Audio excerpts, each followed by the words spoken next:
So did you want me to tell you before I hit the button or after I hit the button? Before. Oh, um, I hit the button. Oh, well, damn, because I'm still doing DM stuff. Oh no! I'm gonna start stream. Ah! We are being washed away by the stream. Yeah. Okay. Um,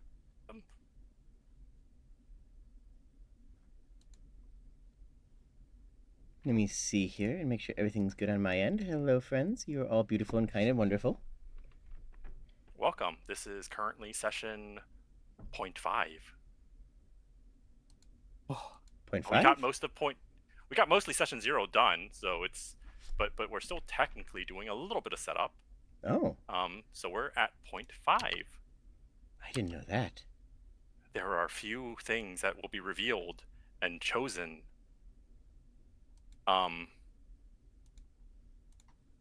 We are doing a very custom campaign, though most of it is still very baseline to 5th edition. Many of the things you see may not. This is basically just a like when someone's playing a game, they give you the mod disclosure, disclaimer. This is slightly modded, very modded, Slightly modded, potentially. yes. Slightly modded, not actually very modded. I was going to say very modded, but really we have a few modded things, a few tweaked things. For instance, the ability to rocket punch somebody isn't very rare because I don't think 1d8 force damage is worth 10,000. Also a limb. I would punch someone with rocket punch someone for 10k. Just kidding, I don't have 10k. So my character has a prosthetic leg. Can I rocket kick somebody in the balls? These are the important questions. If you have the magic item, maybe. If you have the magic item, I will let you rocket kick someone in the balls. Hell yeah. So some of the custom stuff is the fact that we have a lot of custom origins. We have like custom free feats. We also have some other things like additional origin abilities. For instance, some people have more immunities and more resistances, more languages, stuff like that. Just to make the game interesting. All the gods, most of the gods are custom, other than Tiamat, and you couldn't wait for me to finish explaining Could You Paradox. You had to pie me. What? Oh, I was trying to explain. I was explaining, and Paradox immediately pied me. Oh, Twitch nonsense. Got it. Yeah, Twitch nonsense. Pie. So anyway, pies aside, where was I? Yes. Anyway, we have a few custom gods. We have a bunch of different things. Speaking of gods,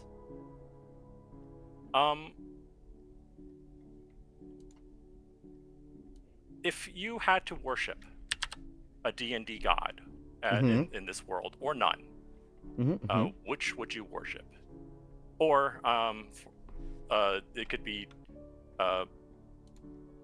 Bahamut, Tiamat, the Hammerer. What's her name? Lunari, I think. There's also oh god, what's it? Oh god, his name is Kikiki. I choose the Rainbow Mother. You choose the Rainbow Mother.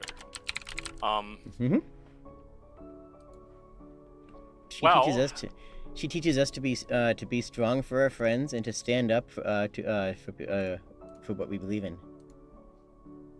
According to all scholars, the Rainbow Mother is at least chaotic, possibly chaotic evil. Is this fine for you as a lawful good character? Oh, not at all. I thought you were saying us, not our characters. Oh no, yeah, your characters. What your characters? See, that's a different question.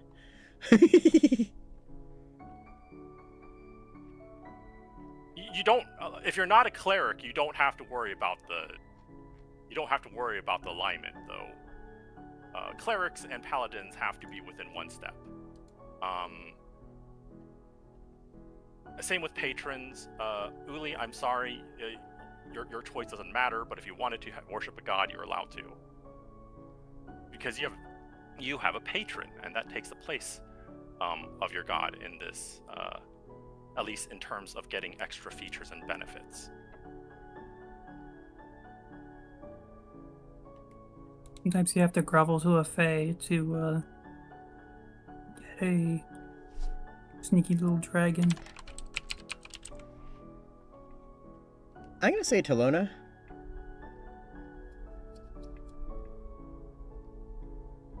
Because they have a cool icon, sigil.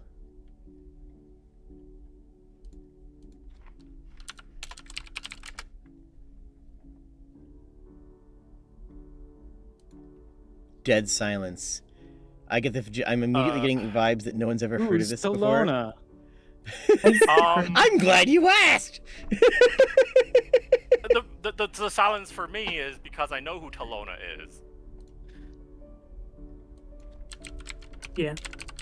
Go on. What is Talona all about? Talona is a god of disease and poison. She is chaotic neutral and has a symbol of 3 teardrops that form a triangle together.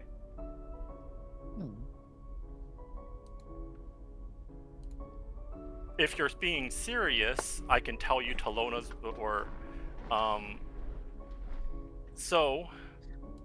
Talona's equal in this realm is simply known as Nightshade. Cool.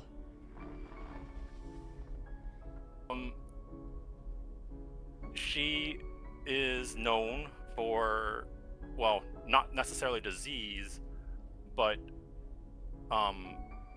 poison and both poison and antidote.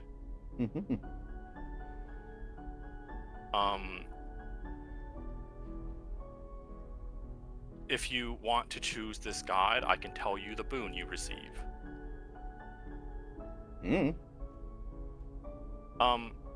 If you choose to worship Talona as Jenna, I mean, are you locking in on this decision? No, I don't really think I was going to be worshiping any god. You can worship no gods and get a benefit for that too. But what if I don't want a benefit?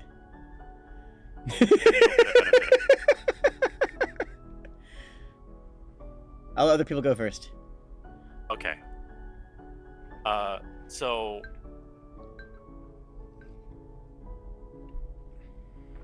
I probably should not reveal until everyone's chosen, as to not like to make people choose the thing because they know what the benefit is. Buck, who would you choose? Because I know what Soul and Uli will have.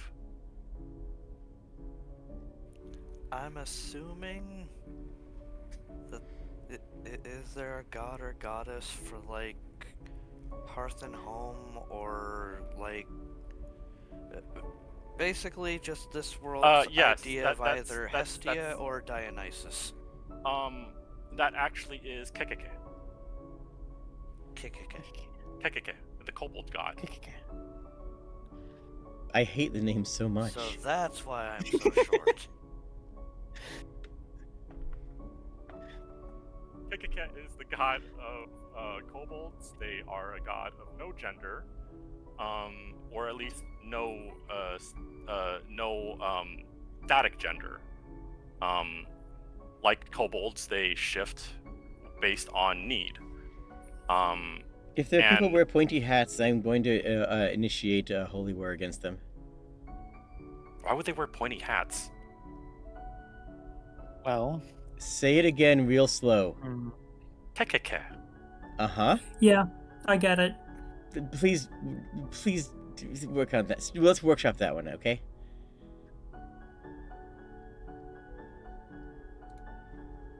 I don't. Is that supposed to be a witch's laugh or something? No. No. Look in DMs. This is how you're pronouncing it.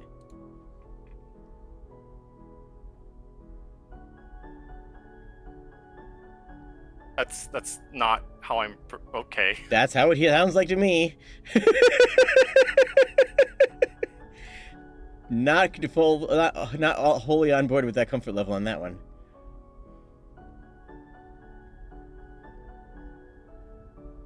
I can see how people could confuse it, and I do have a little bit of worry of people To rename this god then, because I don't see it, but apparently Jade sees it, which means other people might see it. I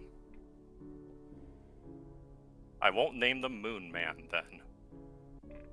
Moon Daddy. Let's see.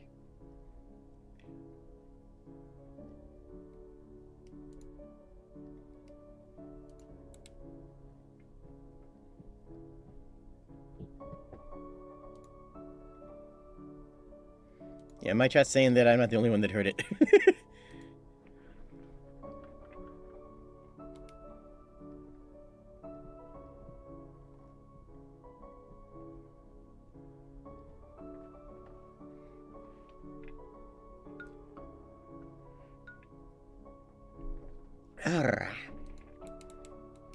I'm trying to think of an appropriate name now for a kobold Yeah, god. unfortunately, when I look up kobold deities, it just goes. So, anyways, D&D's kobold deities are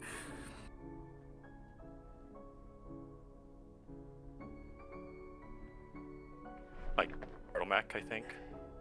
There's technically two, it looked like, because there was Kurtlemak, and then there was a second one which appeared to be an Urd, which is Kuralyek. The first of the Urd.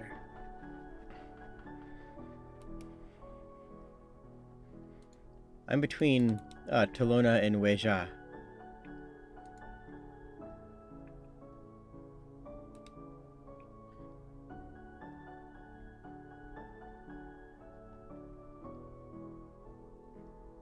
But like, I feel like this stuff, background stuff, we could have done beforehand. I wanted to get us all gathered beforehand because that way we could not have decision skewed based on someone else's god and benefits.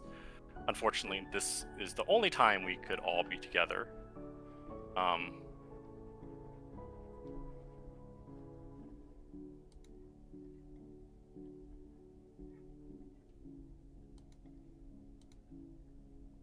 I think I'll just name it Cole. Hey, I know them. Because of Hearths.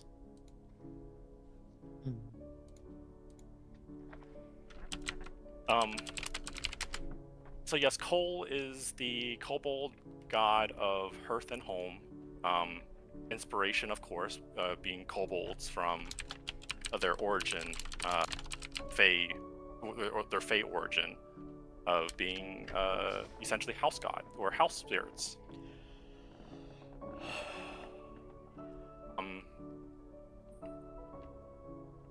And Soul, you worship the Hammerer. I assume you don't need a god, Uli, and you simply have a patron, unless you wish to have a god, which you can choose to have a god with no real benefits to your name. I saw one, but yeah, like it would just be flavor. And then it wasn't particularly notable. I need to look. I closed it because I have a patron, so.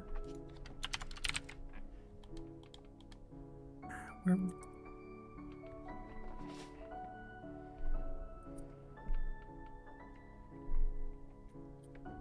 want deities.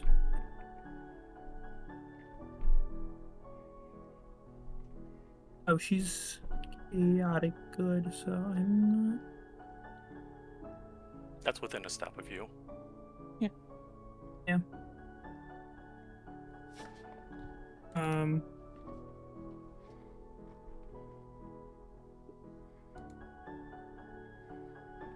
I just looked up like air domain deities, and this one's an interesting one because it's elven, but then also has a fey aspect, and then I don't know. We can talk about it later because it does not have mechanical impact that you know of. Well, the goddess of the Aether is just named Etheria, so. Then it'd be her. Yeah. And then Jade, you can choose not to have a god, or you can choose to have a goddess. Either or, you can choose not to have a benefit for not having one. I'll take it, and I'll go with Weijia. I don't know that one. It is a Greyhawk goddess of magic, death, vanity, and law. It is... Yeah. It's actually one of the original D&D gods and has been in Greyhawk apparently the whole time. Despite being a death goddess, they have no problem with undead being created as long as they're not being reanimated against their will, and their remains are procured in a lawful manner. But magic, death, vanity, and law actually sounds like a pretty good set for my character.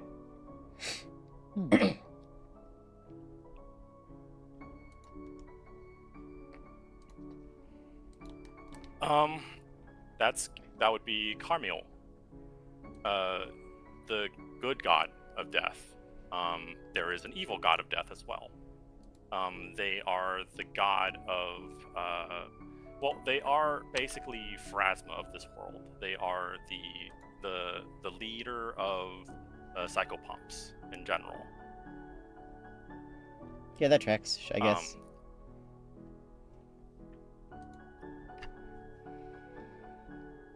They lead the dead to their final resting places, and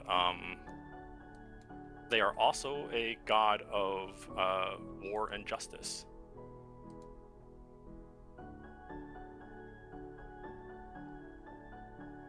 Battle witches? Not necessarily vengeance or wrath, but of justice. Like I said battle witches. Yeah, war witches. Yeah, war witches.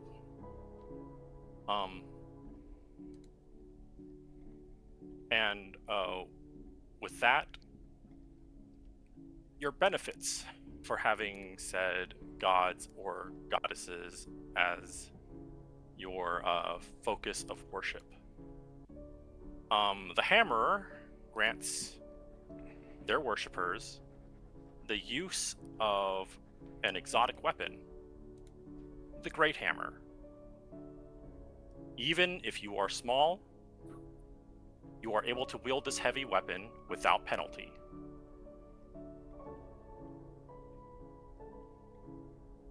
I'm not strong though. I am weak. That is unfortunately, that is what the Hammerer gives you. The ability to wield big hammer. Just because you can doesn't mean you have to or should. Yeah, it doesn't mean you have to or should. Additionally, hammers count as holy symbols for you. That's cool. You can have a hammer that you can cast things with when you hit them. Yeah. This doesn't apply to you, but if you are ever somehow a medium creature, you are able to wield any hammer with one hand.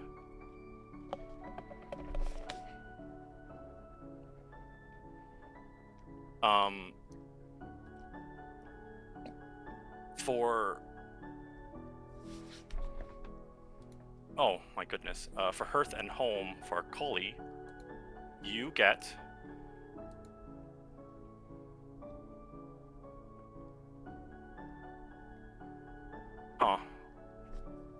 well, you get proficiency.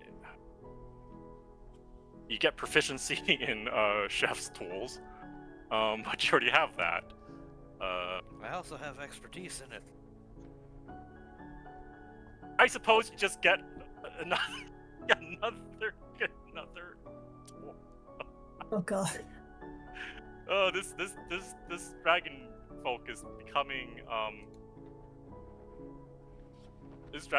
dragon's becoming very stacked in terms of how many tools they can use.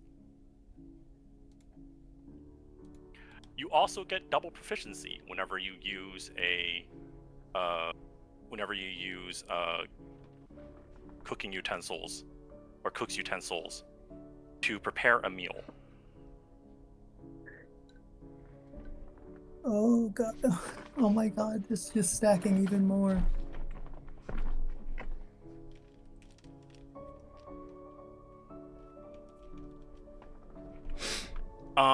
For the eldest,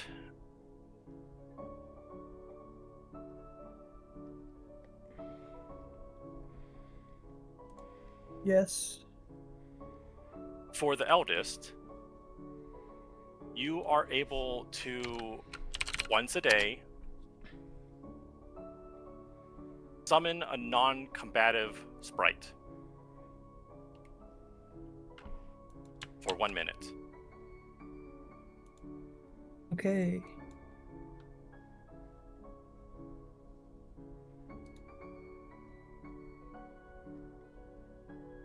And for Carmiel,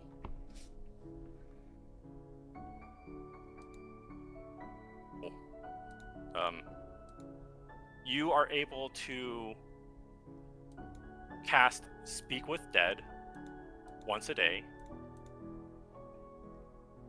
and you are able to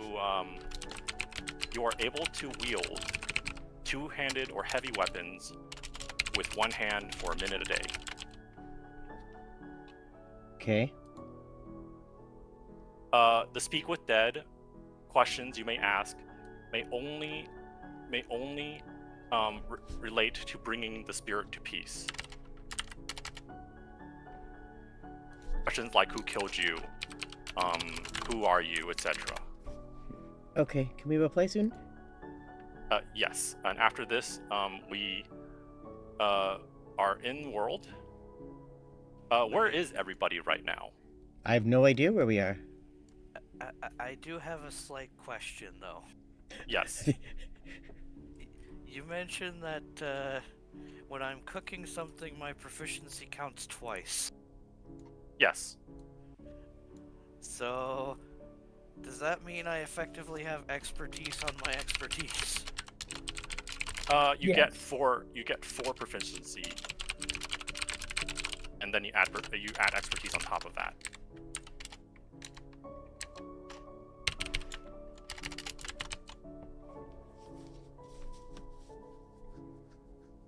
At least that's how I think similar feats do it. Okay, great. Whenever I'm cooking, my cook's utensils are plus 11. That seems decent. Is that good? That is very good. It's only gonna get better as we level up. Okay, so your choices of where you are is either you are on the road, you are in Even Dawn, or you are at another one of the sites doing something. I am going to assume at this time you are a party together, and you have been given some assignments. If you're traveling together, I would like you to discuss what you are doing right now.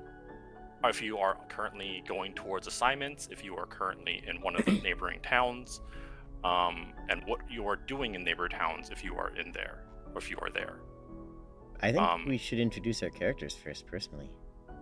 Correct. I just, I jumped the gun a little bit. I thought you could, explain your character. We jumped straight to gods. We jumped straight to religions.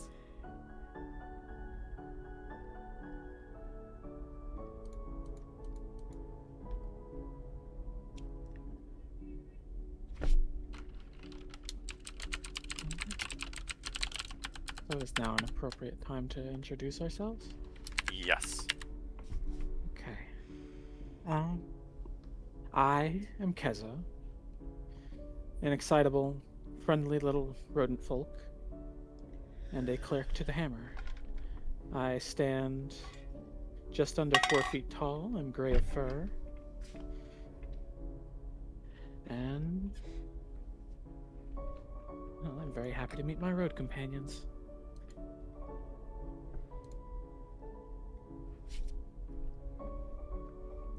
I am Jenna of the Order of the War Witches, which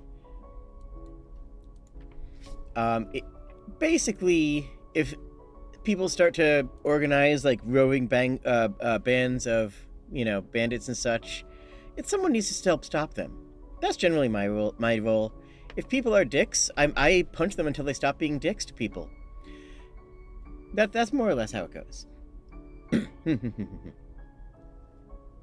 Jenna is wearing full plate armor, despite being a witch, and has no trouble casting because she's trained her whole life to cast while wearing plate mail. This limits the number of what spells she can cast, some of which are, affected by it, but by and large, people tend not to ask too many questions when the lady on the giant horse wearing full plate mail with a steel-brimmed witch's hat and wielding a large two-handed greatsword tells them that they're going to be okay and that don't worry about it.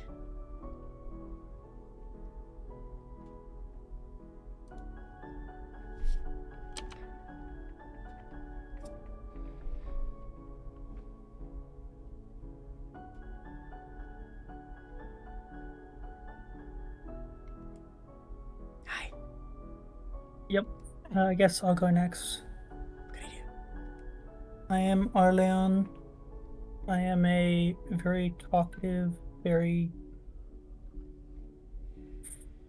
I don't know if flighty is the right word, but kind of always bouncing around. Doesn't seem to take a lot that seriously. He's a warlock of the Archfey. He got lost on this plane. He's trying to get home, and he made a deal with the eldest to help him get by. And he has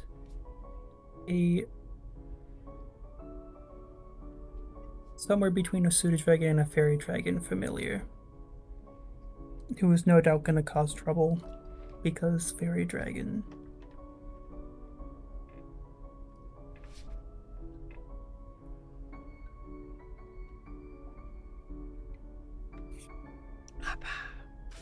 Did you name the fairy dragon?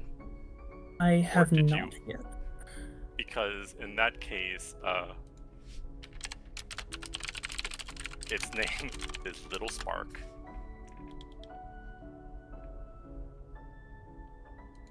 Which it hates, by the way, because it's little, but it's not young.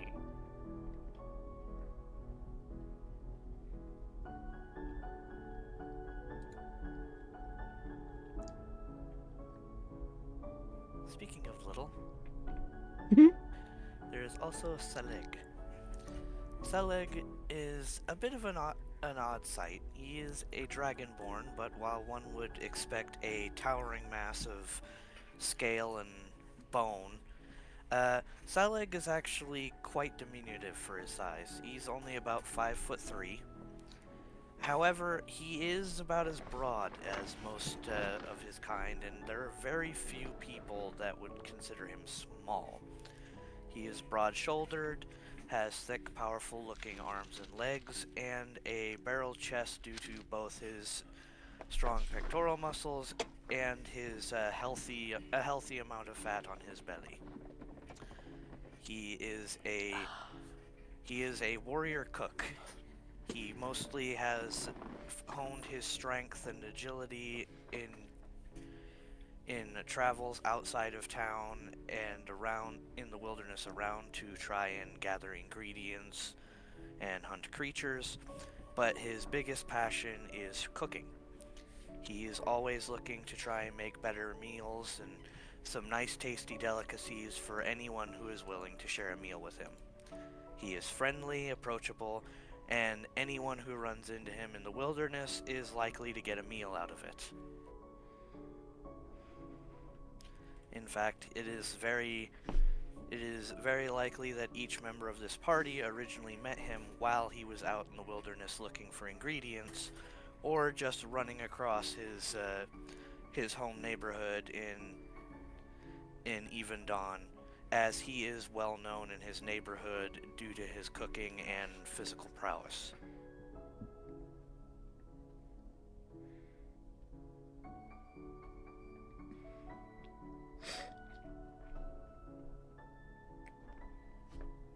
Yeah. I think that's everyone.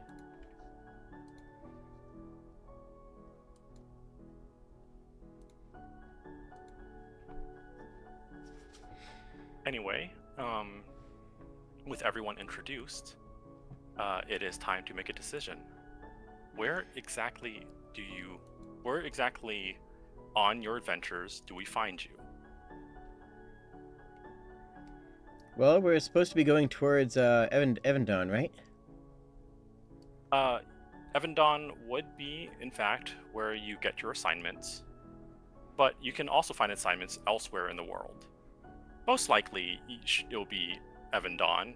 That is where your headquarters as a hunter and tamer, or let's call you handlers. What? Animal handlers. Or should we just use the term ranger? Because that's what I had it in the early writing. You can choose your career name. You can be hunters, you can be rangers, you can be whatever your heart desires.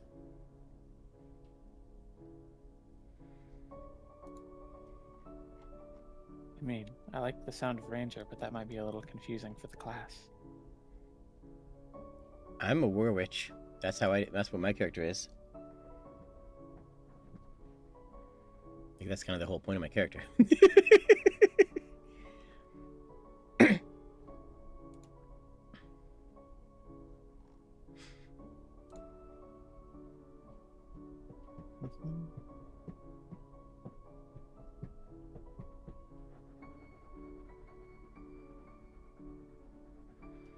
I don't really mind being called whatever.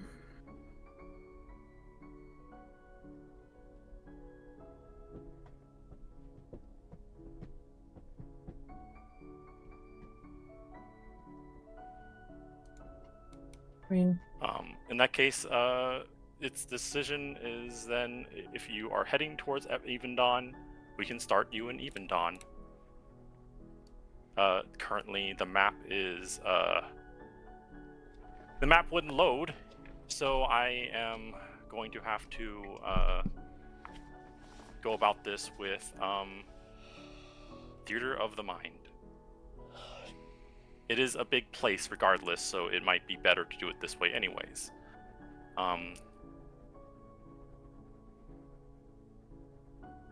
As you enter Even Dawn, as the main gates open, and you're greeted by the guard, the familiar sight and smells and sounds of the city flood you with familiarity, a bit of a nostalgia, as you've been gone for some time. Sights in this world are few and far in between. So, to get anywhere, it takes weeks of travel. Now, when you enter town, what is the first thing you do?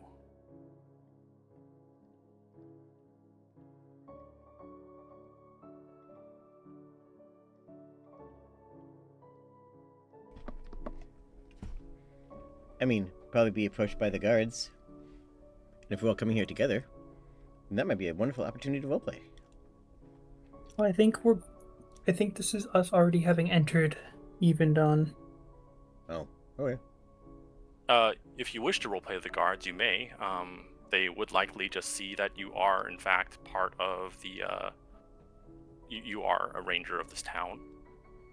And you are just waved forward unless you have something specific to talk to the guards about, then they will give you your space. Where are some nice stables around here? Oh, well, stables, they're all over the place. And Yes, that's why I specified nice stables. they're all very nice. They have to keep up with the regulations. Unless you mean the nicer frou-frou ones.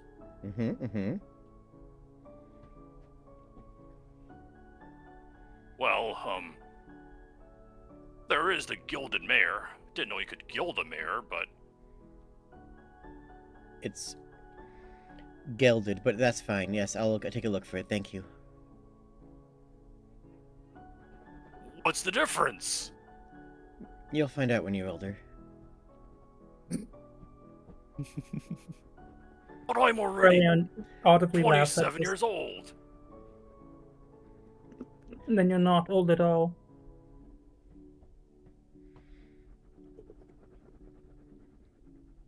Oh, I'm old enough. Mother lets me be a guard, and I am a guard.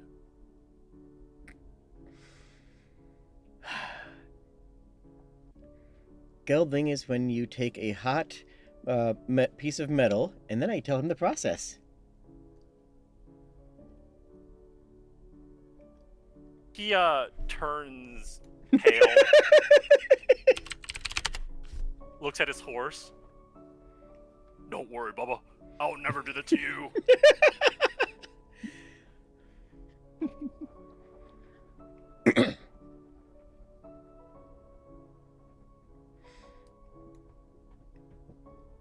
But then what's gilding?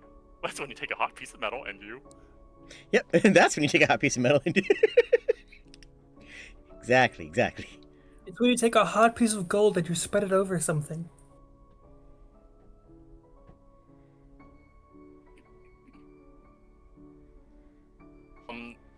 The elder guard is just like snickering to himself, shaking his head.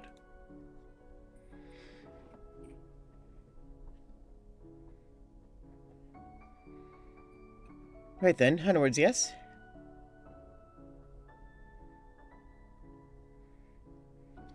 And thank you for the information. No problem. Just. He's just like looking at Bubba, his horse. So sorry what you guys have to go through.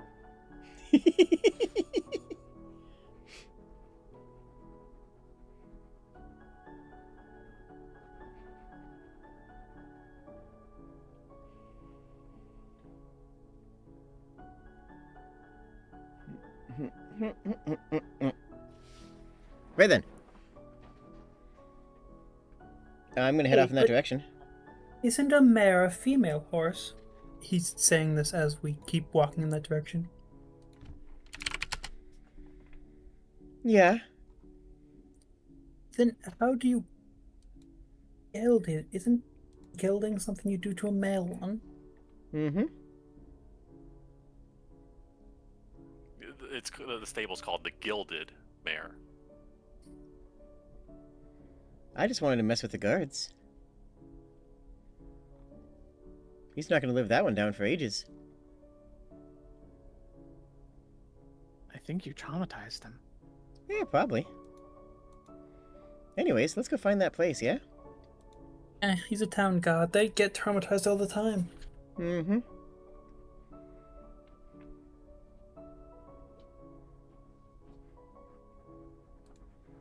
I'm going to be looking for a... Well, I don't think it'd be a liquor shop, but, you know, somewhere to get, like... No. Somewhere to get, like, spirits. So, if you're looking for spirits, there are general stores, and they, in fact, sell spirits. They sell all sorts of things at general stores. General things, even.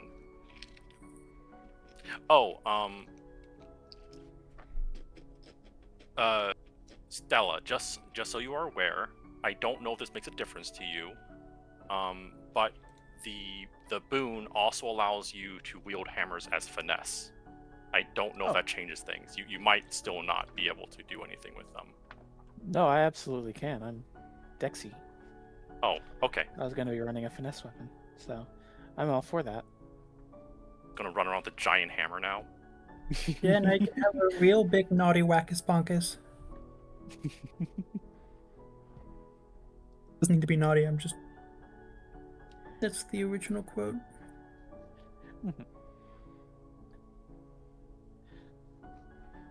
I am all for this information.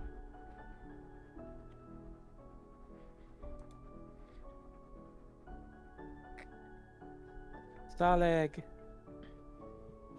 After they're done with their business, would it be possible to get some food? Oh, of course. I can definitely cook you food. I'll cook you all kinds of food. Wait, what do you want? What kind of food would you like? Sorry. Got a bit excited. Something hearty, please. I'll take a carrot for Fig.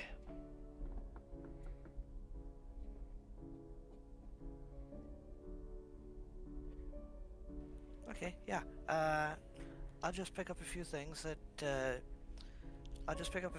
general store. Actually, I think I still need to pick up that brewer's kit that I was eyeing a couple weeks ago. But yeah, I'll pick up a kit. I'll pick up some extra ingredients, and I can get started on getting us food right away. I'm so tempted to give Fig a voice because they can talk. You can if you want. Oh, well, I mean, if you're talking about food and talking about carrots, and Fig's just like, carrots, I see. But how about sugar cubes? Just one. Maybe two. If you're good, we can get an apple. Deal? So you know the thing horses do when they're excited about something, where they like, he makes a noise, and he gives one good stamp of a front hoof. I mean, apple sounds delightful. Also, you need to put in Fig's icon. Fig's icon? Yes. Yes, you technically need to put in my icon, but I see an icon for Fig the Bold. I put it in player notes, but I'll DM it to you so you have it in there. Fig is a very large Frisian. They are not a silly, goofy character. Unlike Little Spark, who's a menace. A lesser menace, but fairy dragons are by default menaces.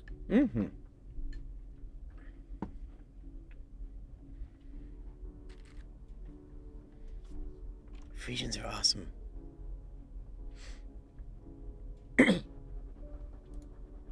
I am adding... Oh, I can't add them like this. I need to go to the DM screen. What?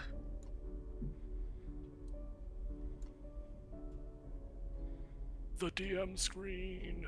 Dun dun dun.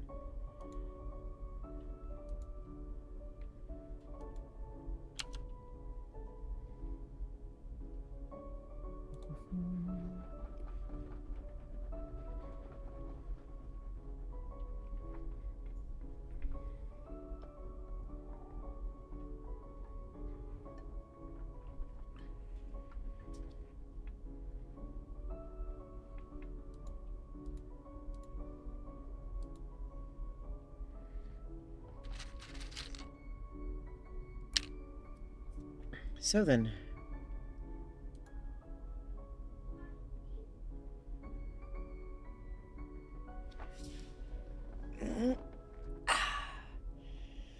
Let's see, Gilded Mare, closest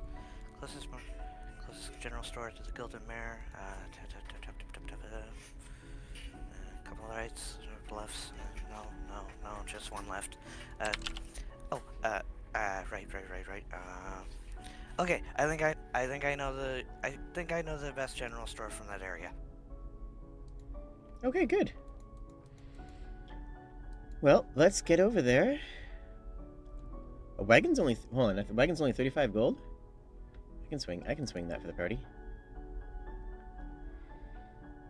You are considered to have a wagon.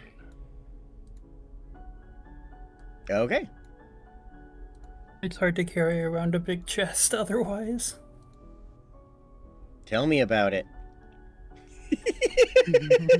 I wouldn't be able to.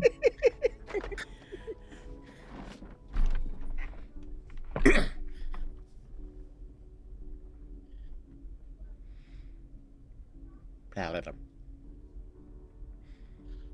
Yeah, Selig would look around, take a minute to recognize the area they're in, and then just start making his way towards the Gilded Mare first. Kind of like partially guiding because he doesn't remember. He doesn't remember exactly where everybody else has been. He just knows that he's tried to memorize different places in town because even though the city is quite large, he's always constantly looking around trying to see if different stores have different materials. Nice.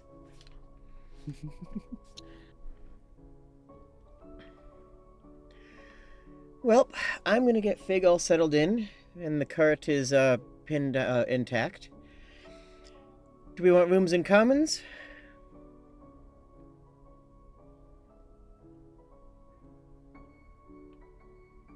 I'm fine with commons. I'm fine with commons. Actually, I can swing us a place over in my neighborhood. My folks are still around the area, and they've got a place for guests. I figure it might be a good spot for us to stay. That sounds good to me. Oh, that'd be delightful. It would probably take you a rather long time to travel to your neighborhood, but you could probably get there before midnight. Like it'll be a bit of trek, but I mean, we wouldn't have to spend anything that way. Does your family have any pets? No pets. My earlier experiments were really hard on the nose, so we never really got into pets. Okay, well, I'll try to keep Spock out of the cabinets.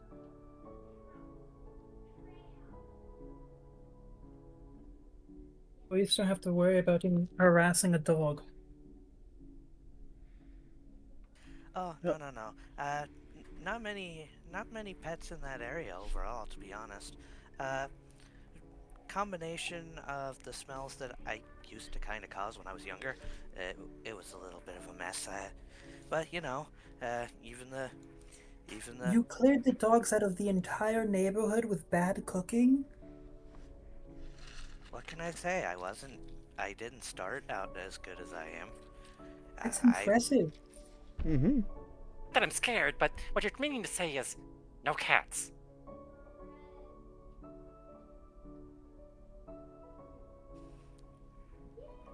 But yeah, no cats. Fair enough. Well, I'll keep the cart, and I'll keep Fig here. And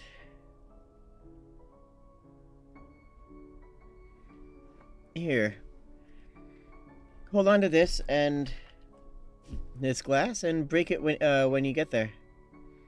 I cast alarm on the glass so that if it cracks, I'm alerted to it, and that'll help me. That'll lead me to it. Oh, okay, sure thing. We'll just hit the general store first so I can get that brewer's kit and some supplies, and then we'll head out over there, and once we get there, I'll start cooking. All right, I'm gonna rub down Fig first, and like I said, make sure everything is all tacked up. Keza, do you want to stay with, or do you want to go over now? Could be worthwhile staying in Paris. You never know. All right. More fun that way, anyways. You hear a very disgruntled. Hairs? Excuse me? What am I, chop liver? Which you can only understand because you know Draconic. Is it You, Spark, stop complaining. I'll get you something else. I can make you some chopped liver if you want. I think I still have some. That sounds pretty good, actually. Oh, I'm so sorry, little friend. I didn't mean to discount you. But avoiding one person being all on their loans could be worthwhile. Yes. Also, just an extra detail that does somewhat matter for Little Spark. They're mostly orangish, you know. They look like they're orangish yellow, but primarily orange. Mm-hmm.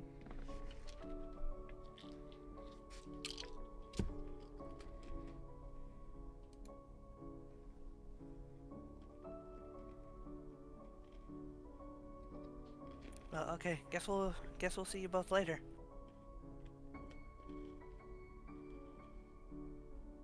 Yeah.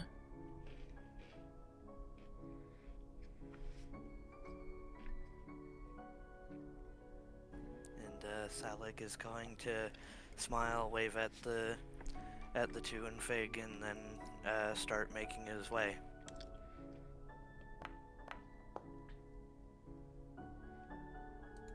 So I didn't know what Little Spark's gender was, so.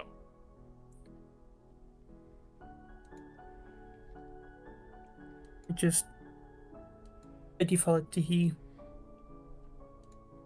Don't know Boy, why, do they just never. the first- Yeah, just the first pronoun that came to mind. Sounds like you're not centering women's voices. I'm kidding. You know I'm Okay. that's so bad. Listen, grade ready kids speak common anyways.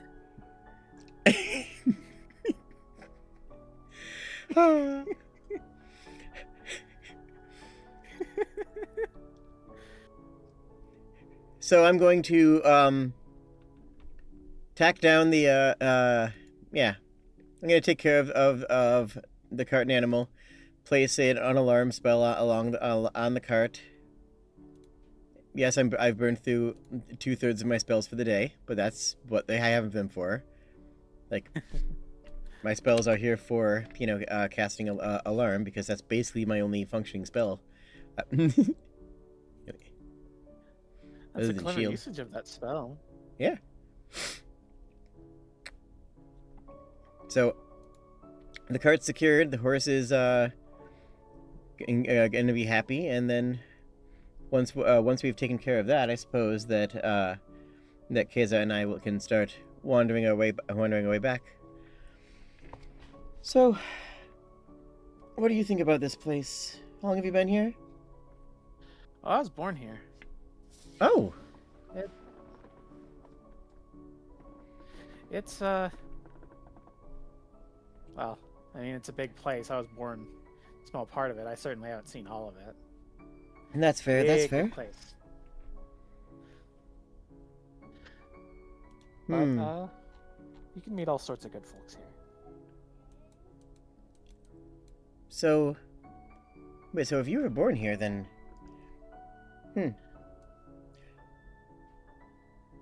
interesting.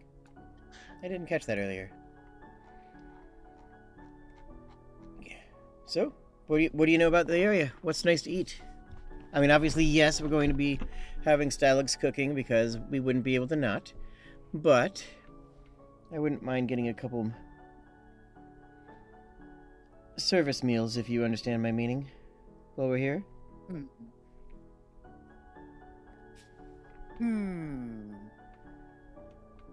I mean, there's a decent little hole in the wall place not far from here. I can show you. Okay.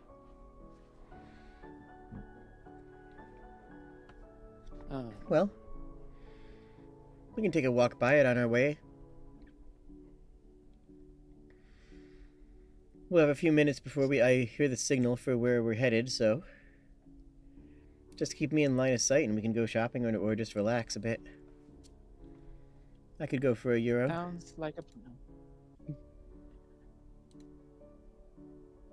Ooh, I'd love €1. Let's do it. Would you like me to roll the dice of many places? Sure, No. if you wanna. Not I particularly. I figure We're that, going to a Euro restaurant. yeah, Kizza knows the area. I'm gonna follow the what Kizza says. Unless you feel you like I need to intervene as DM. No, I'm just asking if you have if she doesn't have a doesn't have a restaurant in mind, I can always roll the dice of many places. Hmm.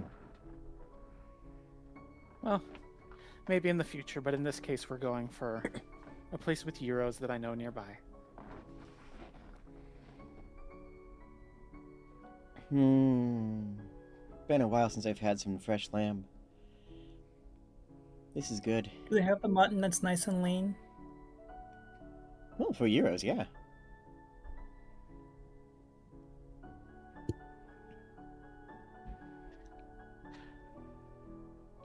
Describe this place. Oh, damn it. I'm not.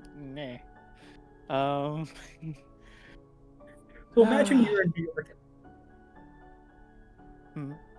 I've never been to New York. Let's make a joke. Imagine you're in New York and you walk into a Euro store.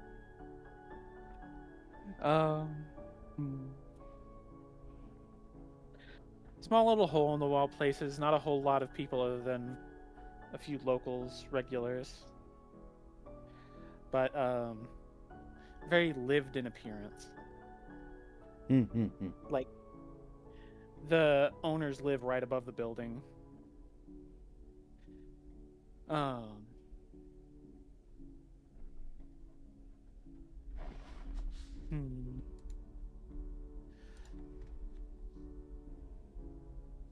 Wooden sign out front that mentions a special of the day.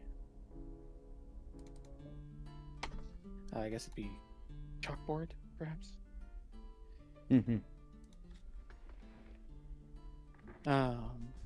Sounds lovely.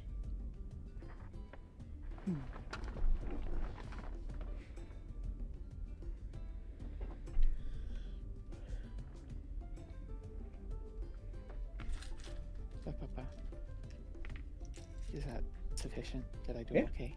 You did wonderful. Yay. Yay. Well, I figure we can just look at some of the stores around here until we get the message, so we can probably go over to the other pairing. Sounds like an excellent plan. Since we don't have a name for this place, let's call it this. Euro in luck. All right. Love it.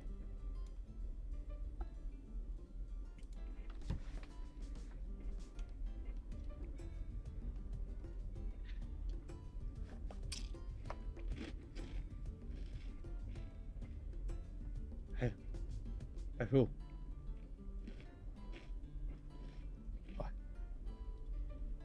What's up, Jade?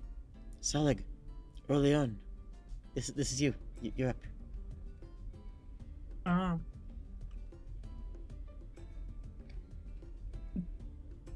While we're on our way, do I see oh, I guess there'd be, you said the general store would have?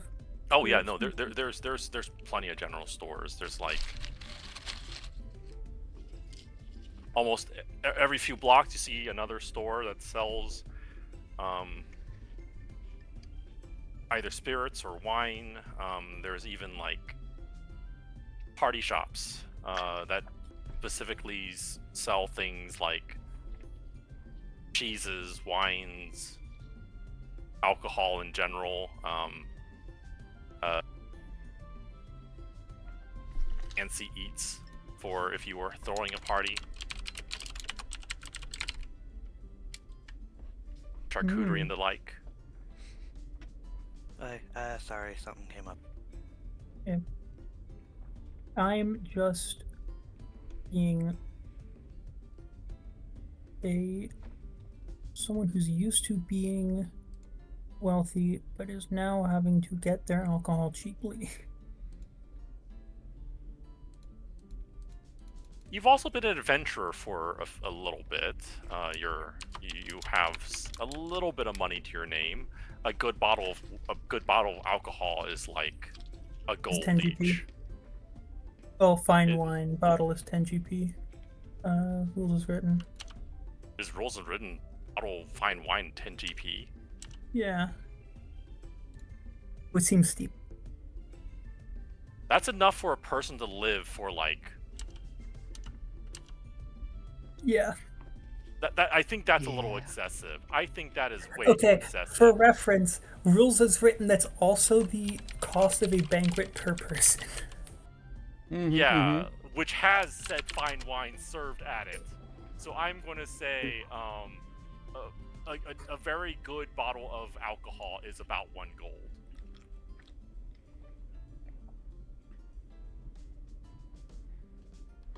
Okay.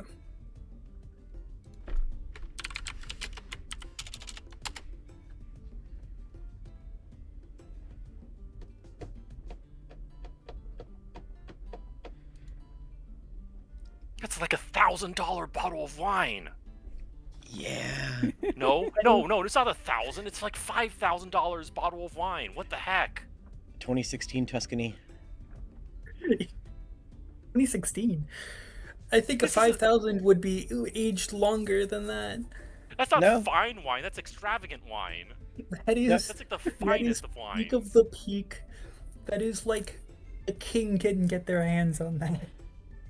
2016 was one of the best years for wine in recent history. Oh. Yeah. I still think it may take out the age, but yeah. Yeah, I think he's gonna get a nice hard cider, like a.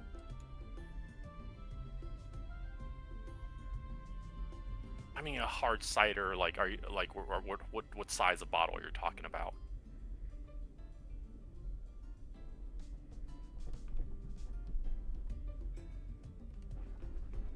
I mean, I'm used to being on the road a little bit, but I mean, I suppose it does not keep as well as other things, so he's gonna get like maybe enough for everyone in the party to have a glass.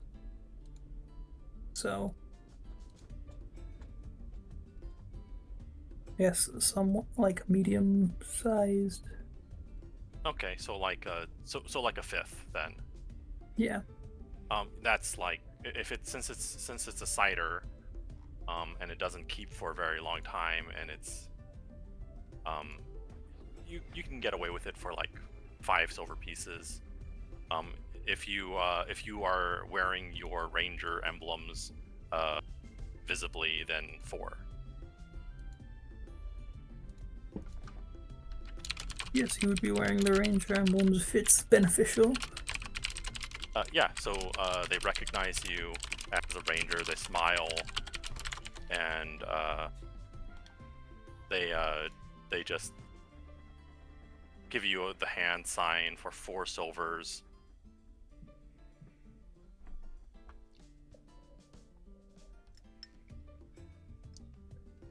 And I give it to them. And they just hand you the bottle. It's a sparkling cider. Okay. Fantastic. Mind you, the alcohol content of this bottle isn't labeled, and the guy who owns the store is a dwarf. Oh.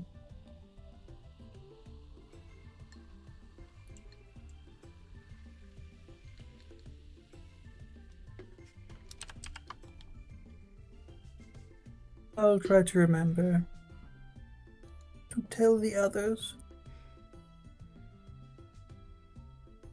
Meanwhile, Salik is darting around the store a lot faster than one would expect somebody with his like stout physique to actually be moving, as he's just looking through the different things. He collects a kit for brewer's supplies. He's grabbing a couple of different ingredients, just different seasonings, and a couple of herbs that he wasn't able to pick up during this most recent trip out. Question is, are you in the party store or the general store?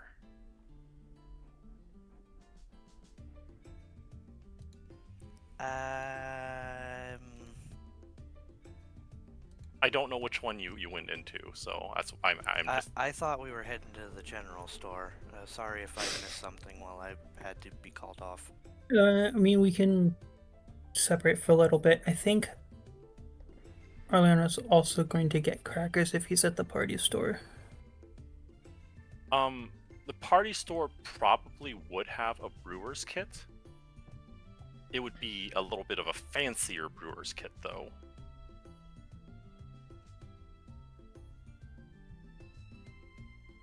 Yeah, I might have things to make it look fancier. Like if you were using it in front of, say, guests. It probably also has the ability to make Salik more. has always been function over style, so he'd probably just be in the general store picking up a normal one.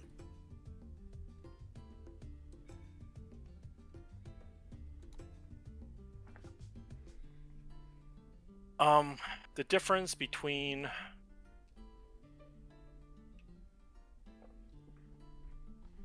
the brewer supplies and the fancy brewer supplies is that the fancy brewer supplies is 30 gold pieces instead of 20, and comes with artisan yeast. On second Artisan thought, you'd yeast. probably get the fancy one in that case. Artisan's yeast can be used 10 times and comes with a bonus of +2. Please add that to your notes and inventory if you are buying that.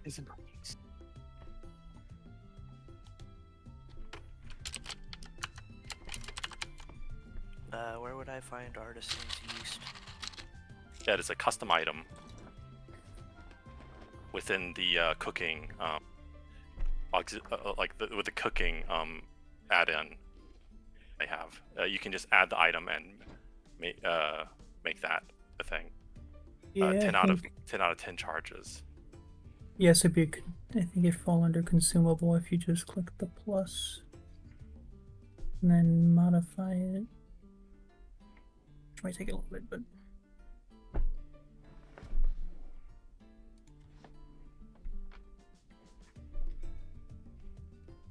yeah, because you can have consumable type food.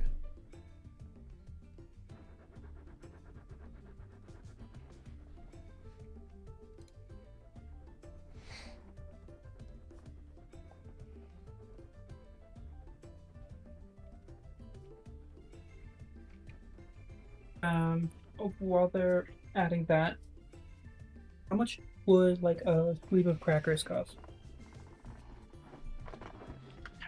Considering you just bought booze from them, they'll probably just give you crackers. Oh, that's so nice. You said it was +4? +2.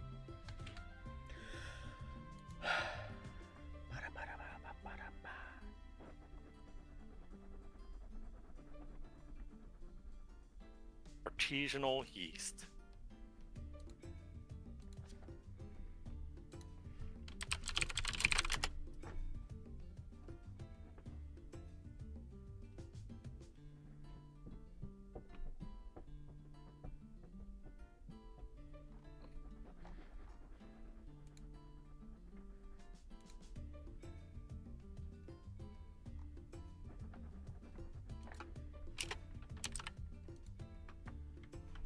Okay, So he picked up the fancy brewer's kit, and how much do you think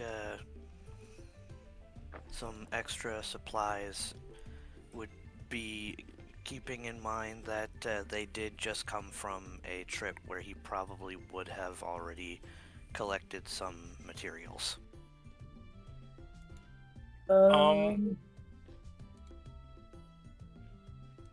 So, what I'm going to do is I'm going to consider your traveler's rations unused for the purposes of that. So you'll have full rations for next time you set off. What are you looking for in terms of ingredients?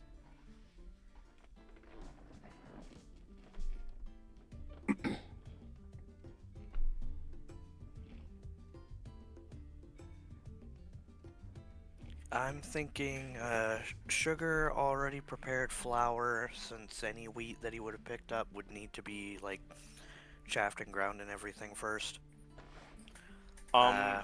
So like I wouldn't concern myself too much with bulk supplies. If you are looking for just food and rations and such, that's the standard price listed in Compendium. If you are looking for specifics, like higher quality ingredients, then like that's a different discussion. A pound of flour is 2 CP. Yeah, it's like...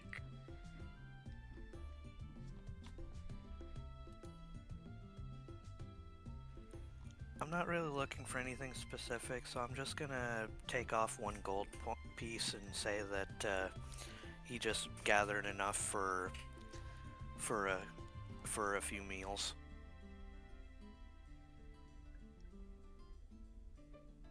I'll get back to you on that one then, because 1 gold piece might be a significant amount of stuff, considering raw ingredients are a lot cheaper than adventurer rations.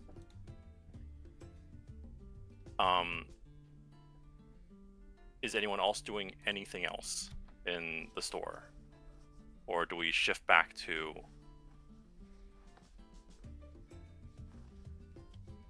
Jade and... I might think of Arleon might get some weird, something more like obscure, but like we'll take off like a couple silver. Just he has unusual tastes.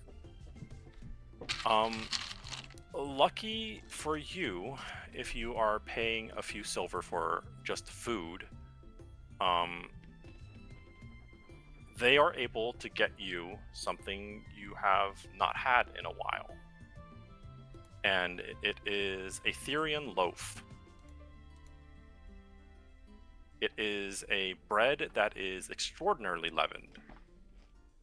It is flaky and buttery, and some people say if in the right conditions, it can float. No one has really seen it happen, but perhaps that only happens in the Aether.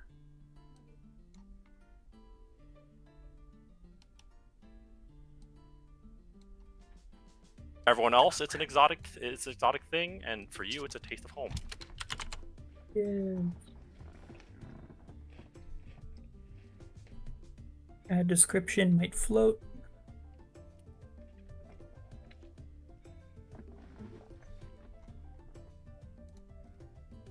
That's it for my dumbassery.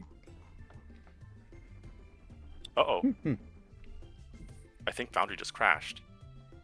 Oh no, Foundry didn't crash. No, just my view crashed. Okay. Ha ha. Ho ha ha ha ha ha.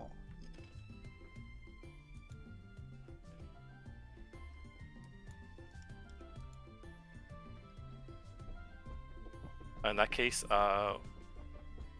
back to you. I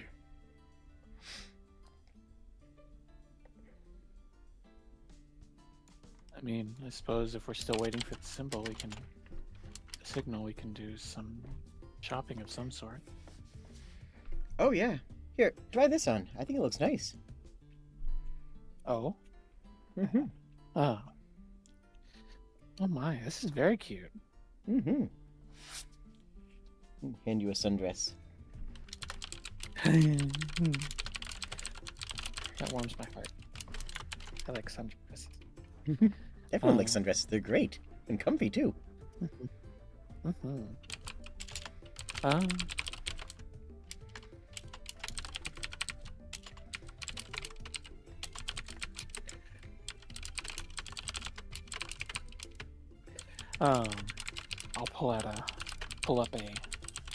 I will pick up a sun hat to try on with it. And just, how do I look?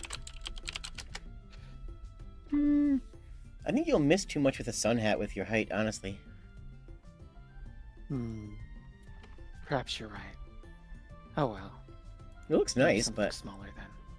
it looks nice. It's just, I know how often you have to look up.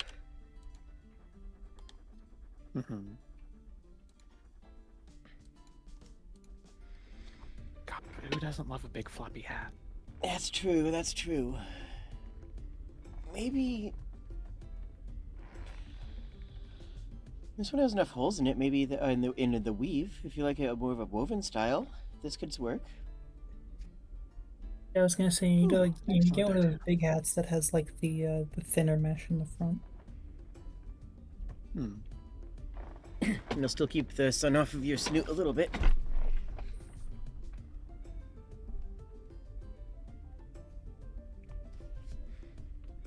How about I'm something rather- for you? What are you interested in? Well, I'm rather tied to this hat. I clack my hand against the hat because I haven't changed out. I haven't gotten to the place to change out of my plate yet. But other than that, I was thinking, I could use a nice cocktail dress. Something in case we have a fancy place to be. Not that I'm expecting to get to go to a fancy place, but you know. Never hurts to be prepared. There's all sorts of events. And even so, and even if not else, they're fun to try on.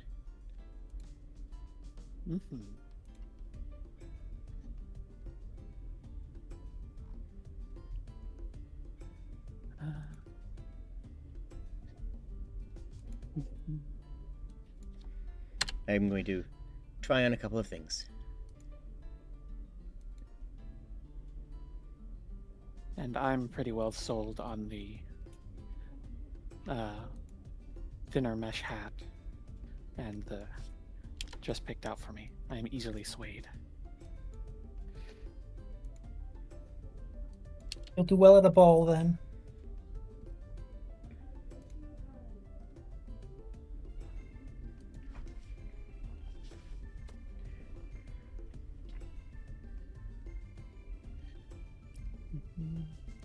Oh. Okay. Let's see. Oh, you can go ahead and pay for that. I'm gonna take a look at the next door over. Very well. I'll meet up with you when I'm done. Sure. I'll mostly wait outside and kind of just browse until I get the. We're just basically going to be browsing until we get the call.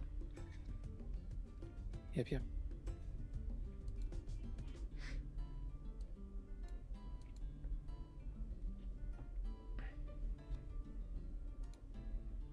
Okay. Salag, do we get the call? Yeah, it would Hooray! take a little bit. It would take a little bit, but after a little while, you suddenly feel the alert go off, as Salig would have just once making it in front of the house. Salig would have thrown the glass down as instructed. Okay. Oh, there it is. Well, we should start making our way over that way. All right, lead the way. Okay. And we will head over there. I have my plate mail and a burlap that's hung over my back. I will point out any points of interest I know about as we travel. Statues or anything of the like, easily identifiable. That's where little but Timmy also fell just down a remote. well.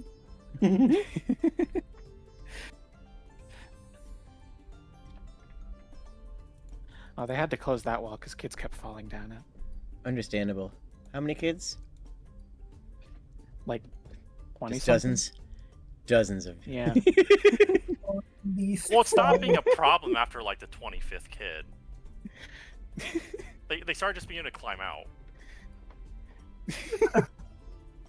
Oh, no. World War Crab Z. bucket at the kid. As long as the kids don't crab bucket it, then everyone's screwed. Hey, Saleg. Oh, hey there. He would kind of motion to the place as it's a nice, like, little, cozy looking domicile that just looks like a little, like, cheaply rented place that's looks like it has 2 floors. Yeah, my folks said that this is a good place for guests, and they kept it after I became a ranger. They said that they could actually afford to keep it kind of open, free to use, so I can just stop by and we can just stop by and use this to stay if we need anything desperately. Okay, that sounds lovely. I'd like to change out of my armor, so if there is a room, I'm gonna go take care of that. Yeah, they said that there should be 5 rooms? I think so. I think, or were they counting the basement? I think they turned the basement into an actual room. Yeah. 4 rooms, basement can function as a room. The rest of the house is just typical house stuff. I call the basement.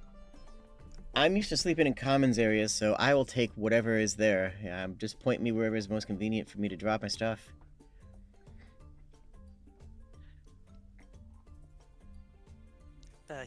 He'd lead you in and point to the nearest door. It's like, I think that one. That should be one of the rooms.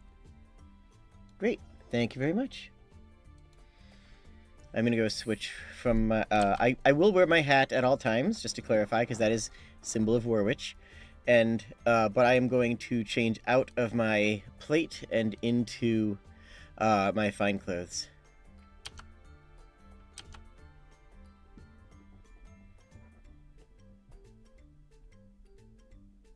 Yeah, Aleon is going to go upstairs, or go to a room upstairs and plop down on a bed. Let's stop. Honestly, Take the 'cause it's- backpack off.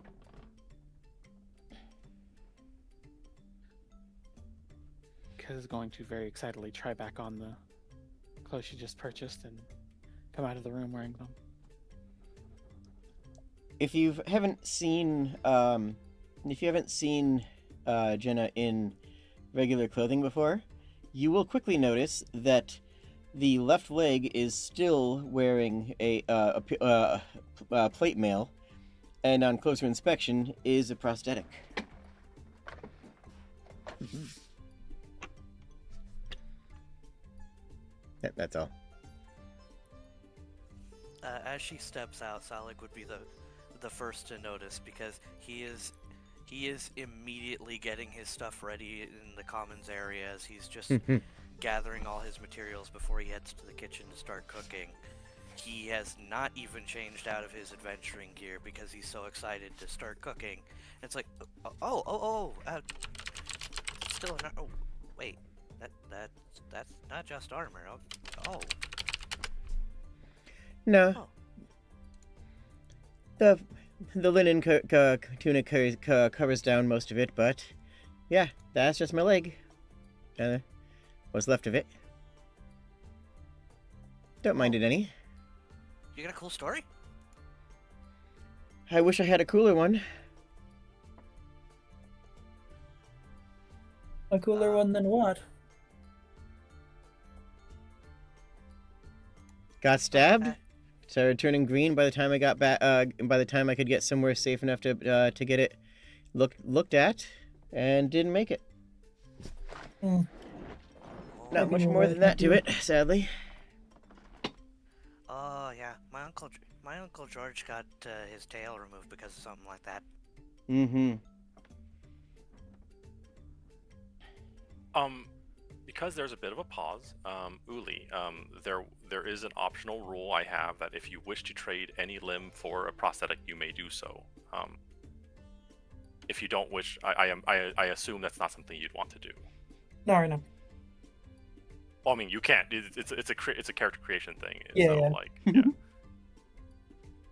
I meant later down the line, if dramatic scene, If it becomes relevant, you yeah. might have to buy a magical Yeah, if it becomes one. relevant, yeah. Yeah. Well, yep.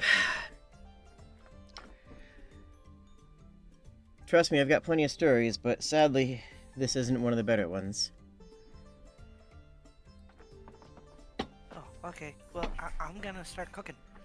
And he just excitedly grabs all of the ingredients. Well, not all of them, but a decent mix of the ingredients that he bought, and just all of his cooking stuff. Heads into the kitchen. You even hear a whoosh as you can tell he was too excited to start up with tinder and just used his breath to just light the fire.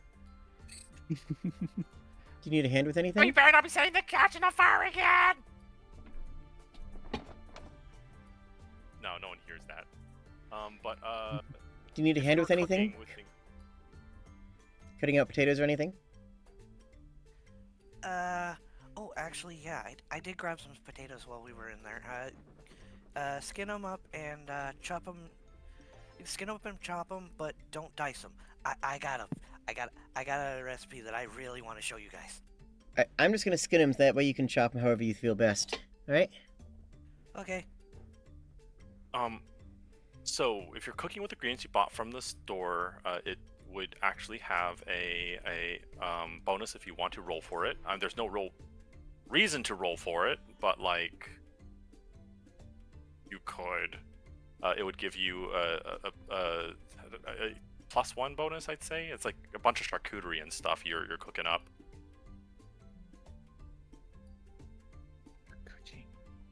I mean, to be fair, if I just took the base roll of a 10, that's 21, so, or 22.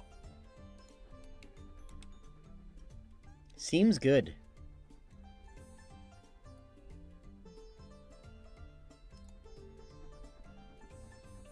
Yeah. Yeah, I think I'll just like cook it up normally this time. I may roll for something more impressive later, but he's in a slight hurry because of how long it took. Mm-hmm. As Arleon comes back down the stairs, you guys might notice that the stairs do not creak as much as you would expect. Air Genasi are light on their feet and also just kind of light.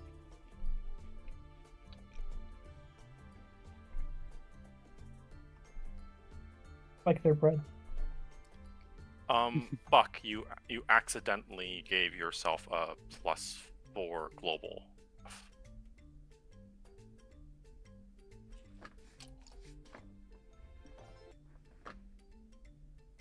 Oh, yeah, because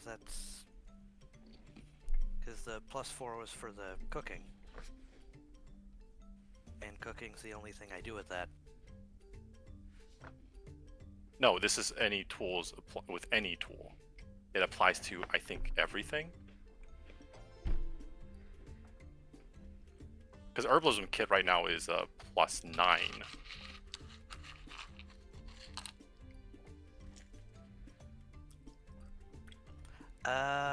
Okay. Whoops. Yeah, the check bonus would be a +2 because it doubles your proficiency.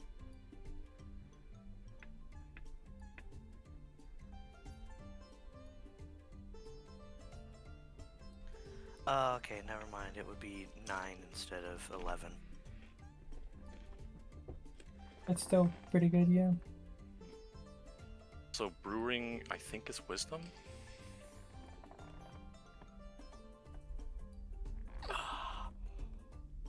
I mean, depending on what you're doing with brewing. Sorry, go ahead.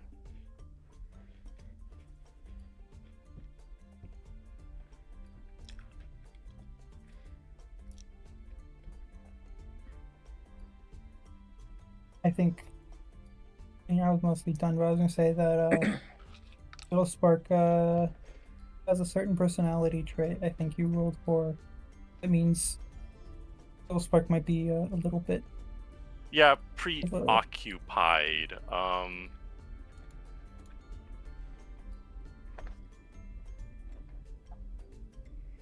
Salik, roll a perception.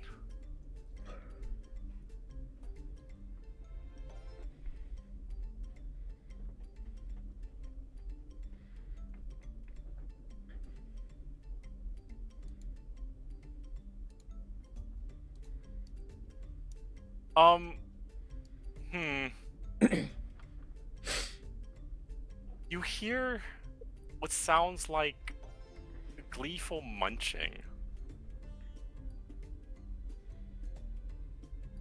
Huh? He would try to look for the source of the munching. You look around, it's not really hard to find, but there is Little Spark munching on a hefty-sized chunk of charcuterie.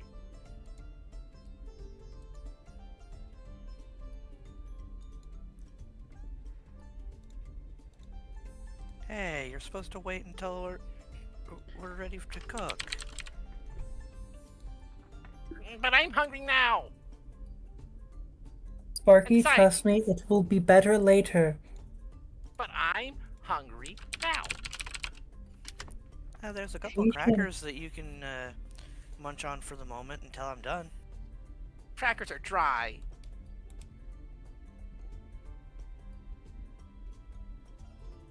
And I desire meat. Meat good. Tasty. A little too salty though. They say as they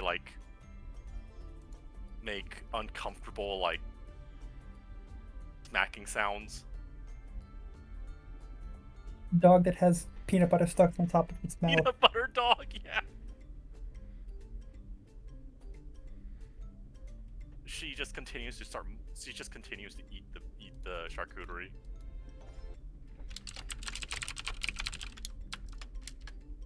There's It's probably the more size of your head. Give some of it back. What do you give me?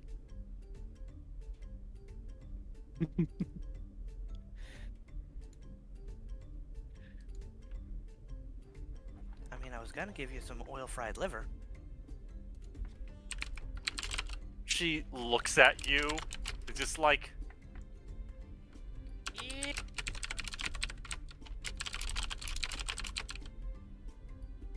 I'm just gonna eat this.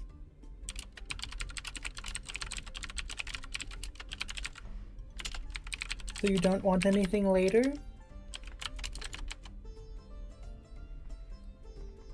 she thinks about it for a little bit. What's later? What's on the menu? Less salty meat. She looks at the salty meat. But it's good salty meat. Yes, but imagine if it wasn't salty and it was cooked up with seasoning. She just sighs, puts down the half-eaten chunk of meat. Fine, but it better be quick. I'm starving.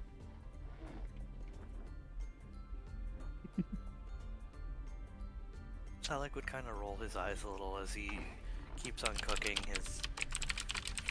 He just chops the potato, gets some oil prepped and heated, gets some seasonings in his pan ready, and he just starts preparing. He starts frying some. He turns the potatoes into like thin slices, drops them in the oil to start frying, starts frying them up into little like wafer chips.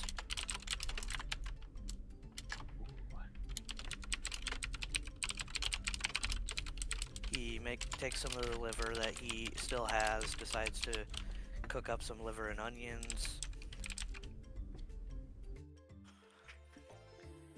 And then he decides to take a bit of venison that he picked up while he was hunting, and like fries that into a nice juicy steak.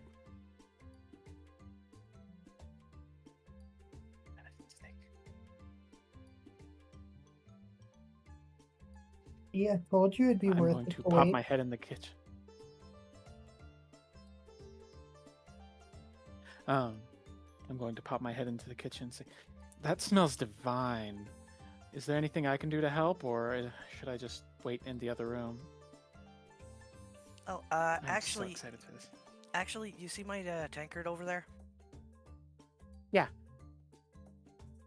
I need you to grab onto the handle and say, Yellowfarn. Yellowfarn. Okay. And I'm going to go over and loudly exclaim, "Yellowfarn!" As they do, the tankard immediately starts filling up with dwarven ale. It would if it wasn't already filled with dwarven ale. And a small dragon. Well, isn't that convenient? I still find it hilarious that the personality, the little menace personality trait that he rolled was the steals food, which is so perfect for this. Yeah, Oh, so she this has is a gonna be personality consistent yeah, problem. I see. She has a trait that makes her obsessively steal food.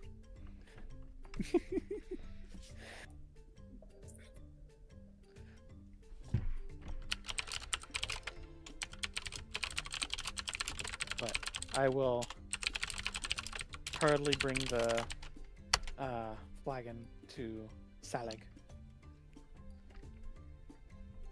Dragon and all, if the dragon is still in it. Yeah, the dragon's still in it. She's kind of just like floating imagine about grabbed onto inside this- of it. Or like grabbed onto the side with the head dunked in.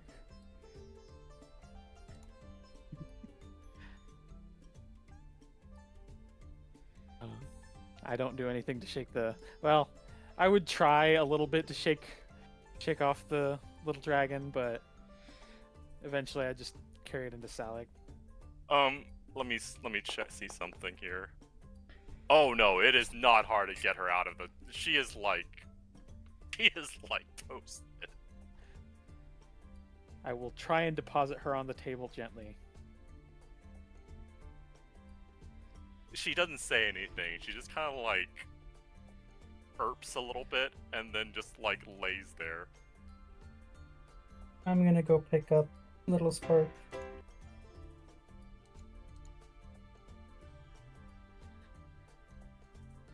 Is she? Yeah. Okay, you got it. Yeah. And I'm gonna rush off.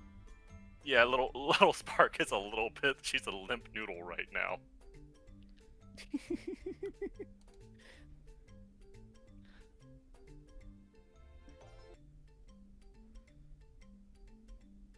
I'm gonna like as Little Spark wakes up, like in a couple of minutes, I'm just gonna be doing the thing where you absentmindly like play with a kitten with like your finger.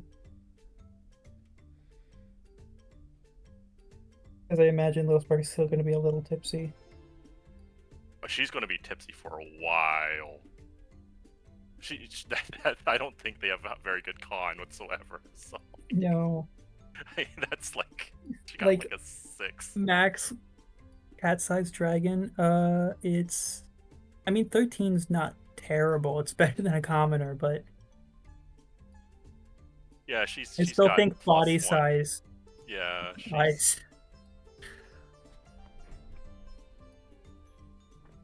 Also note she doesn't get any additional HP till you're like level 6. Yeah. I'm not good at taking hits. Neither is my. Or I guess I'm okay. I have good con, but I'm a disruptor, and that is the pseudo dragon as well. You sure are disruptive. You don't even know. They could be quite blinding.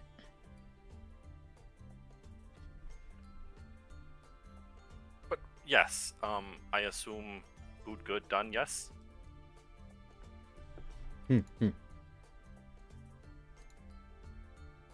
Yeah, some of the ale that was summoned in the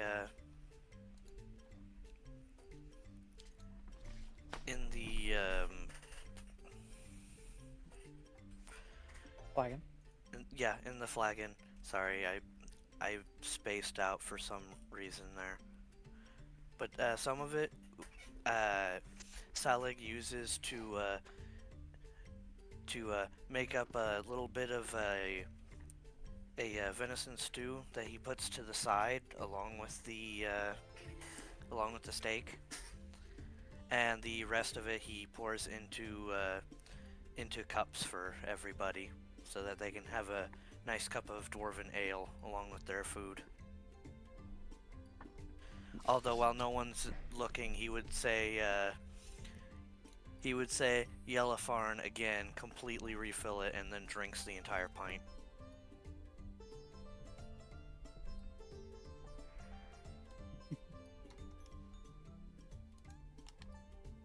We're here for a good time, not a long time. You have I 17 think- con. I'm not gonna make you roll for that for one flagon. Actually, no. Isn't one flagon 4 drinks? No, 2, I think.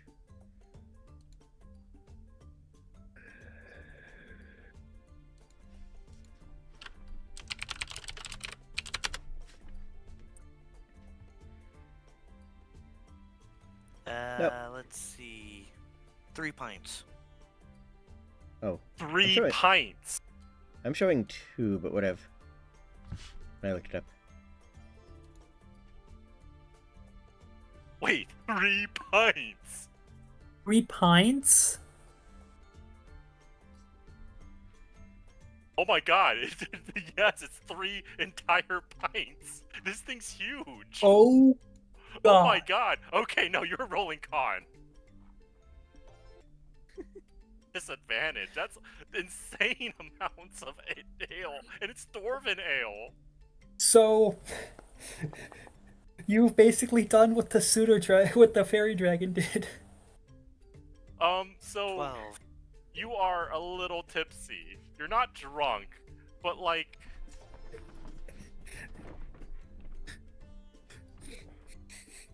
Doing good.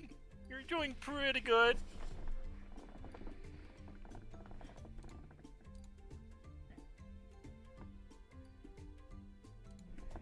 Ooh, can I try some of that?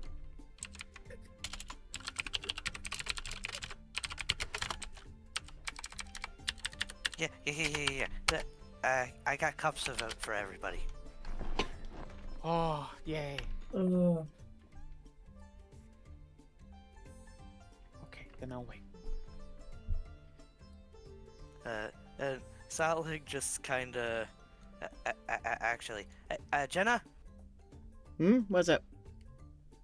Could you help me carry this out? I'm a teeny bit wobbly. Yeah, nothing sure. to worry about, but a teeny bit. Yeah, I got it for you. Don't worry about that. Thanks. All of this here?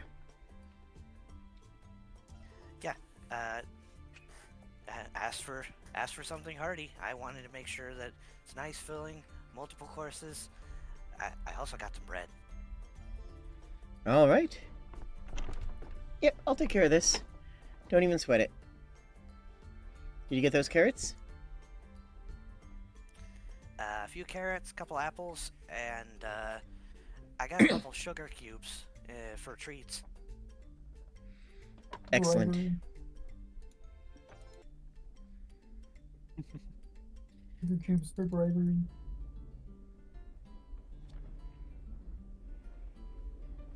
All right. Uh, Here- Continue. So are we gonna head over to the office tonight or in the morning? They didn't take any record of us arriving in town, so we've probably got a day we can burn if we want. I mean, it took us a bit to get over here from the gate, so I think it might be better to wait until the morning. I couldn't agree more. Yes, hopefully a hungover fairy dragon is better than I don't know, a sober one.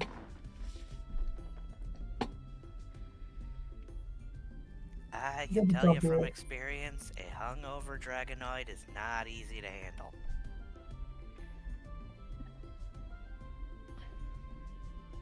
Yes, but at least That sounds like a story. maybe she won't be. My grandpa set our first house on fire. Oh no.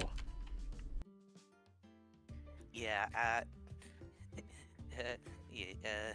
turns out when somebody's really hungover and they yell at you to be quiet because somebody decided to do some construction work, well, turns out that sometimes when you're hungover, that yell turns into your dragon breath. Meanwhile, as you talk about dragon breath, she burps out like a puff of sparkles and glitter.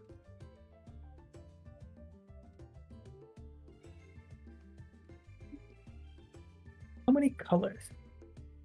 Is it colorful? It's very colorful. It's like a small rainbow, and it just kind of like it shimmers and shines. It kind of floats in the air a little bit.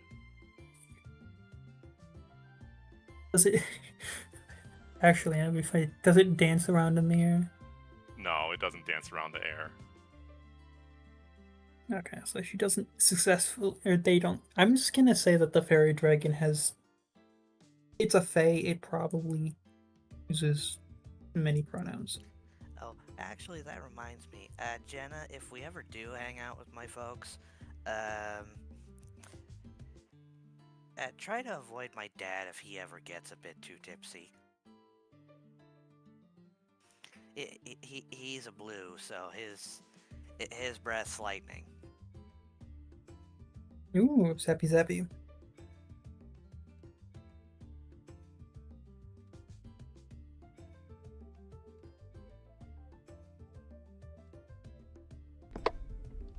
That sounds pretty reasonable. Is now an okay moment for me to step away for just a second? Sure. Okay, very sorry. I'll be right In back. that case, I will do so too. I should get more water because I'm always thirsty.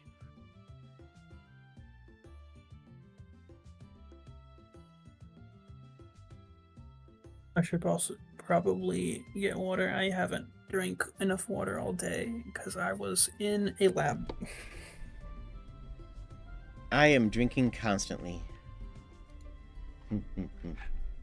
That is called take care of yourself, you fool. I was in a biohazard lab, so they don't like. Well,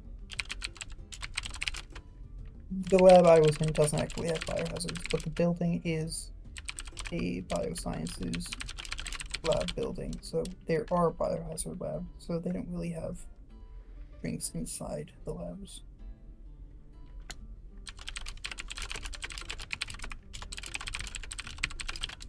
And from our trainings, some pretty potent biohazards.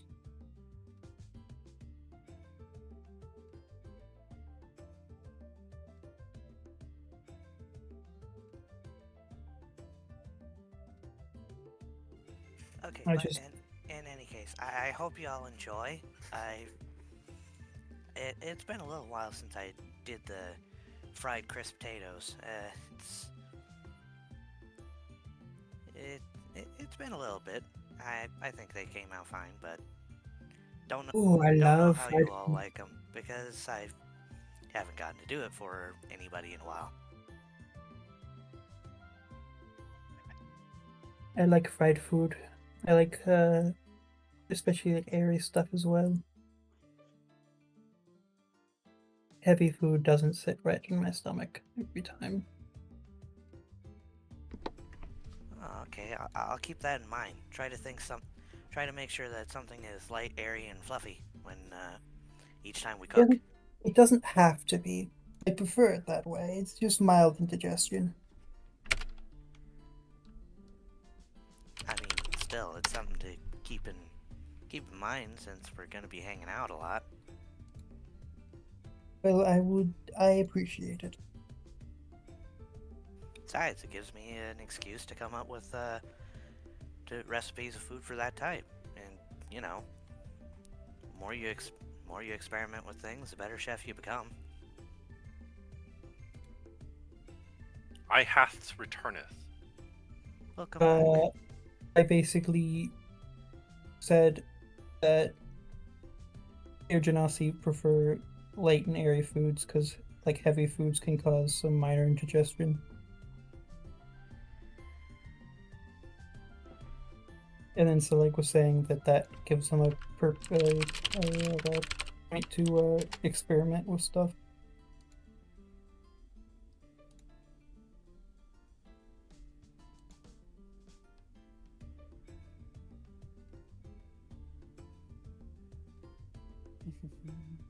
When you're used to eating food that is, or when when your body has adapted to food that is made from like plants and animals that can float on the wind.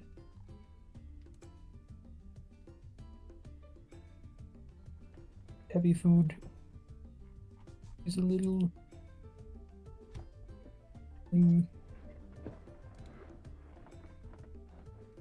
I can go for something heavy right now, says the Air Genasi, pulling out a croissant.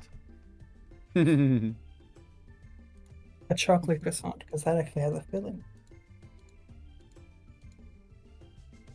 Or, because you could technically call it a filling, it's not semantics. I'm cementing my own line.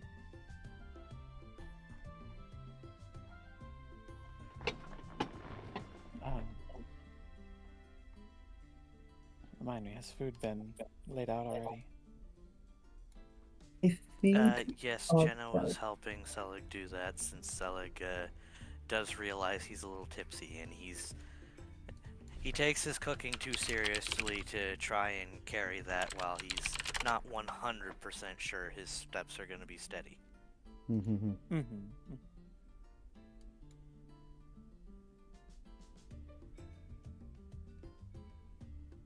This looks wonderful.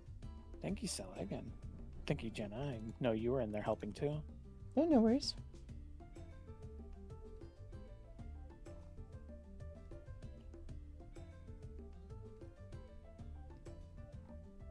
Hey, cooking is my joy, to be honest. I mean, that's the reason why I made sure to cook you all foods when I first ran into each of you out in the wilds. I mean, I will cook for anyone who wants to eat. Like, I love cooking. Cooking is what I like to do, and it makes people happy, and it makes me happy when my cooking makes people happy. I'm sure I'm about to be very happy. Going based on all the things you've cooked for us already, and all the preparation that's gone into this. Do you even hear yourself speaking?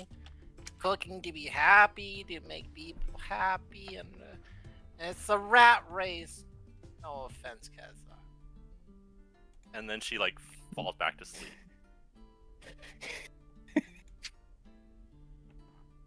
I translate drunken murmuring.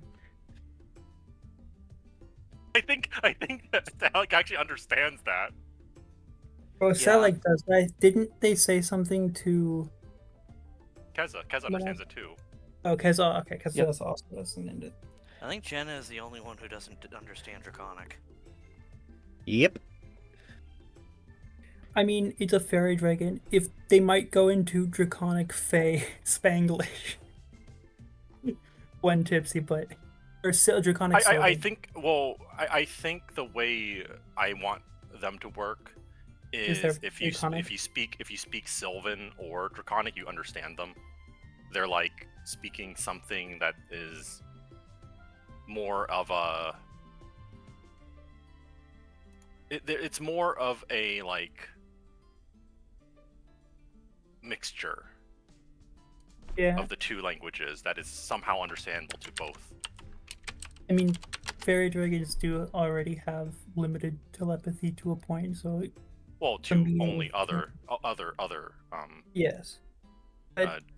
fairy dragons only, but I'm saying that there might be something there. Right, there could be something, yeah. Because I know I think it's pseudo dragons can. I think their limited telepathy is like images and meanings to things, or that might just be.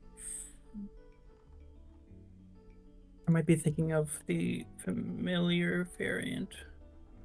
I mean, regardless, it's No. neither here or there. It's Yeah. The family has. Yeah. I translate for Jenna. Drunken Murmuring. Jenna speaks Sylvan, so technically everyone can understand your fairy dragon action in this party. I choose not to. You choose not to. That dragon has been nothing but a menace. I am not listening to them. Mm-hmm. Also, who's drinking the booze right now? I am. I am.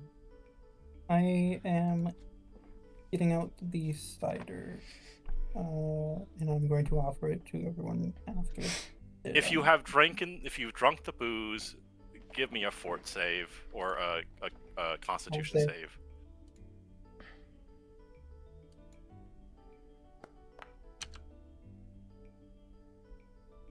Easy. Heck yeah, I rolled a 5. Oh no! In your defense, you are very small. It's a private dice. I have to go check on behind the DM screen. Uli, you have to reveal it to yourself. You have to right-click reveal because you rolled to yourself only. Yeah, I accidentally had it set to. Okay. Y'all. Buck, did you drink? Did you drink from the serving cups? No, I just drank the full 3 pints beforehand. I left the cups for everyone else. Okay. Congratulations, you poisoned 2 of your friends. Oh no. Whoops. Well, I didn't. You said. I said I didn't drink the ale. I said I drank cider, but. Oh, okay. No, if you drink the cider, then you don't need to roll the Constitution saving throw. Only Keza needs to then. I get a bad feeling that if I had drank the cider, I wouldn't have done well. You are euphoric, Keza. You feel very good. You feel amazing right now. Like, things are rainbows to you. You just drank dwarven ale that was steeping in fairy dragon. Okay, that sounds kind of like an amazing drug. This is... I've never had a drink like this.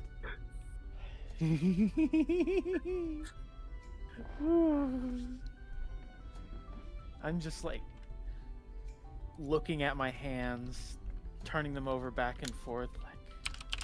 Yeah, your hands are like... Wow. Your hands are wibbly wobbly right now, like... rather than your normal paws that you see, they're like rubbery looking, and then you move them, there's like a delay. Do not lick the fairy dragon! Yeah. Oh god. Oh god. Also, knowing the euphoria breath mechanics, this either goes on for a minute or you. Oh. Though to be fair, if it goes into your digestion, it may have a longer effect.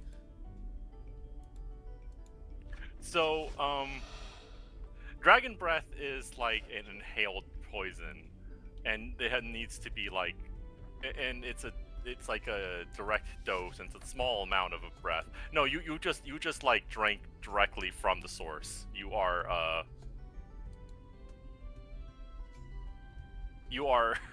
pretty high right now.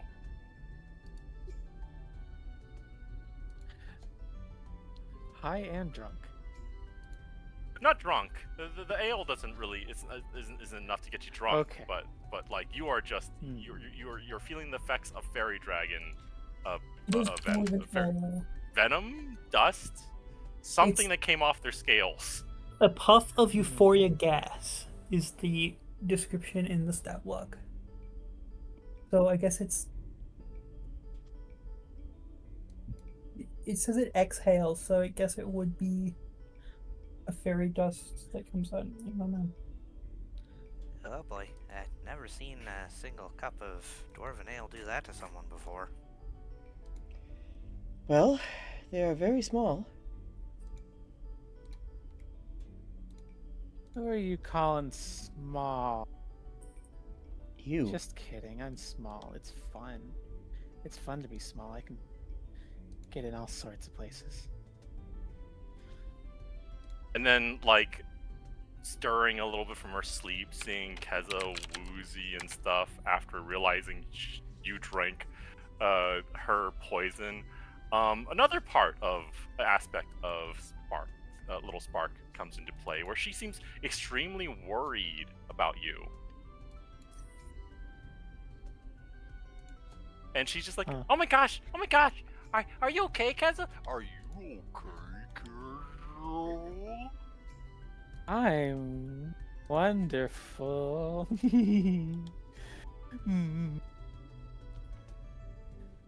I haven't felt this good. Maybe ever? I've never felt like this. This is amazing.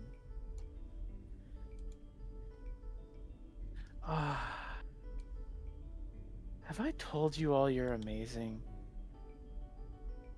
You know, I don't think you have. Even if you're a little wobbly right now, but you're still so cool. You and your hat. And you're As you look at Big as you look at Jenna right now, rather than simply the war witch before you that you normally see, there she stands, a halo around her head, shimmering, glowing, a savior of all kinds, the last bastion between beast and man, and those who declare themselves heretics of those that would do war. And Selig, a giant dragon with a chef's hat, holding many spatulas and griddles and frying pans in his many arms. And Arleon is now just a cloud, happy cloud. Mood swirling between thunder and sunshine. I'm just looking around, awestruck. And as my gaze settles onto Selig, this giant dragon, I try to look up at him, confused how that's working. And I just fall backwards, leaning backwards to look up. Now I'm on the floor giggling.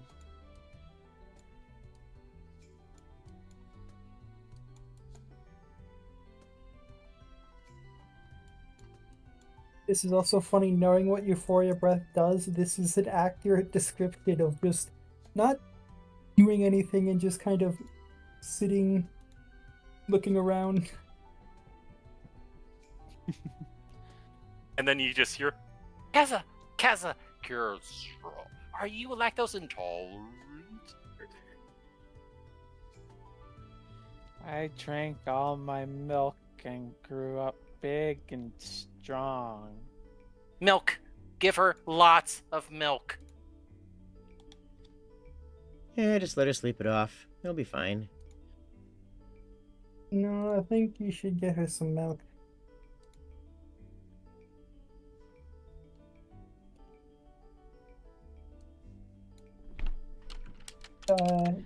Aye.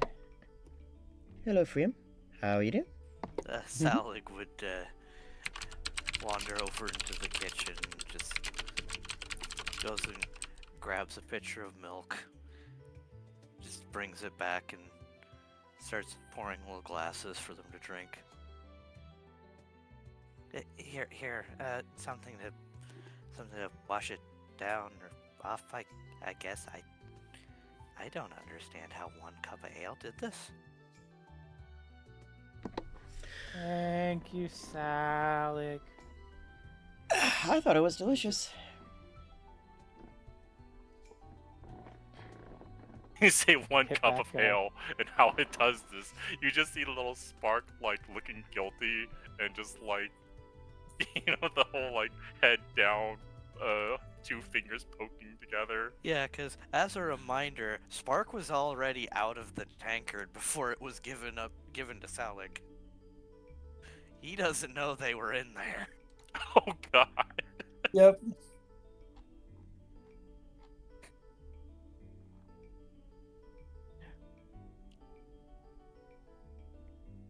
I just kind of hold the milk for a second, looking at it. Whoa. Is milk? It looks like the Star Like- Wars blue milk. Is this like life juice? Sure, let's go with that. Technically. Sure, Keza. Sure. What happens if I drink it and I'm already alive? You become more alive. More alive. Yes. Yeah. More aware. More alive. More awake, awake to the world, if you will. I like hold up like I'm doing a very wobbly toast. And then I just tip back a cup of milk. So, like, despite it being just plain milk, you know that Ratatouille scene where, like, they're trying to describe flavors to their cousin, and there's, like, little fireworks coming off in the background? You get that, but it's like a full-blown display of fireworks. As, like, the flavors mix in your mouth. There's this creamy, delightful concoction.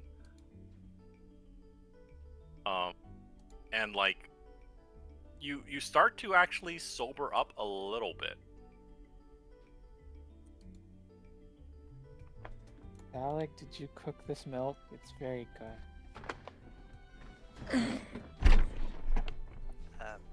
No, but I guess I could try figuring out how to prep different types of milk. I did get some brewer's supplies today. And he just pours another glass of the milk.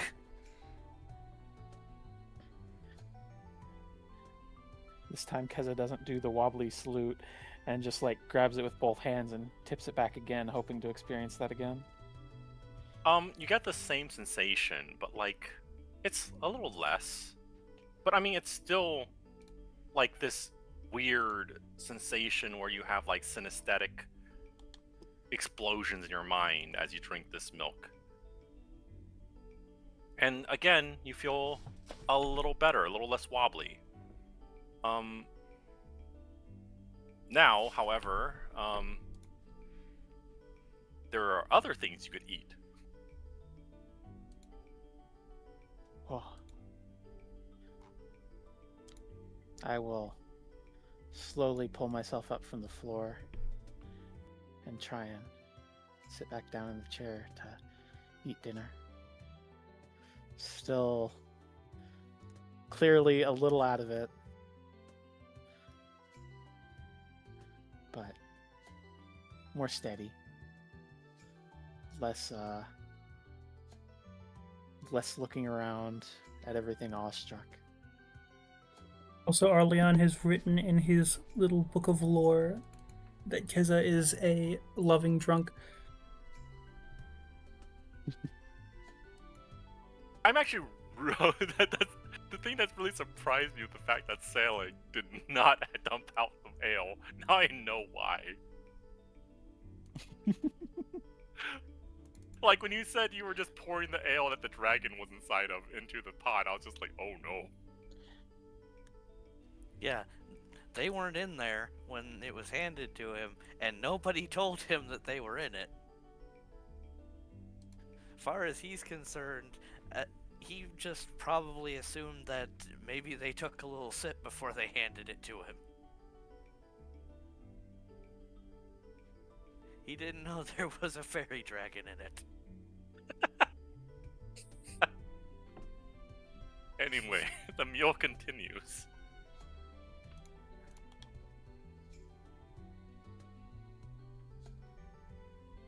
I offered to get people sparkling cider, and I do not let Orc near it.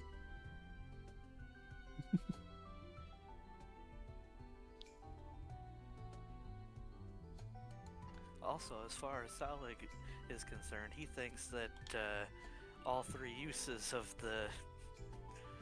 Or... No, wait, he thinks that there's been at least 3 uses, I think.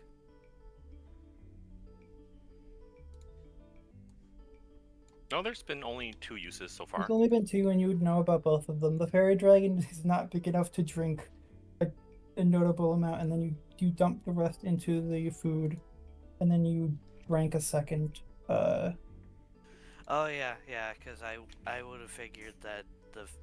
Okay, yeah, as he does. Wait, no, know it that might be there's still 3 one 'cause use left. It would be 3 because there was the fairy dragon triggered the first one, and you'd know about that one because the mug was full. And then you dumped it into the food, and then you drank the entire second one. And then I think right now was the third. Right? No, there was no third one. Okay, so it's just the 2 then. Some was used in the stew, the rest was poured into cups. Okay. If you I'm you not don't 100% sure if what. I don't think the amount that would have been in the stew would have been a strong enough amount to cause the same reaction, though. So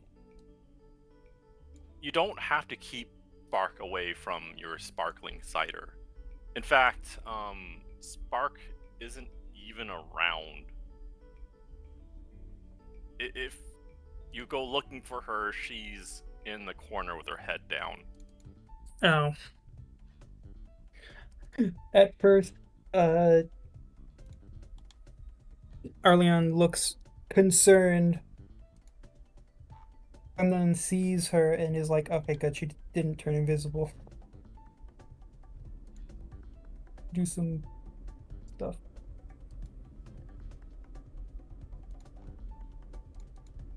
I'm just gonna go try to make sure that Little Spark is not completely and utterly dejected.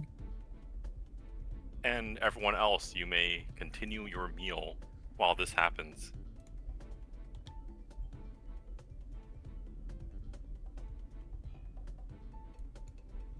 I'll be right back. Okay. Yeah. Hey, Am I having listen. the synesthetic explosions for Oh the yeah, rest you're of the food, or is yeah that only... you're having like the Ratatouille moment right now. The doon doon doon doon. This is the best food I've ever eaten. It's good.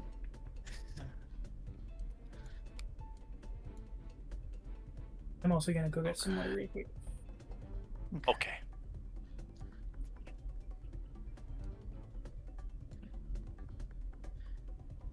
Jenna, where did you get your halo?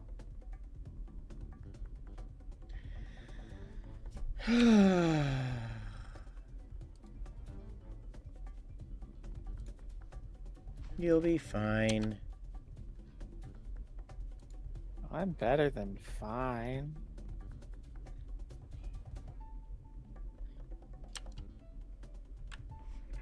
I'm just gonna throw a just gonna throw a water skin at her. Ah. Too slow react, it hits me in the face. Not hard, I imagine, but...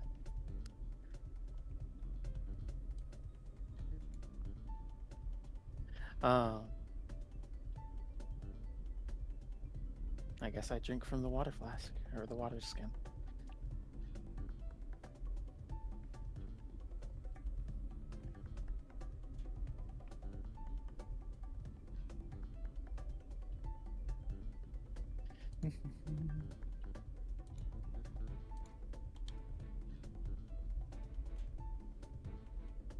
Ugh. What? Something touched my leg. Oh. Wasn't I me. don't know what that was.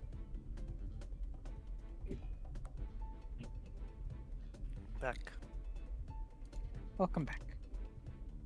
I am also back. We are streaming Okay. right now. I almost said something. Oh. It wasn't that bad, regardless. I too am in this episode. Meow. Oleg, how do you cook explosions into the food? Like really good explosions. Explosions? Yeah, What do you mean? the little explosions that are happening. It's like pretty fireworks in the food.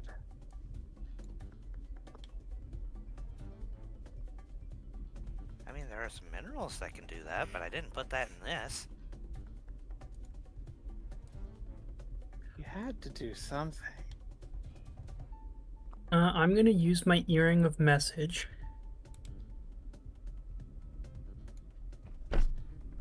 to message Selig being like, some of the fur dragon dust may have gotten into the ale, so that is probably why it is a little loopy.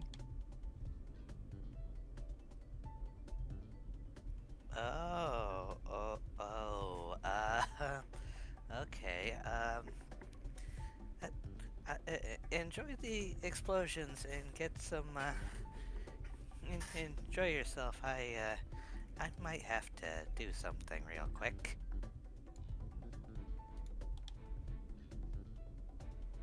Hey. Selig is going to make his way back into the kitchen, but on his way there, he grabs his herbalism kit. Let's see, antitoxin, fairy dragon dust. Is there a recipe for that in there? You find out that nothing cures fairy dragon. It's Except for milk. Oh boy.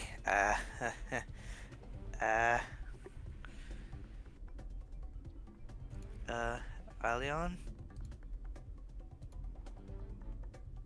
Alion walks back in from doing the like pat on the back to reassuring pat on the back to little Spark, and comes into the kitchen. Yes. We gotta try and make sure she drinks a decent amount of milk. Yes. Yes, probably.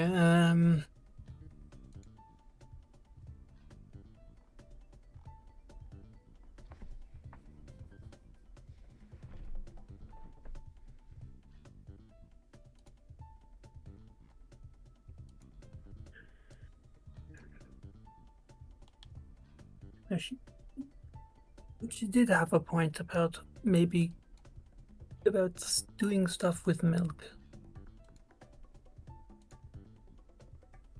I mean, did you buy any soft cheese?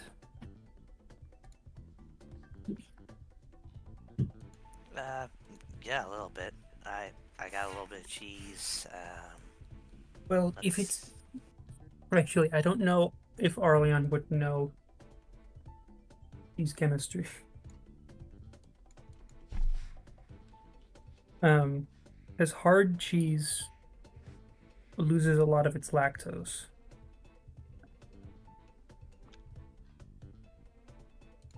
But soft cheeses like mozzarella don't, which is why it's not the lactose, it's the protein. It's not the lactose. Okay. It's the protein. When you drink milk to reduce like a toxin load, it's because of the proteins inside of it. Wait a second, I think I have an idea. And he'd pull out his pot, take out his tinder box, and starts up again, and he starts making a fondue sauce. Yes. Yeah, Keza seems happy enough to eat stuff, so if we get some cheese, maybe that will help. Yeah, I'll make up some fondue sauce. Some nice cheesy fondue sauce. And then Unfortunately, she can dip the steak in that. Unfortunately, or maybe just fortunately, Little Spark doesn't tend to euphoria breath people that often, so I have not had to properly try to mitigate it before.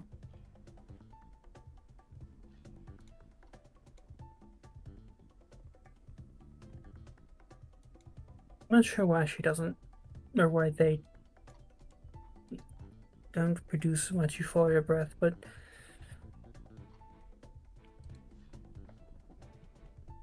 Sailor Dragonette.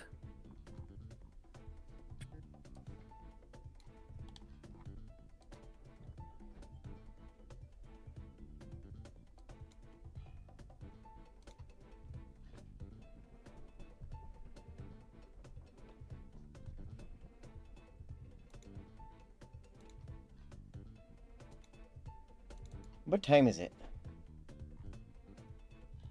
It's pretty late. You're currently eating around midnight, so it's getting to 1, maybe 2 a.m.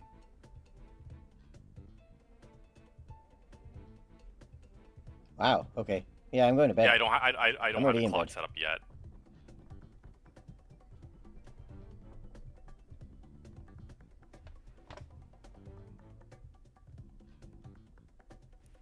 Salig would be pulling out the fondue and be like, night Jenna, I'll try to keep some of this warm for you so you can try some in the morning. Alright, thank you much. I'm gonna head to my room, which is very fancy to have a room, you see, because, you know, I'm used to sleeping in commons, because it's a lot cheaper.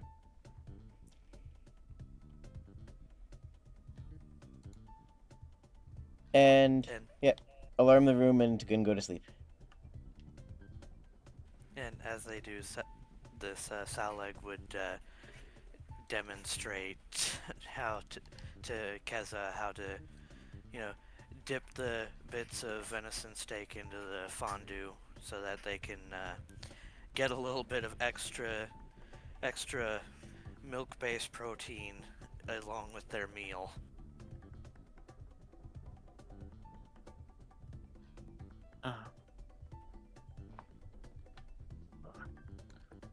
Sorry, one moment.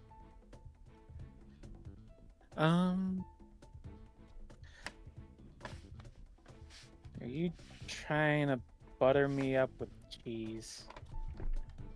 You know it's just a rumor about rodent folk liking cheese, right? Except me. I like cheese. Trying to cheese you up with butter. Oh, no. It's just, you mentioned how much you like the milk, so I decided to try something with a little bit of cheese. This is fondue.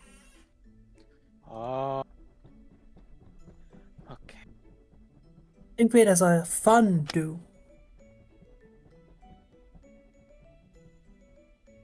What does that mean? It's a pun. Ah.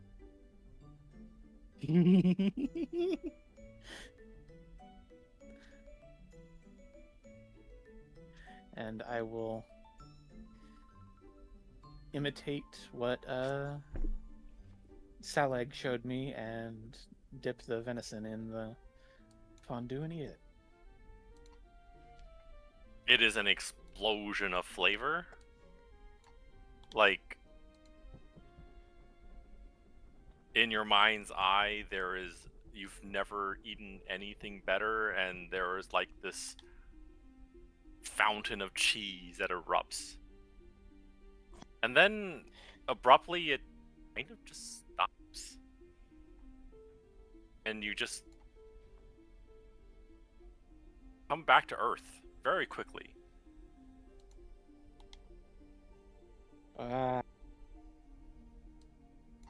What happened?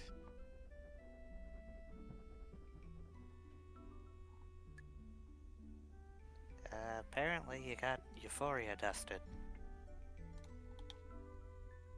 What?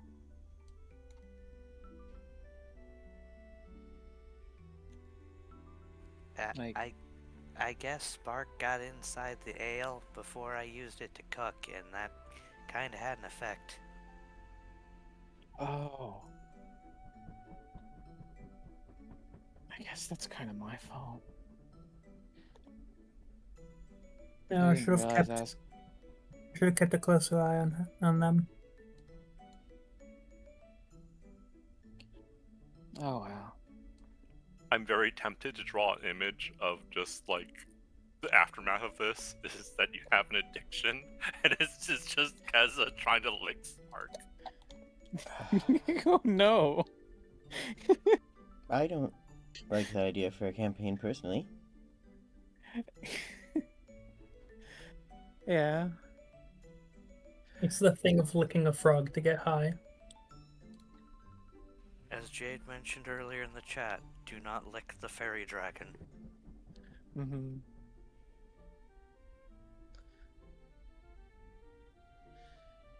Baldur's Gate 3. You licked a fairy dragon. Why?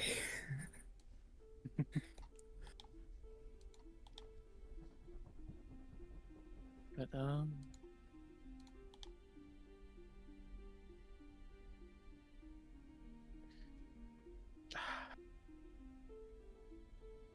that was unexpected. But that euphoria stuff, that's pretty potent.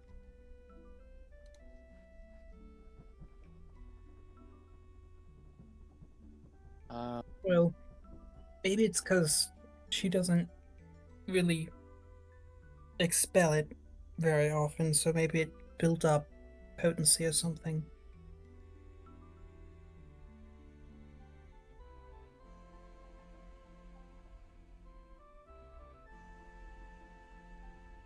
Well,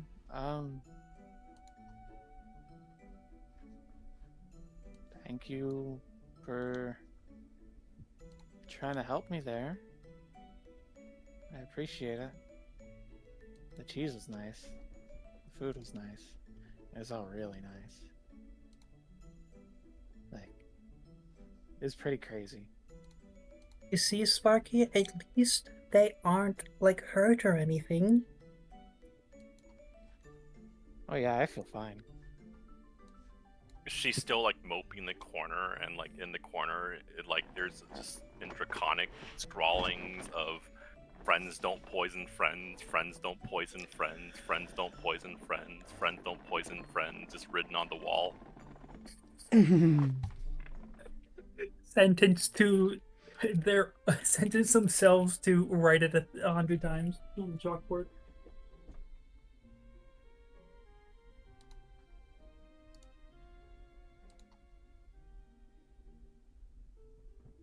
I'm gonna go into my pack and get like a small blanket and burrito Sparky.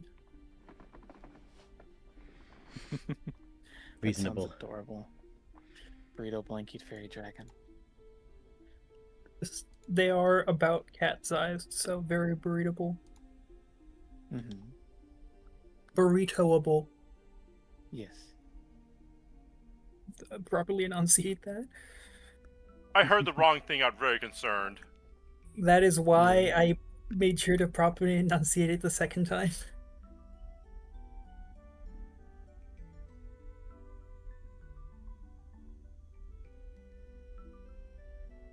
Um.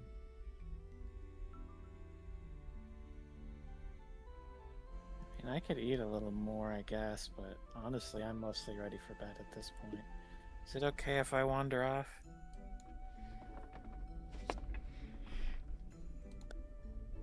I'm not your boss. I Yeah, don't know I if there's any lasting effect to this.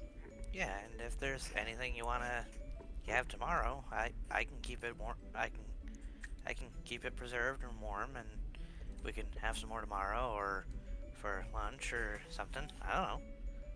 I'd absolutely love that.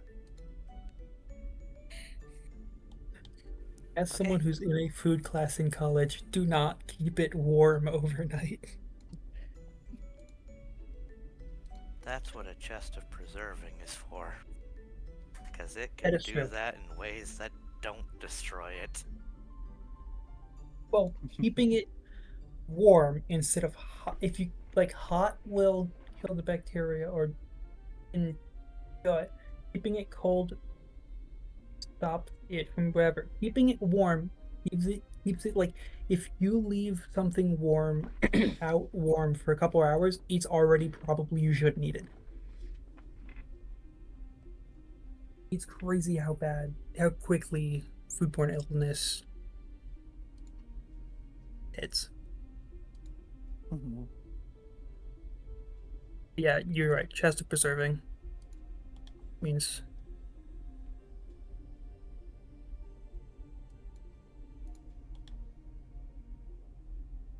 I'm going to go put the burrito in a soft spot so they can, I don't know, feel better later.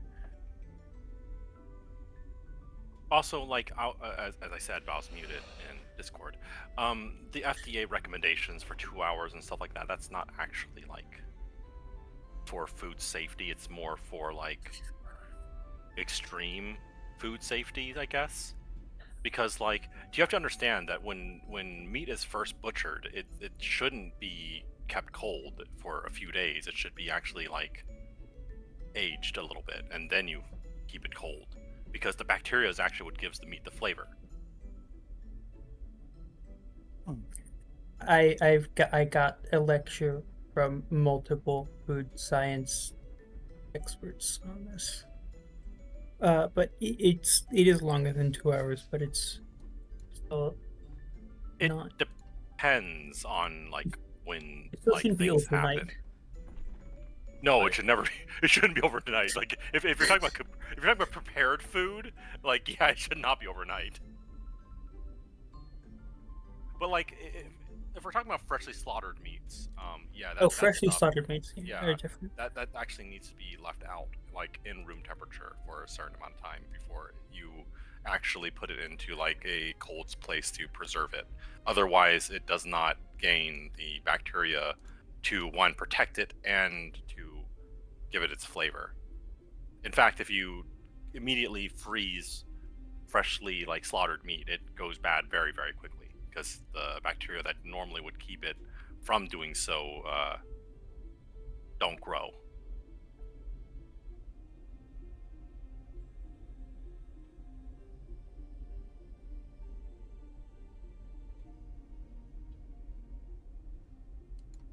Anyway, yeah, your fairy dragon is like mopey, sad that she's like essentially done bad. She like feels that whatever her pranking nature has like hurt somebody. And because of that, she is just not in the best states. Like, she's a little inconsolable right now.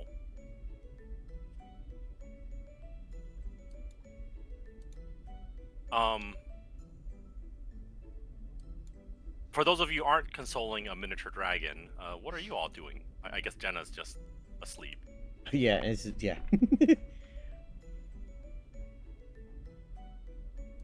Assuming Kezo is given permission to take the basement, going to wander down the steps down there and tuck in for the night. Yep, and Salig is going to be carefully, like, getting everything just cleaned up. Any food that was left is going to be put in the chest of preserving, so it will be good to just have later. And then once everything is cleaned off and put away, he's going to just wander into the other room on the ground floor and just kind of flop into bed. One thing to note, I don't know how you guys would like the chest of preserving, but the way I see it is it's kind of like a stasis chest in a way. It's not like a cold chest because it doesn't specify that it's a cold chest. It's not, yeah, it's not a refrigerator. I mean, that's the way I saw it. That's why I'm putting things in it right away. There is magic that keeps the food fresh. It doesn't say cold. So I think when you put something inside of it, it comes out the same temperature you put it inside. Mm-hmm. So you put a perfectly cooked pie and a perfectly baked pie inside the chest of preserving, I think it stops it right there. Yeah. Any magical effects, though, still, deteriorate over time. But, like, for the heat and flavor and everything, stays good.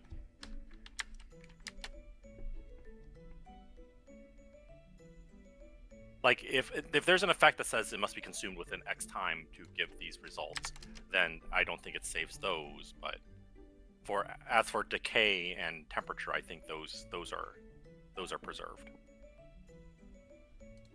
Mm-hmm. If you would rather it just be an ice box, it can just be an ice box that's just cold. Yeah, I just see it more as chest is cool. Yeah, I see it more as a, like, preserving and stasis thing, so... Yeah. Yeah, because nowhere does it state that it's a cold box. It's simply a box that makes things not go bad. Yep. But anyway, as you sleep... Magic. It's magic. As you Foul sleep, magic. nothing exciting happens. You are in a safe town. Well, a safe mega city of types. In a safe neighborhood of said mega city. Every so often you hear maybe a shout or two from one neighbor to the next, a dog barking, cats, I guess, doing cat things. Meowing. Well, yowling probably. Oh yeah, yelling. Meowing is something that they kind of do for humans. And otherwise, if nothing particular happens, or for you, or like to your characters, or your characters want to experience, then it just becomes daytime.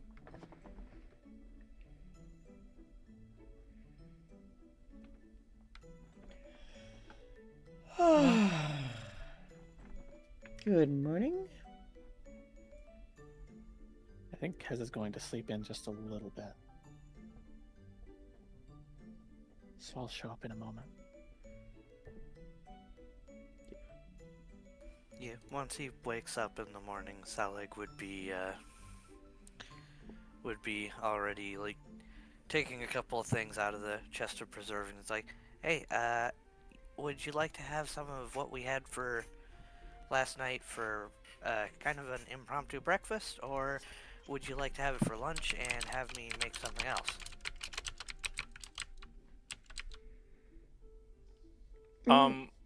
Arleone, you open your eyes. It's still black. It's still dark.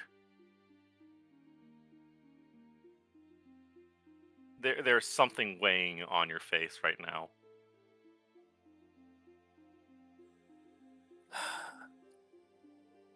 Why do I have a scaled cat?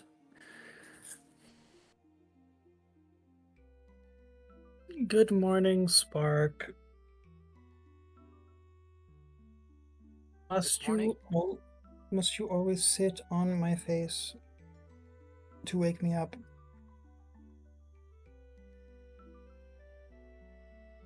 And she just kind of skitters off when you mention that.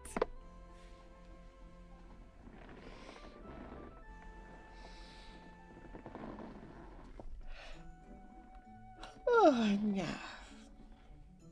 Oh, her sour mood of the night was prevalent. It seems to have worn off at this hour, where things have just kind of basically been forgotten. Her short-term memory is amazing at smoothing things out like that. And she just goes, Ooh, breakfast time. Is it time for breakfast? Breakfast. and as usual, food is on her mind.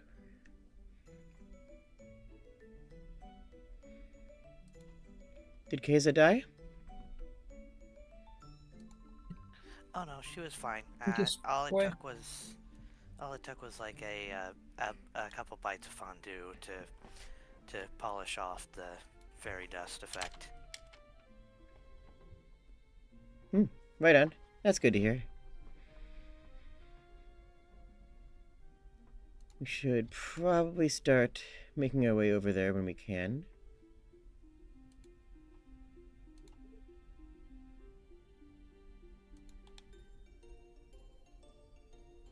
As I will now wander up with a bit of a yawn.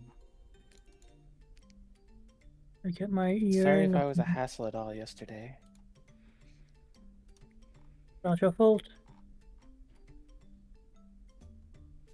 I mean, I And should also, have you want a considered- hassle. Oh, that's good to hear. I mean, the point of the evolutionary point of fairy dragons getting there before your dust is to stop attackers. So it tends to just make someone not do much. It certainly seemed effective at that. I was quite preoccupied with all the sensation. Good sensation, mind you. But nonetheless.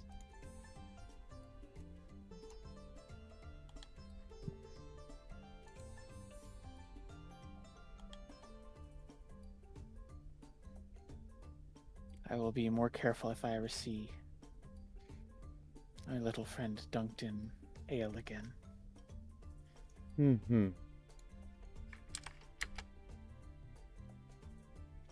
She does love getting into food and drink.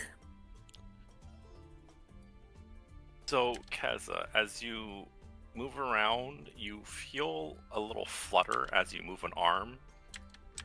And there appears to be a small hempen rope, and there's a little card attached to it. A little what attached to it? It's a little card attached to your wrist with a hempen rope. Small hempen rope. I will bring it up to my face and try and get a look at the card. In a very glittery text or font, just handwritten. Looks like it was made rather hastily, there is a "I'm sorry" written in Draconic, and there's this little powers of glitter on the cardstock.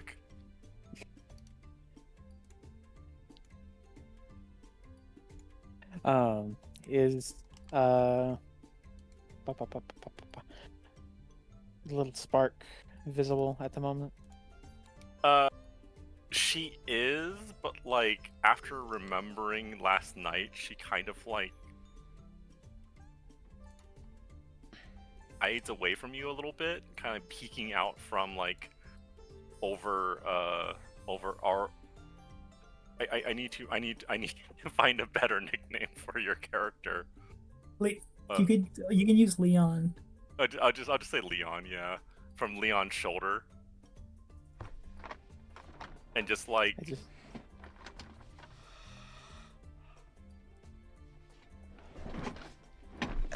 Alright, go ahead. Oh, I just give a little wave at little spark and thank you for apologizing. You didn't do anything too terrible. It was just a mistake. No one got hurt.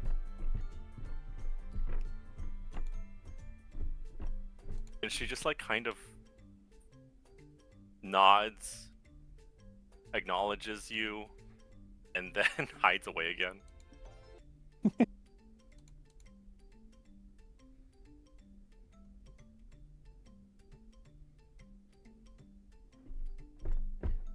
You keep hiding, and I know you're immediately just gonna forget why you were hiding as soon as the food comes out.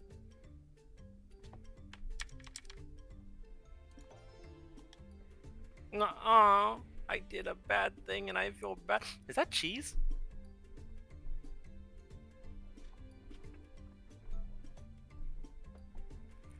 Yeah, that's cheese. Immediately forgotten about the transgressions of last night, as she like just starts trying to find things to dunk inside of the fondue. Single-minded hyperfixation.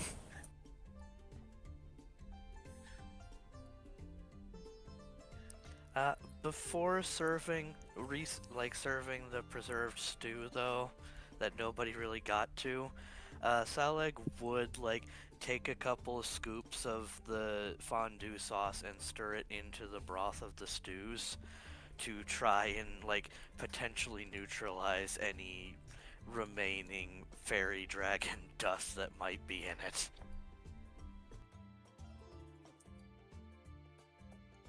Yeah, but that also just sounds really good. I had beer cheese soup recently and that was phenomenal. That's why he's using the fondue sauce instead of trying to mix extra milk and having to rebalance it over again. Or my suggestion was gonna be doing the grating Parmesan on top of it or something. Because I know there are some soups that people will grate Parmesan onto. I mean, if you're eating at the Olive Garden, that's every soup, even soup that doesn't have Parmesan Olive Garden inside puts it on everything. of it. Put on your salad if you ask. Though there are definitely some salads that putting some cheese on these.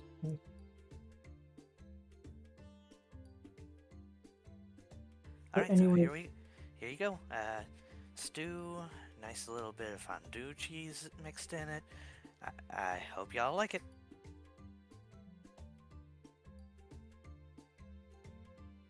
Partake of the soup. As I will absolutely dig in. A little... At first, slightly disappointed at the, it no longer tastes like beautiful fireworks explosions. But, then gives a little shrug, just digs in, enjoying it for what it is. When Sally figures out how to make pop rocks, is gonna love it.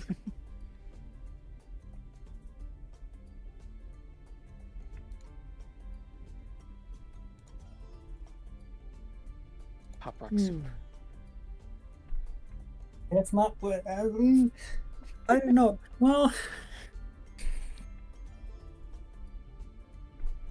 that might have a similar issue to why you do not carbonate milk. Yeah, that's fair. Uh. I mean, Fun fact, the people have nicknamed carbonating milk as the potion of instant spoiled milk. mhm. Goose. Because if you add carbonic acid to milk, the milk tastes like it has spoiled. Yeah, because you're increasing the acidity of it. I mean, it's chemistry.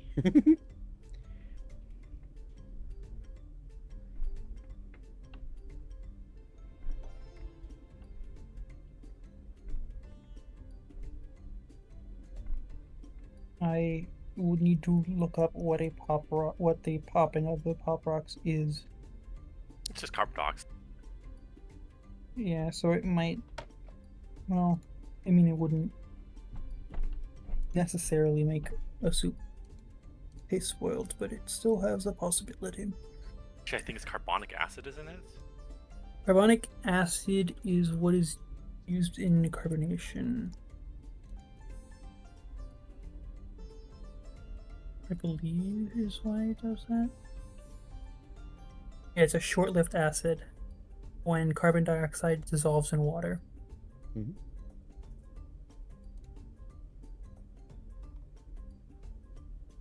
Anyway, as the morning goes on, Jenna, Hi. you hear something in your mind. Neat. It's just simply, I grew tired of the stables, and I found you.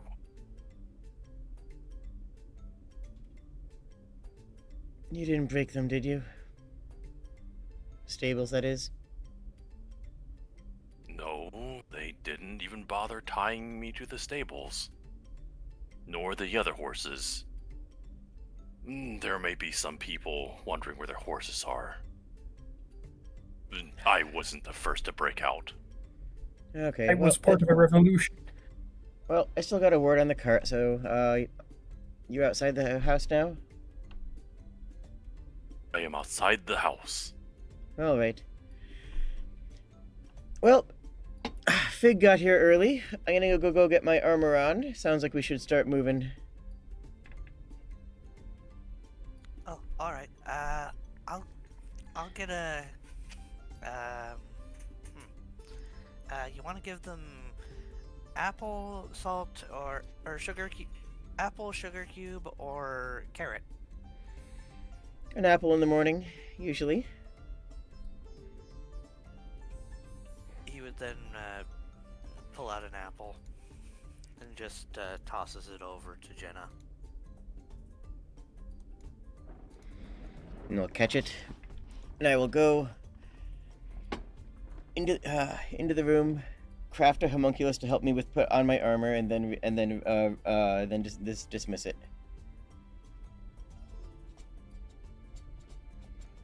And I'll come back out, fully fitted. Usual. I mean, rules as written, the homunculus stat block is a much more in-depth process than just a quick little thing. No, I mean, we generally waive setup and stuff for, like, if it's Well, just I like meant- a flavor. Unless Well- it's narratively interesting, I do not care. It's like, use your own blood in it, so it's like bonded to you. Yeah, like the the homunculus thing. rules are interesting and everything, but like at the same time, like, using It's also dismiss. not.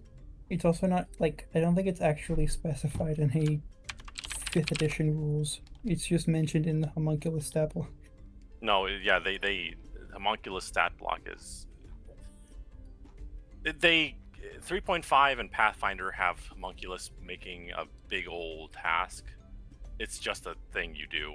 Like it's a quick and easy thing you do in Maybe. 5e, yeah. Yeah, it doesn't say it takes any significant amount of creation. It's just a matter of transferring my infusion off of my sword to make the servant, and then dismissing the servant and re-infusing the sword. That's literally all there is to Right. it for an artificer. Mechanical homunculus is different than. I was thinking of the weird little flying squirrel-looking thing from the monster manual. No idea what you're on about, but not that thing. Yeah, the mechanical homunculus is different than. I mean, before this edition, homunculi were made with a chunk of your flesh, like a cube of your flesh, and it was a massive process to make one. And if your homunculus died, you took 10d10 damage of emotional damage. I'm serious. Yeah. It's emotional damage. Well, yeah, I know how to make a homunculus. It's like, it takes months.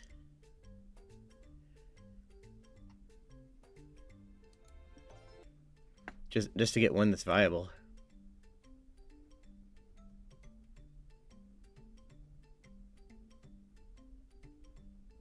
Yeah, it's such a short description. But like in a TTRPG, it's not going to be that bad. Well, they don't even describe the ritual that much. It just says shaping a mixture of ash, mandrake root, and blood. One can channel rare ritual magic to create a faithful squirrel-sized companion. It does require actual muscle tissue. What? Are you saying Squirrel Girl is an artificer with a lot of homunculi? No. It would be a different type of caster because artificer's homunculi is just a mechanical servant. The other one I'm talking about is like blood bonded. It's a whole thing. Chicken, eggs, muscle, meat, lots of blood. It's a whole process. And that's what I got with. But we're off topic now. You basically need to maintain it every single day while it's incubating. Anyways, back to breakfast. And getting ready for the day.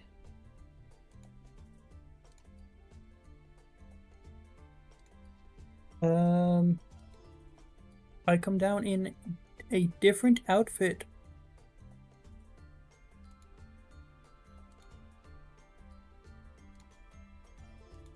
Which goes away after an hour, and then I put it back on by touching the circlet on my head. Which is me saying that this is a disguised self. Myself into a different outfit. Unless you are like mechanically using it for a stealth ability or something like that, waived. Just don't worry. Well, also Hat of Disguise is just I can cast it at will. Yeah, I mean I get that, but what I'm saying is if you're just like, if it's not if you're not doing anything mechanically with it, if it's just a visual thing, just don't worry about it. Yeah. This is also, I was just, introducing that I have it because first session. Yeah. Understood. I'm just saying for the ease of for the future and the ease of use of an item, unless you're like using it specifically to disguise yourself and getting bonuses from it, don't worry about it.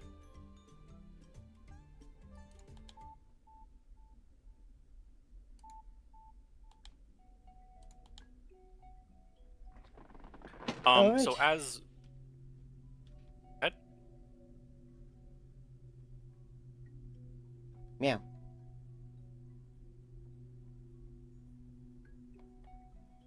No, go ahead. If you're going, then I. All right. Everyone got their stuff packed up? Yep. I'm all ready. Okay. If anyone wants to take a mount with me, feel free. I'm gonna be on Fig. I'll put the chest of preserving and what's left on the cart, and then I'll just grab my pack. Okay, cart's still over at the Gilded, but we'll be going by it. The alarm hasn't tripped, so it should be fine.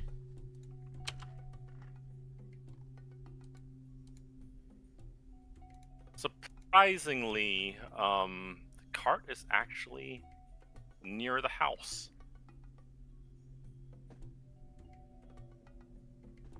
Fig is a clever horse. No, without tripping the alarm, he ain't. Oh, but, you set the if you alarm say so. to go off? I set an alarm on the cart, yeah. I said that as soon as I got there. The alarm would have in fact gone off. And I would have run to check on it immediately. And Fig would be in trouble. Because they know better. Because I do this every night. Okay, in that case, there's just Fig without the cart. Mm-hmm.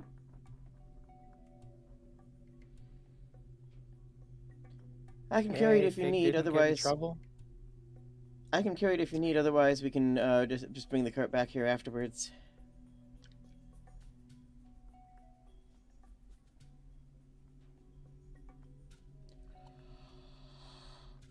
Oh, don't trouble yourself. I'm not far behind you in the strength factor, and I'm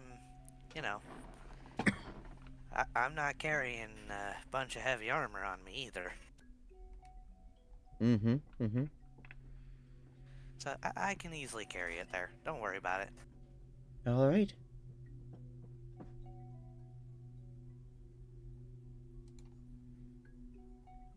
Then let's get going. So alarm actually wouldn't go off because you are beyond 1 mile of it.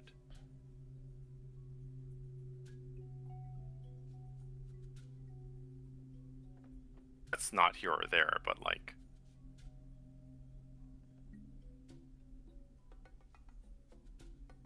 Okay.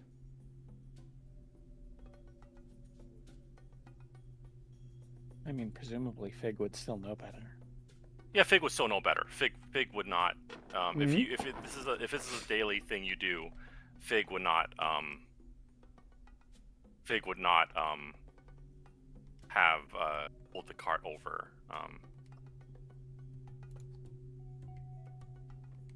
Though I would imagine the alarm would be for Fig's benefit at that point. Yeah. Because if the alarm goes off, Fig would come running.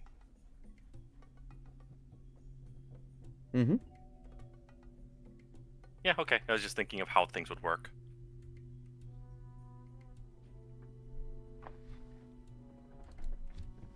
Presumably they could hear it as well, as... Oh, they share your mental senses. Yes, that's what I'm saying. Anyways, we head over to the guild.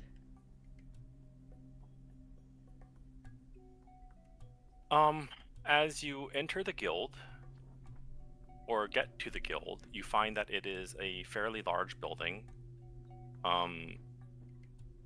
Alongside it, there is a few other auxiliary buildings, probably all meant to serve rangers in general. There's a store for gear and weapons, armor, potions, another tavern and bar, probably usually seeing clientele from the rangers. And then the building you are in front of is the guild, where you conduct most of your business and get your assignments.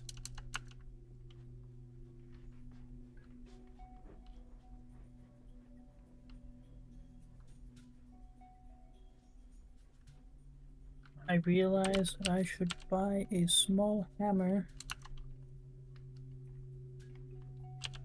because that is what I need for the hunting trap, because I need to nail the hammer, the stake into the ground.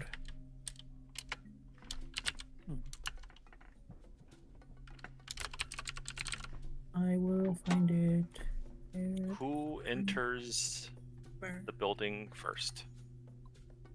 GP supplies. I'll go in. I will follow after. Yeah. I'll make sure that I'll be tying up Vig, so I'll do that and then come in.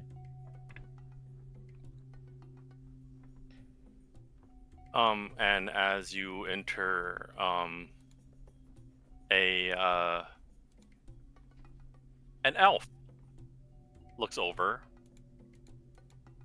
and first off, they just go, "Hey, Keza, what's oh, hey, Leon, and Jenna, hello. Please don't hurt me."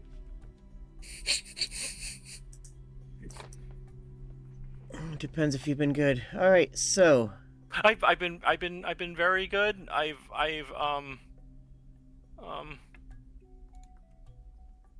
haven't set anyone on fire recently.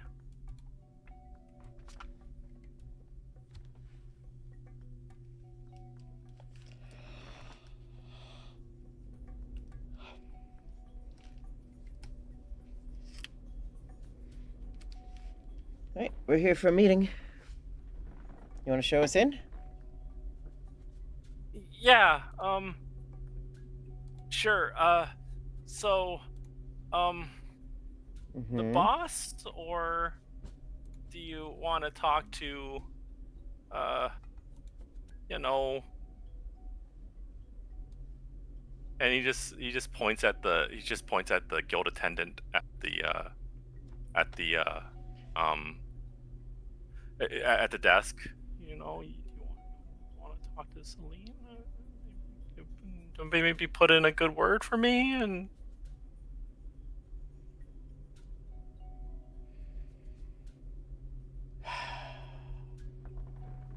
Have you even tried to talk to them?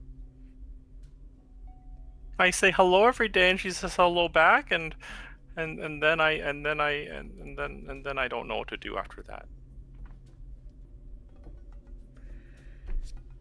And what exactly would my good word do to help you open your mouth?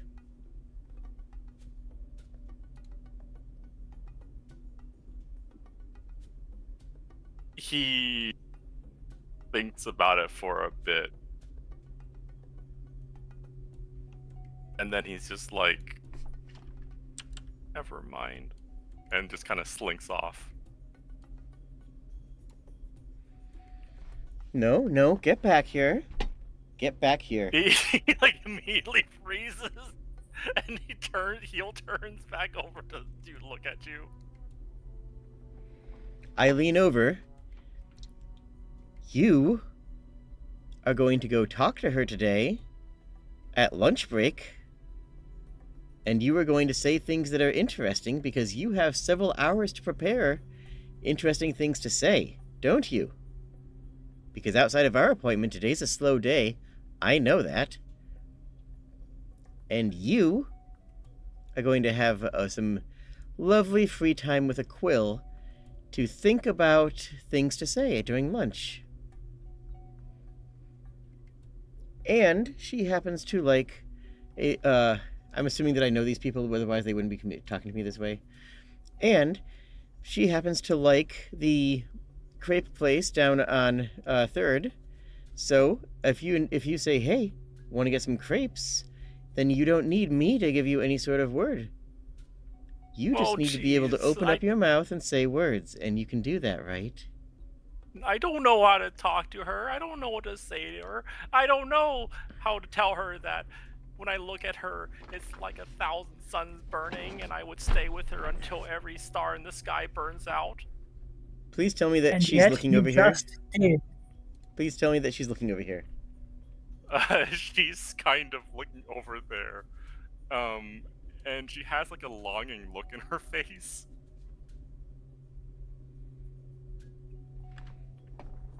Hey, I don't want to bother you, but I think you just did. What? Selig points over at her, looking in this direction. But And also, she immediately looks down at her work. even if she wasn't listening, you just found the words just now. Huh? Think about what you just said. What was her name Write it again? down. Celine. Celine. Yes? Crepes for lunch? They're buying. Really? She says as she twirls her hair in on her finger. And I'm walking away then. I'm just walking into the office, even if he doesn't ring me in. That my work here is done. Achievement get. Hook up the hopeless elves. Mm-hmm. I do my best work with disasters.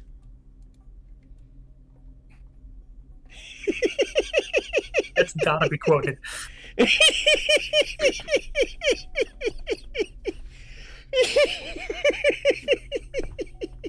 Hi.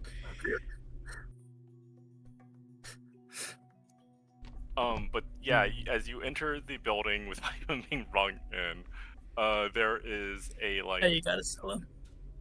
Continue. there is a kobold sitting in this executive style chair. As they should be, as they should be.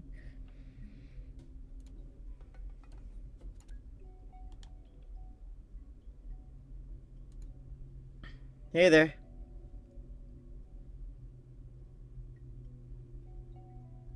Hang on, I'm making some notes right now.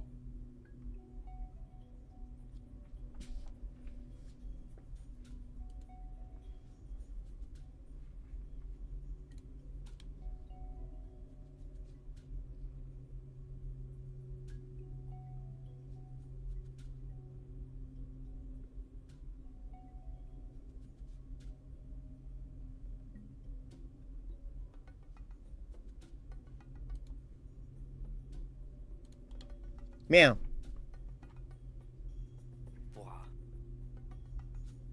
So yeah, the kobold looks at you. It's like, Huh. You weren't rung in. Oh well, that's fine. Jenna, right? Right. Yep. Yeah, you've been here before. Yeah. You remember me? Copper scale. Yeah. Boss around here. So, what you need? Need our next orders. Orders. Where are we let's headed? see. Well, he just kind of ponders for a bit. well, we've heard some happenings in the Mirthwoods. They say some critters have been amok. We don't really have a register on them or know what they look like. But you're good at your job and you know what's normal and what's not. And well, if you see something irregular, some of the beasties might, help you out. I don't know if you can talk to them or not. Anyone around you guys know how to talk to beasties? I can talk to Fig. I can talk to rodents. I can talk to a very specific fairy dragon.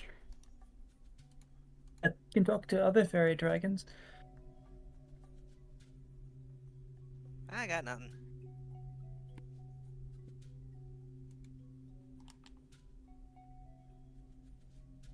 Don't worry, Sally, you can talk to the food. Remember, new rule. Everyone has druid on team. Anyway, it should be fine. You don't need to talk to the beasties. They don't have much to say anyways. I'm sure it's fine.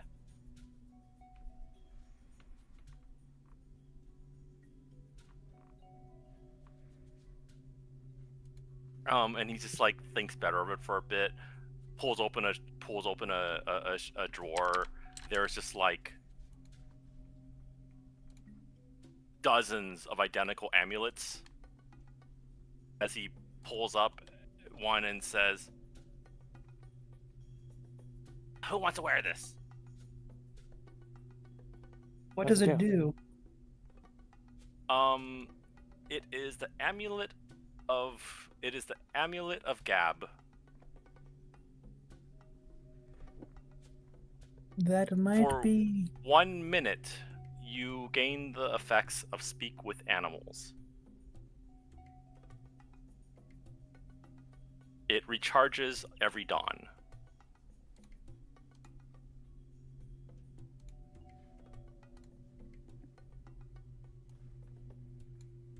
I could take it. It is also an attuned item. Yeah. So whoever has a free attunement can use it. I've got a 2 minute slots open. I have an attunement slot open, and I have good charisma. Okie dokie, then you can take it. I think. I There's have to slots for add attunement? it. Yep, you have Yes, 3 you only attunements. get 3. High Except level for artificers you get more. at higher levels, unfortunately. Yeah. I Attunement think it's slots. under equipment. Probably.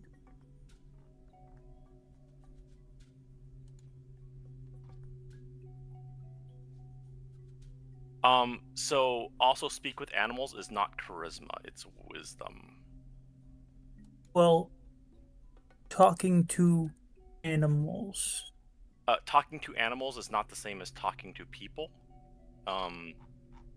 It is more closely related to animal handling than it is to charisma.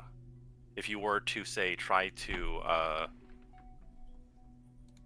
at least the way I think Fearboligs, it specifically says that their talking with animals gives them advantage on charisma checks made to influence them, so that seems to imply that they use charisma for talking to animals. Or beasts, plants, and vegetation, at least.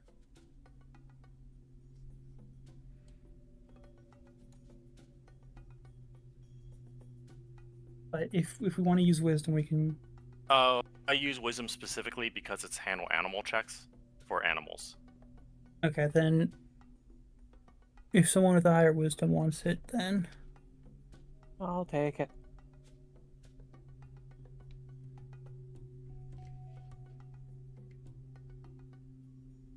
It's not that I have bad wisdom, I'm probably just not the one with the highest wisdom in the party.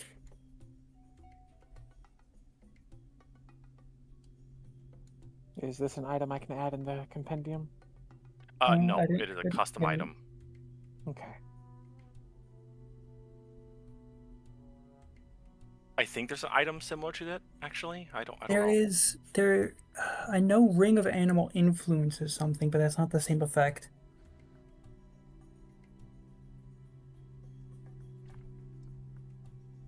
At least I don't think it is.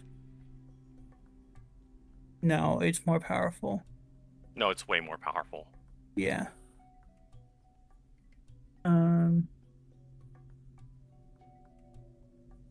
It's easy. It's just a custom. Just make an item that says you get Speak with Animals once a day. Yeah. But as this goes on, they just say they're just looking at you and just like, I mean, just don't lose it. These things aren't cheap. I have a lot of them, but Artificers Guild complains every time one of them gets lost. We'll be very careful with it then.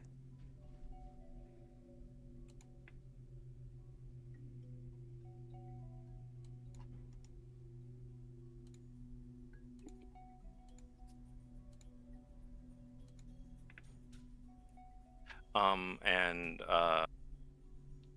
he doesn't really give you more instruction. He just kind of like looks at you expectantly.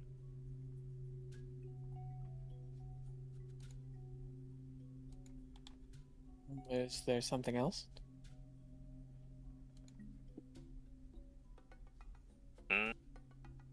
Really, just... I mean, you're still here, and I'm wondering if you have anything else you need. No, I think that was it. Okay, where are we unless you're heading for willing the to, shop? not unless you're willing to hand over some supply funds.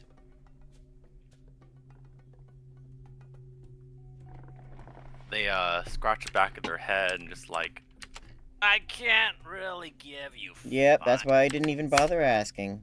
but he like opens another cabinet and pulls out 4 potions of healing. That works.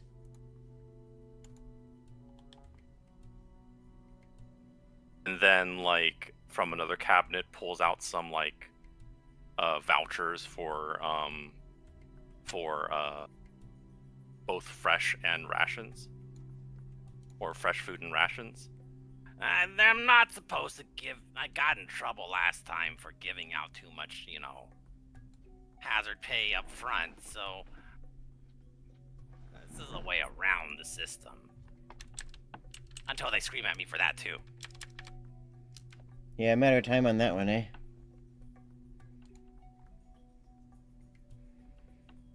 Well, last payment still should still cover things, so that's okay.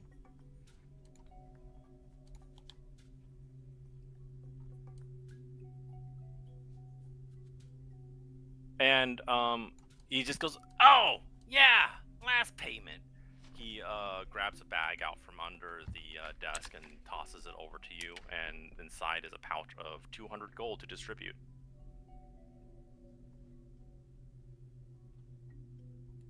There we go. That's more like it. Okay, now we can take the details on this new assignment. What's there? Right. Who's going on? Come on. You gotta give me something. I mean, we don't really know. People disappearing, and then reappearing, and then they say there's like a big spooky thing in the woods, and no one's really talking much. They say some kind of weird critters running around. Got it. How fast are these critters?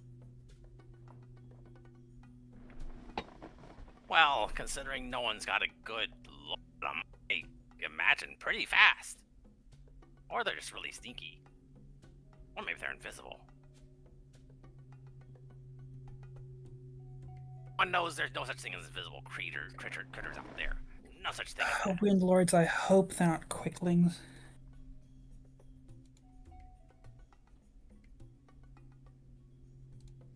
If they are invisible, I should be able to handle it. Quicklings. And if it ends up being people, I'll help take care of it. That's why you're sending us, huh?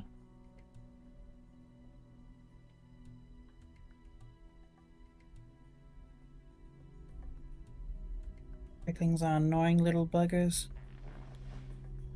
And to see hard to hit.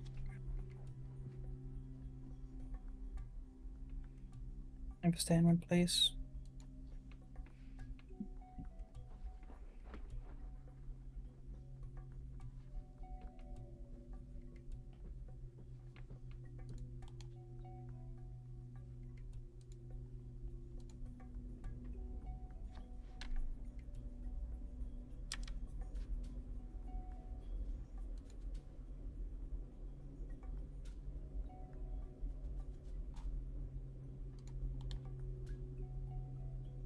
I'm gonna reach out to shake the kobold's hand.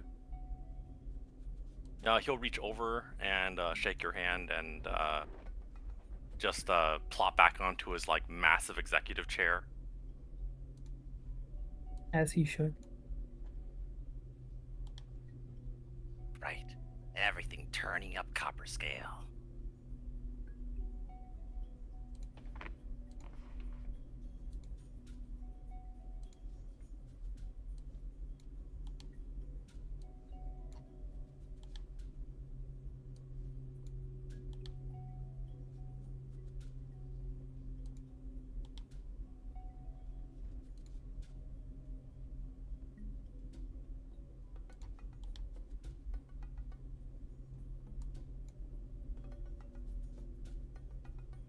Okay. How far of a ride is it?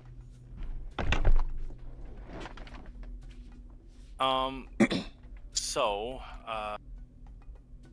it is quite a distance. Several days away.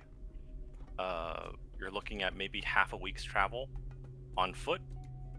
Probably 2 or 3 days travel on cart.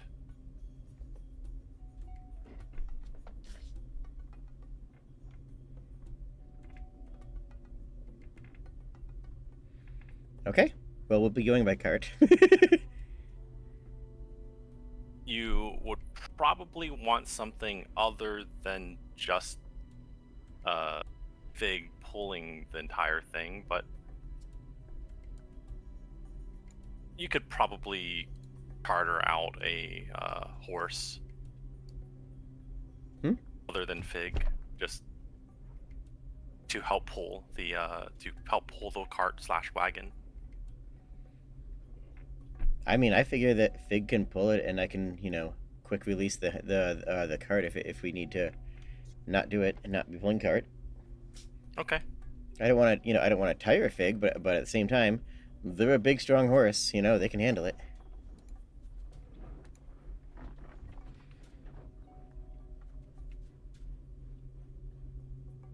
Yeah.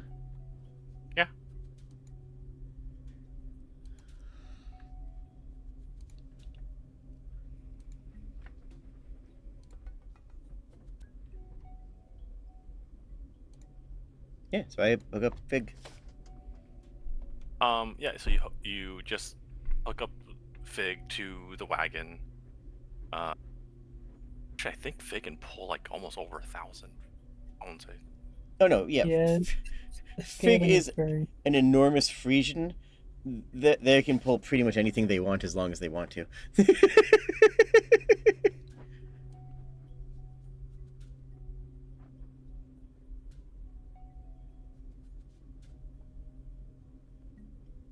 As long as they want to.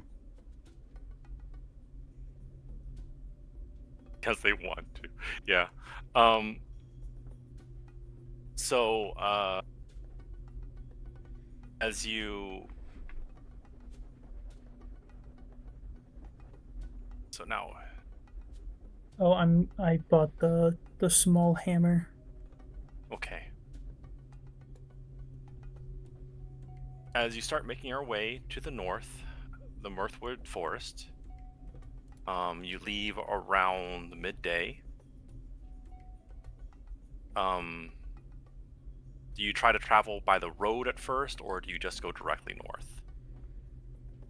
Oh yeah, we take this road as far as we can. We have a cart. Okay. If we break an axle, we're in it.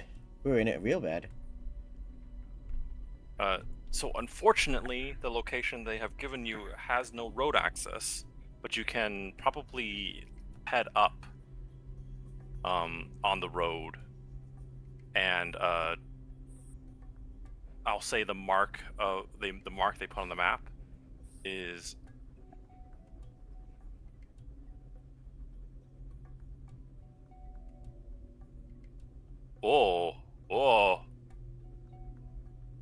why huge?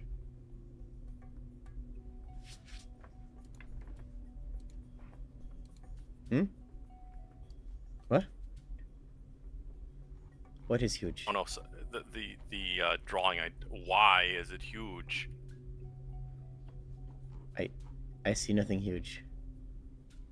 Yeah, because I keep deleting it because it's just really huge. It's not supposed to be really huge. It's supposed. So like around here is where the problems have run or have been reported. Yeah, So we you should could travel absolutely by go road. to Strolanda and stop when we need to. Mm-hmm.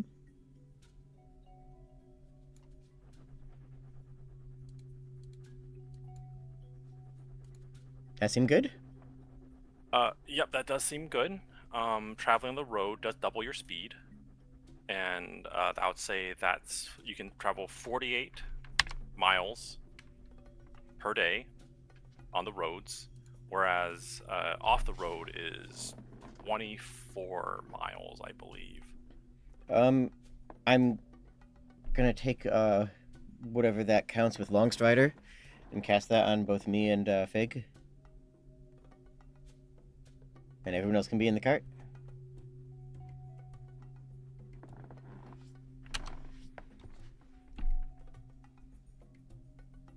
Okay. Okie dokie. I'm trying to figure out what exactly does Longstrider do to a horse. Speed by 10 for an hour. Increases speed, which is better than the jump spell, which the jump rules are weird already, and it does not help.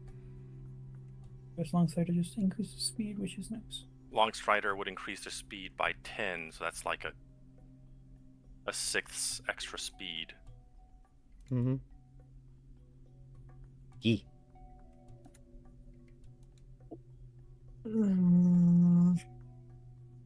Doesn't. Which isn't easy math if you don't have a calculator out. No, it's pretty easy. It's just it'd be 56. It'd just be 48 times 1.166666.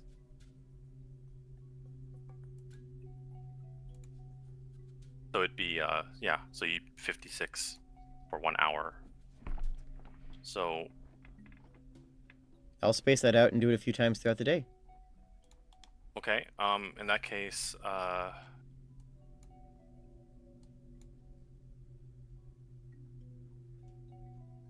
let us. Activating nitrous. I'll say On you the start card. here. You don't travel very far on this map, do you? No, it's a big map, unfortunately.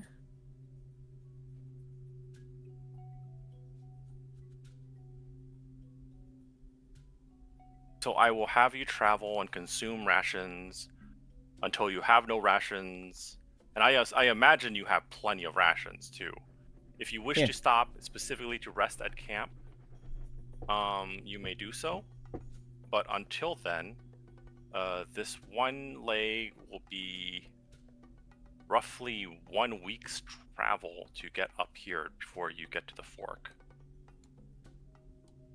As you travel, you meet a few traveling merchants.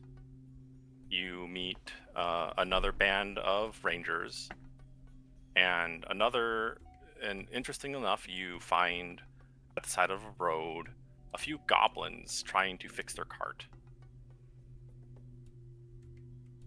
Do you stop for any of these people? Pull over. We need to help these people. Hey, need a hand? No, but it'd be appreciated. How can we help? Yeah. Cart go bad. Cart go break. Axel? What my friend means to say is, we're not too sure, but I can take it apart, put it back together. Maybe it'll work then. Well, if you want another set of eyes, let me know. Have you tried turning it off and turning it back on?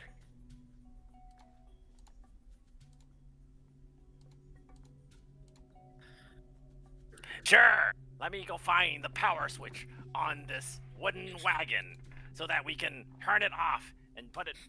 Do you hear yourself speak? Yes. Magical device. It's a mundane wagon. It doesn't plug into any walls or sockets. It doesn't have any magical crystals. Oh, you're being sarcastic.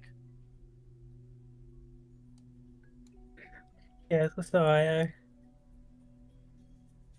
I've heard the Artificers Guild say that phrase so many times.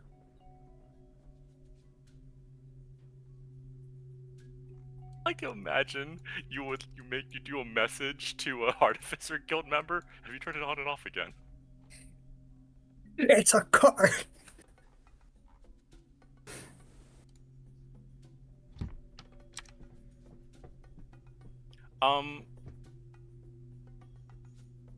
So, because you are in fact an artificer, I have mending as a cantrip. Account of how That's cool I the- am. Wow. Unfortunately, it does take a minute, but Unfortunately, it takes a whole minute to repair this cart. Ugh, it what's the takes an point? entire minute to repair 1 foot of break, which, if it's a single axle break, would be 1 cast. Do you have brakes on the carts? you What? can't individual. You can't What? individual. Well, you can't like. And unfortunately, with mending, if it's bigger than that break, you can't actually fix it at that point. You can't queue up like mending. It's silly, but like there's a maximum mending can fix. Period. One question, just because we happen to have 2 people with mending, would it be possible to do 2 in order to get 2 total feet out of it? No. No. It's specifically 1 foot. I will Alright. let you roll an intelligence roll, just as an artificer. Believe you can roll intelligence as just. Wait, can you not just roll straight intelligence? Yes, I You can. can.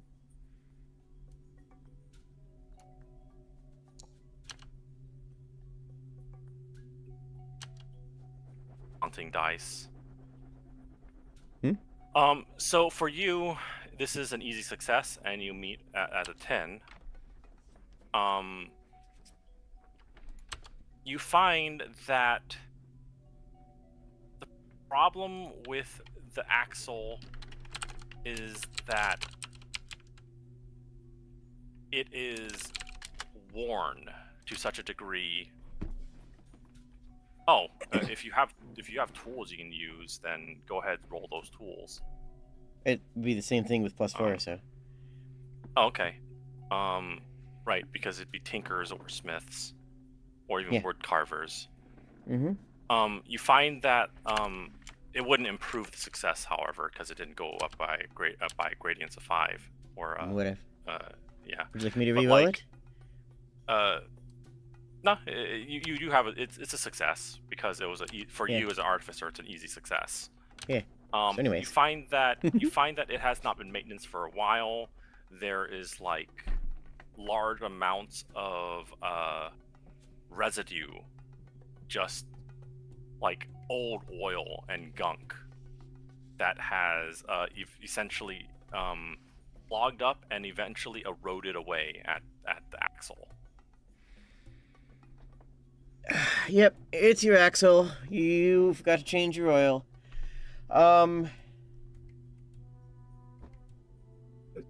I'd say one of you should go back to town. The other of you, and get a new cart. Take the horse with you and wheel it back out. This one's done for, unless you have somebody who can fix an axle. But I don't know who's gonna be I don't know who's gonna be able to do that on the road between Shorlandia and Everdon, and it'll cost you both your arms if you try and get someone to hire to come out to it. And they're just like, take the horse. What? I mean, that's a week away. Yep, sure is.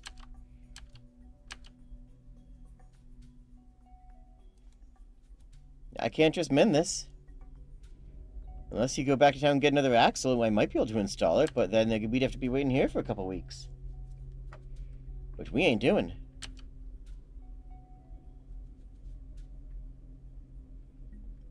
Damn it.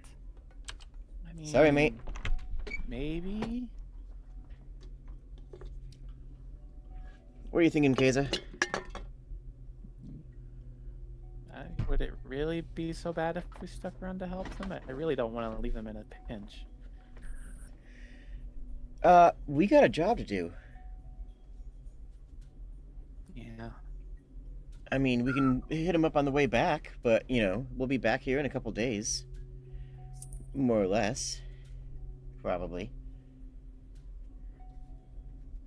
Okay. I mean, if you got a better no answer. one's got any oil, like not even a little bit. Oil ain't the problem. But what is the problem? I thought you said the axle had bad oil. Yeah, because of that, the axle's cracked. If the axle's cracked, the cart's done for.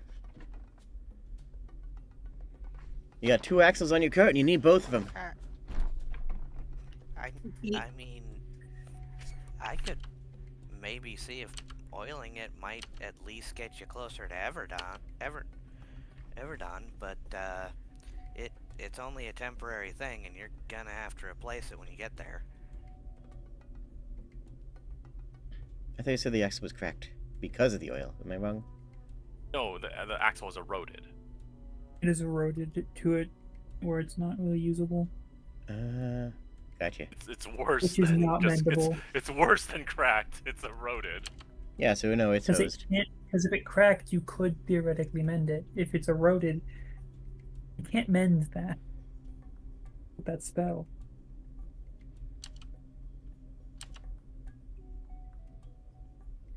I mean, honestly, best we can do is just see if getting some oil on it at least allows it to move enough that you can make it closer to Everdon, but I don't think you're gonna make it all the way there before the oil wears out.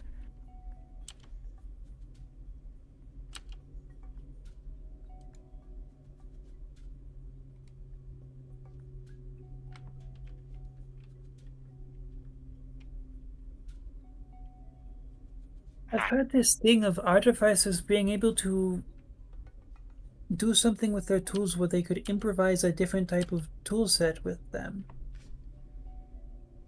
Oh. You think You find could... an artificer, we'll see what we can do.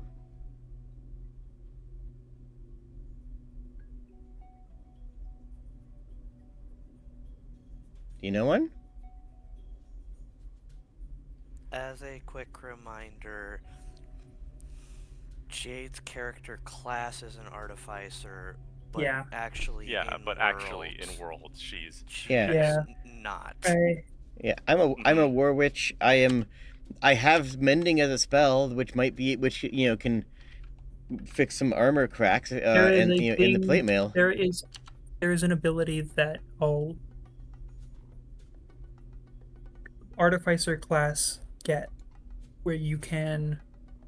Yeah, when I say as an artificer, I'm talking mechanically as GM. But in world, she is not an artificer. I know, and I did forget that. But yeah, you do have a thing where you could get carpenters or wood carvers. But she already has those. I have woodcarver tools. That's not going to help.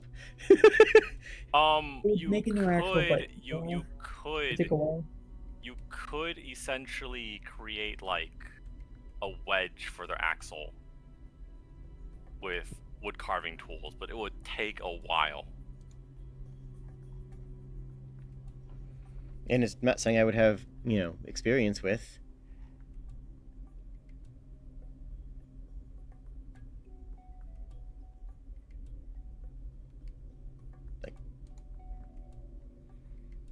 I could try and brace it, and that's about it.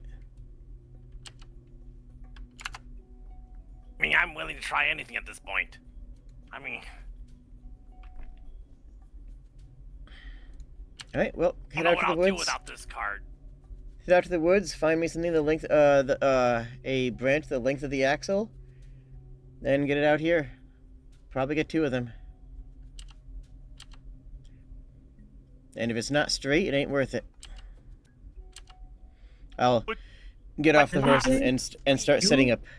What time is it, by the way? So, it is currently around 10 a.m. And as they are bickering back and forth, the other goblin goes, "But boss, we shush you."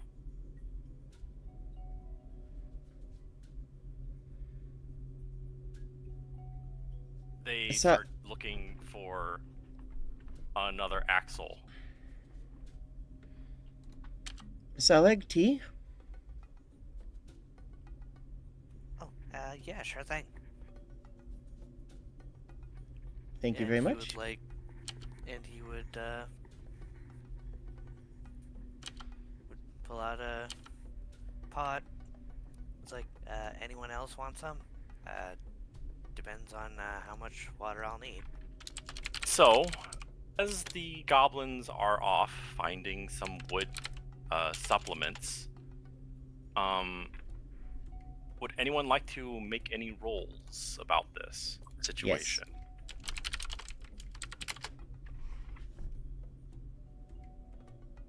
Okay, we'll do the justify your roll system. So, what rolls would you like to do and justify them? Well, first off, I am going to. So my armor has an etching on it of a snake, and the snake is going to slither off of the armor onto the ground and over, and over to Saleg, and offer a torch to heat up the water.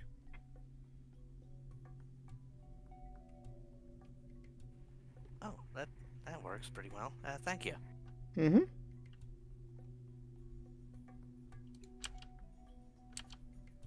But anyone would like to make any rolls would be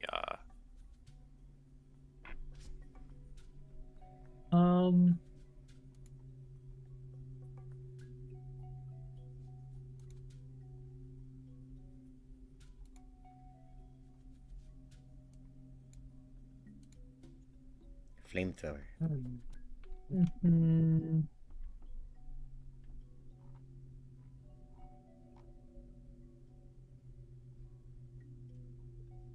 Could I make a perception check to see if I can find anything in the area that could be of any use for this? Any wood similar to what they're looking for? Or anything? they're currently looking for wood, but you could roll a perception check.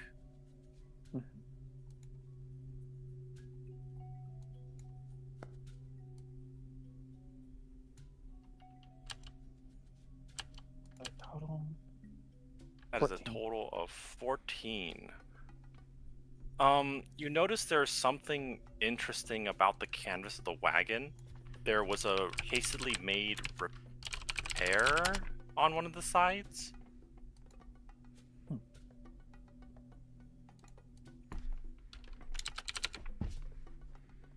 I will. Oh. Can we see what the contents of the wagon are, or are they completely covered? The contents of the wagon, if you look inside, because they're currently the goblins are currently gone, are peas and whey bread. Okay.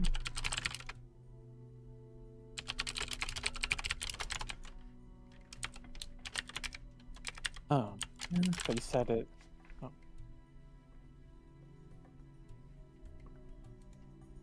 Were you saying something, Lilithard? No. Okay. You said it looked as though there was a hastily made repair to the wagon on the side? Yep, hastily made repair to the canvas of the wagon on the side. To the canvas of the wagon. Okay, so not directly relevant to there is a large patch on the canvas of the wagon, hastily made.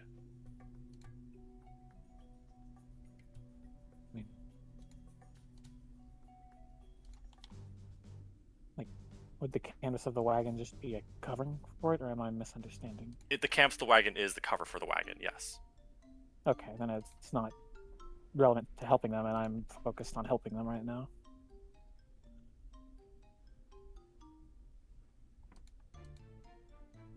Like, Keza really wants to help these folks.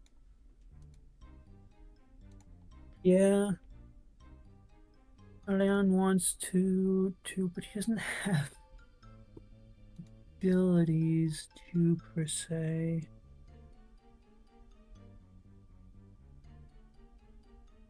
Yeah. But I yes, mean, if I'm not doing there.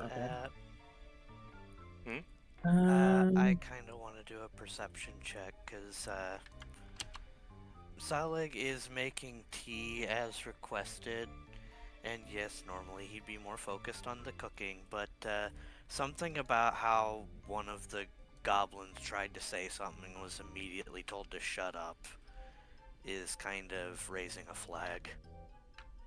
Okay. What do you want to perceive? Ooh. Apparently I do not perceive anything. If you want to specifically state what you're trying to perceive, as a 5, that's a very low success. Okay, perception. What are you perceiving? Where are you perceiving? I'm mostly trying to just see if there's something like off about the card itself, because again, the way that like one of them tried to say something and then the others just immediately yell at him to shut up is just like kind of making him feel like there's something here that they aren't willing to say. I have something for when the goblins come back. Okay, so, what Mine are you is just- perceiving, Jenna? Mine is just looking out into the woods and sipping the tea and relaxing. It's more of just, you know, Okay. what happens to catch my eye. Nothing investigatory, rather passive. Okay, But, you know, so, I mean, like actively looking, but like nothing specific. what I'm asking for is location-wise, like not just seeing something interesting with the card or off with the card. A 5 is like you need to be direct with what you're looking for, if there's any chance of success. Yeah. I had 11.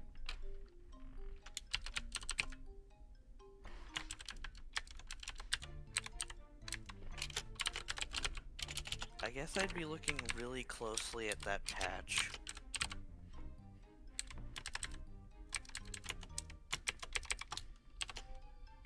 In which direction? I assume you mean from inside or from outside? Probably from inside, yeah. Oddly enough, you see no terrors from the inside.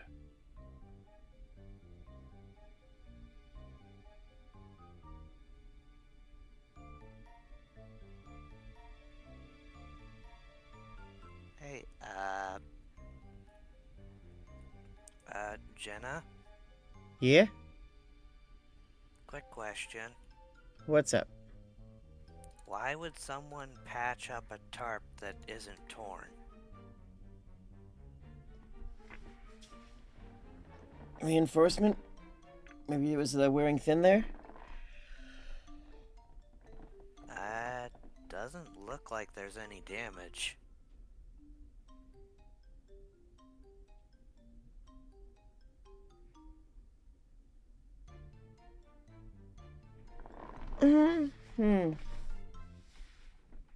Doesn't look like any decorative stitching. Unless they're the worst embroiderers that I've ever seen.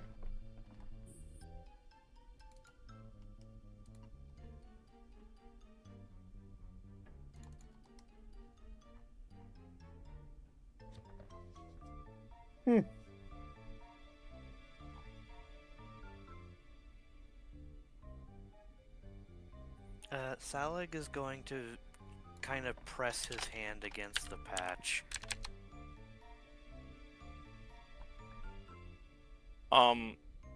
When you press your hand against the patch, you can't tell what, but there appears to be something underneath it. The material underneath is definitely irregular. It's not a smooth surface, as one would expect for a blank canvas. What's up? They got something in this. I mean, it's a cart, so yeah. No, Probably I have it. mean in the patch. Oh. Oh, smuggling probably.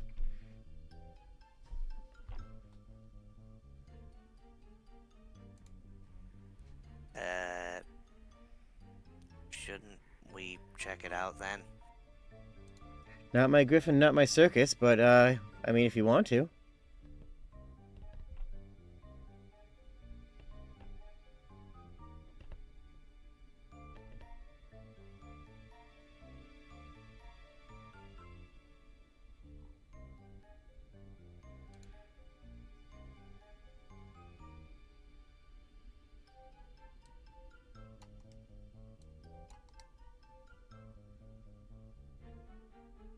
I'm sure it's not anything too bad, right? Like, seem nice. Salik's going to use his claw to kind of cut part of the patch open so he can see what's in the patch. Underneath the patch, you notice the insignia of the Ladrian Express.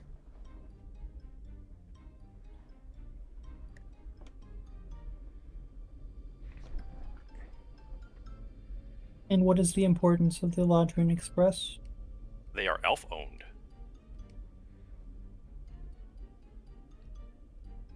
Sounds like they got a second-hand cart and covered up the old insignia. Or it's a secret pocket still. And the tea, with this hint, is a Ladrian tea.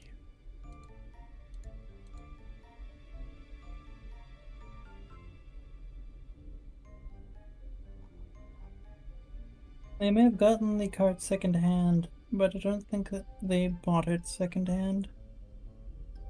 Well, it's possible they did not buy it second-hand, but never must get it second-hand. Jenna, I think they might have stole it. I mean, they are goblins, so pretty good chance. Do you want to still help them? But hey, goblins are fine folk, okay? Maybe these people are just, I don't know.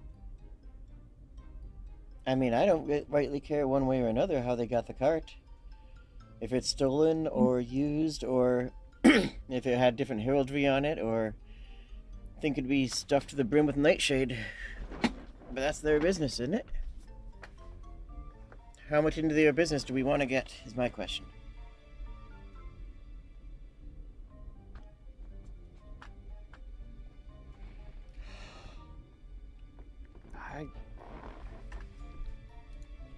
I feel bad digging into their stuff.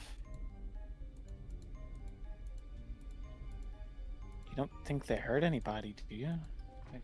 I don't. If they hurt someone, there would probably be signs of a struggle. There would probably have to be patches elsewhere. Not necessarily. Well,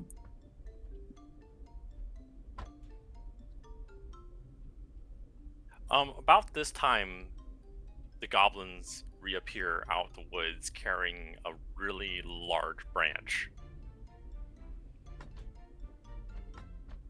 Okay. And I'm saying you want to use hardwood, not pine. You're right on that one.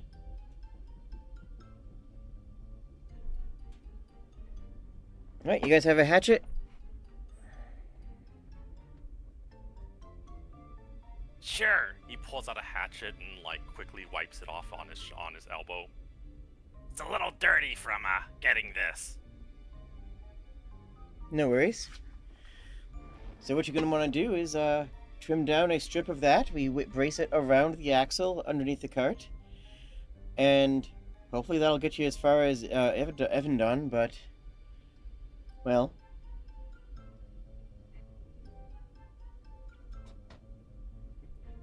can't make a promise on it, but if you guys go ahead and making that, it's like splinting a leg, you know? If you can land, if you can create a splint to hold the bone in place, then you can wrap it and you can support it, not, a little bit. That's kind of basically what we're going to do to the axle.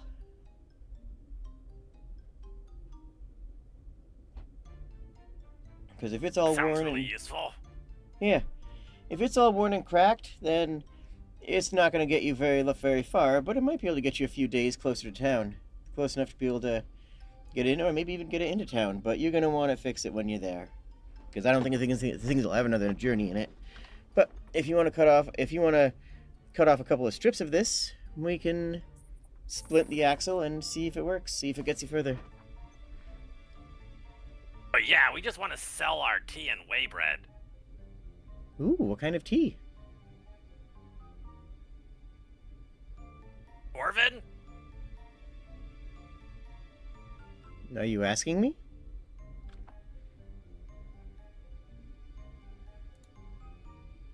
You Yes, seem it unclear. is. Dwarvish tea. Ah. May I have some? Sure, you can have it on the house, because you helped us. They grab like not just a small amount of tea, but a sack of it.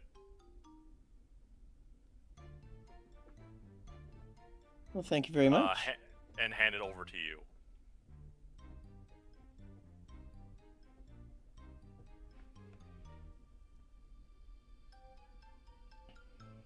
All right, and rope. I assume you have some rope on you already? We just used all our rope. I don't have any myself, I just have some netting, but... You can use part of the tarp. We couldn't do that. What, having the tarp flap a little bit in the wind gonna be a problem? Here, you can just untie this part here, and we can just unstring one side of it. Use some string to keep it a little bit stable in the middle, and we have a little bit of rope. And I start doing that. And they start freaking out a little bit, and they're just like, No. We could use vines or something, right? Vines from the woods. There's not vines in this area. This is not a jungle. Creeper's not going to survive if you try to use it as a vine. That and ivy are the only things I can think of out here.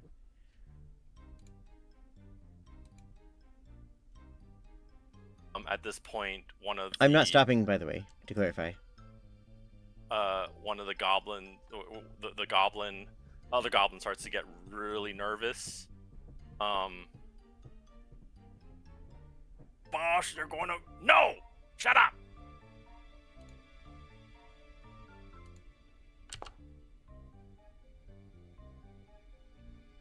Oh well. Dice aren't going very high tonight. Huh? The dice aren't going very high tonight. No, they're not going very high tonight.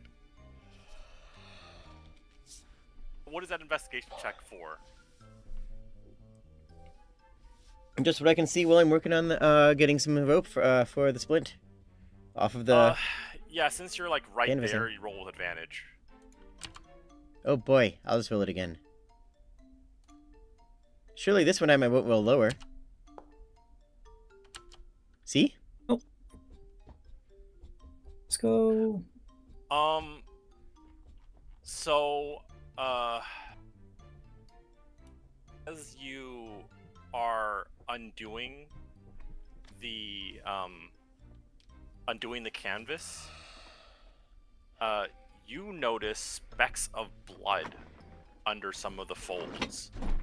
Some of it looked like it was meticulously cleaned, but some of it was mixed.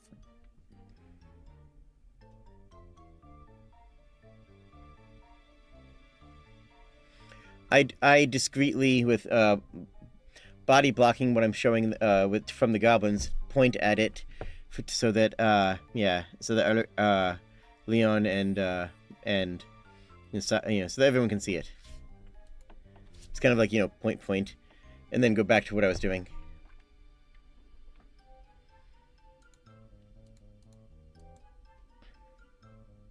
But like, and at this point, like while you're undoing this and the goblins see you're not undoing the part that is covered with the canvas, and they seem to relax and let you do what you're doing. Mm-hmm.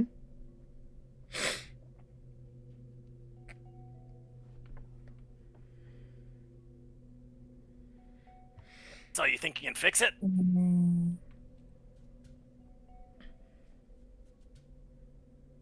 If you can get the splints set up, I can try and wrap them in place.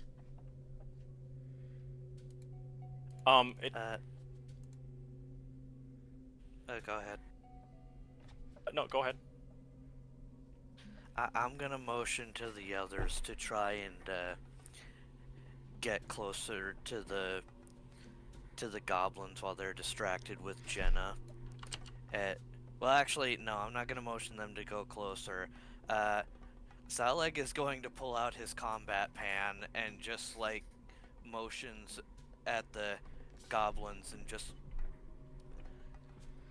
like kind of smacks the pan onto his hand, kind of as a signal of yeah, these guys need to be knocked out. You gonna cook lunch?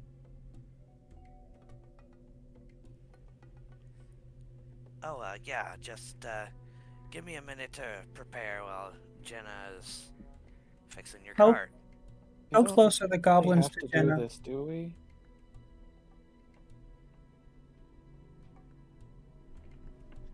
How close are the goblins to Jenna?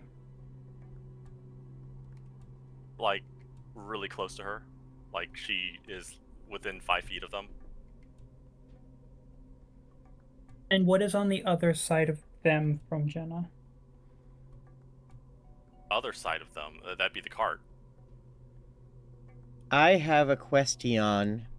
Yes. Are we allowed to extrapolate magic effects? Explain. I would like to tap one of them with my sword, just like, no damage, just tap them, to satisfy the attack part of Booming Blade, and then extend the duration as a concentration of if you move, you take damage. Basically, using Booming Blade as a threat that if you move, it's going to hurt. I was just gonna cast Sleep. That sounds a lot easier.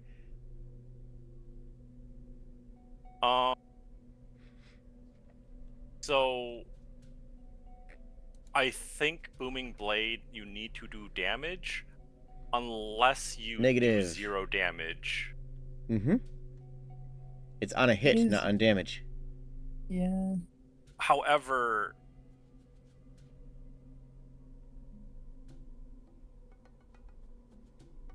The question is it lasts until my end of my next turn, or start of my next turn?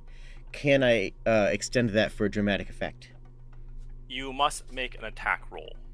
And if that attack roll hits, then the effect goes off. You can just simply declare that you are doing, you are pulling a punch, essentially. Like, you are intentionally hitting them for 0 damage.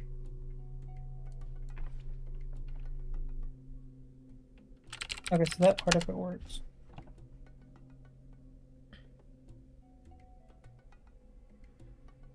But should I just cast Sleep? Probably. I just want to know if I could do a thing because it sounds awesome. Make them handy. Okay. As long as the attack roll hits, you can pull your punch and do 0 damage, and then that effect goes off. Cool. I'll let the sleep happen, but thank you. That's what I wanted to know. Because that's So cool. this is basically casting Sleep on the goblins and then the cart so that it doesn't hit Jenna.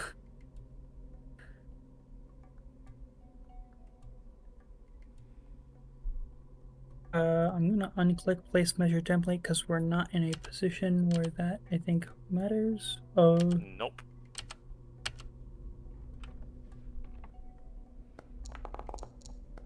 Survey says Yeah, no, Pretty they go to sleep, and you see you hear a thud come from underneath the wagon.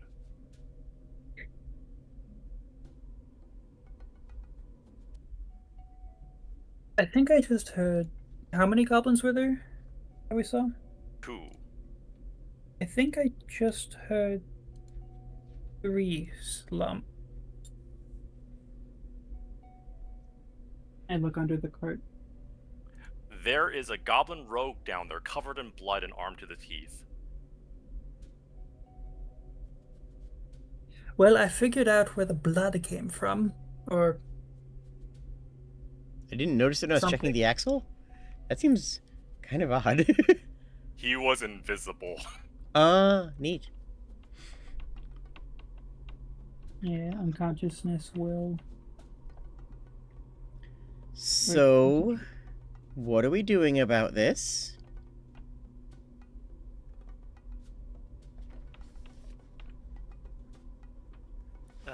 While they're asleep, Salig would immediately pull his rope out of his backpack and starts tying them up.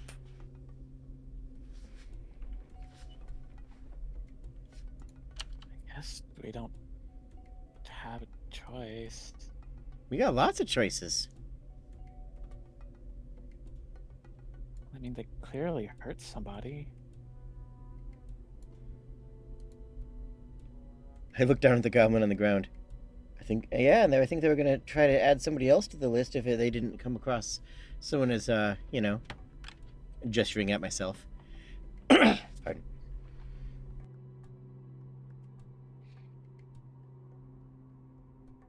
Oh, we have 1 minute. Someone should probably take away the armaments of Mr. Bloodstain over here. Alright. Damn it. Okay, I will. Oh. Go and collect the weapons from the assassin underneath. Be Are the careful. other two armed at all? The other 2 had a dagger hidden on their persons. Yeah, but who doesn't, right? I'll take those as well. Be careful, they can be shaken awake. But I'll be gentle.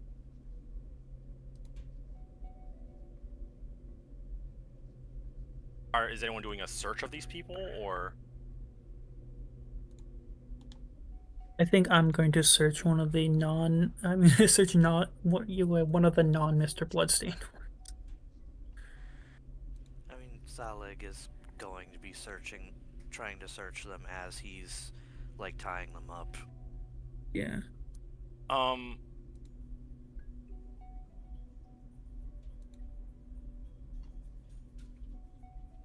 So,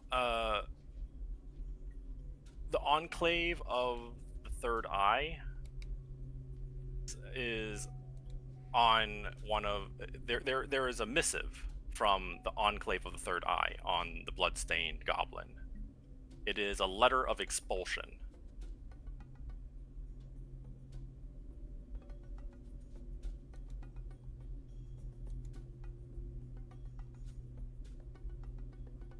What is the Enclave of the Third Eye?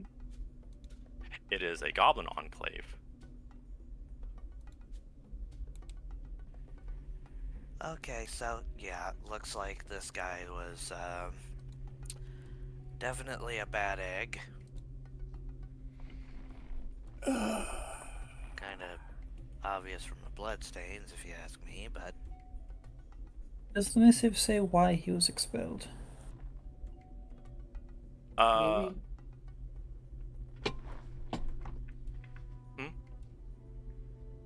Nothing.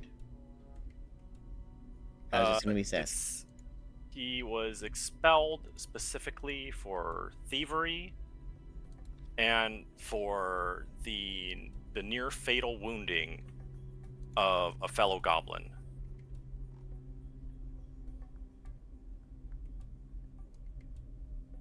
Repeat offender? Yep. Yeah, looks like it. And it's, oh boy.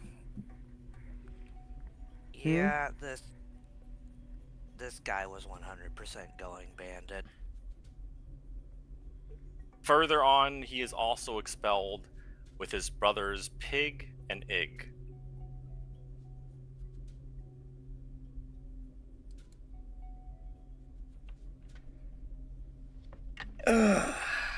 What's his name? Well. Stig? Twig. Mm. And here I was hoping to keep my sword clean until we got to where we were headed.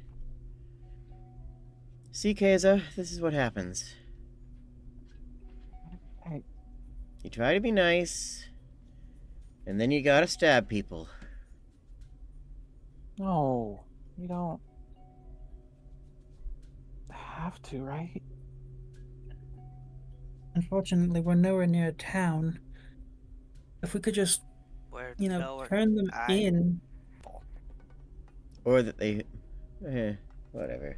Yeah, they tried to cover it up for sure, so... His brothers aren't... They aren't of clean hands either.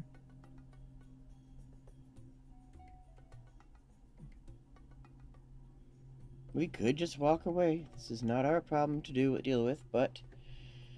if we do want to deal with it, then we probably want to deal with it pretty soon. Yes, unfortunately, I do believe they are a danger to society, to themselves and others. Well, notably believe- others, but... I'm pretty sure they're a danger to be waking up any second now, too. That one's starting to open their eyes already. Well...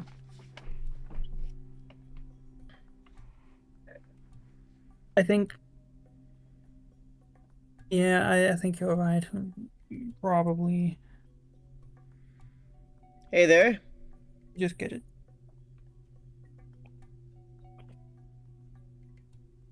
Hey there. And like, look at you. What happened? You fell asleep. Why are we tied up? Impromptu nap. Couple questions first. Just as some travelers on the road, just wanted to make sure things were on the up and up. How come you didn't mention the invisible goblin with all the knives? Well, what invisible goblin with the knives? Oh, good. You won't mind if we stab this one. Great. If that's just it, then we can take care of him and you can be on your way. Sure. Does the goblin with the knives not make any counterpoint? He just like he I want him to lays throw his friends there. under the bus. Let's go. He lays there. I'm making drama. Staring at you. I'm But going his to make brothers. you It's not hurt. even friends. It's his brothers are throwing him under the bus. Who was he saying that to? Us or his brothers?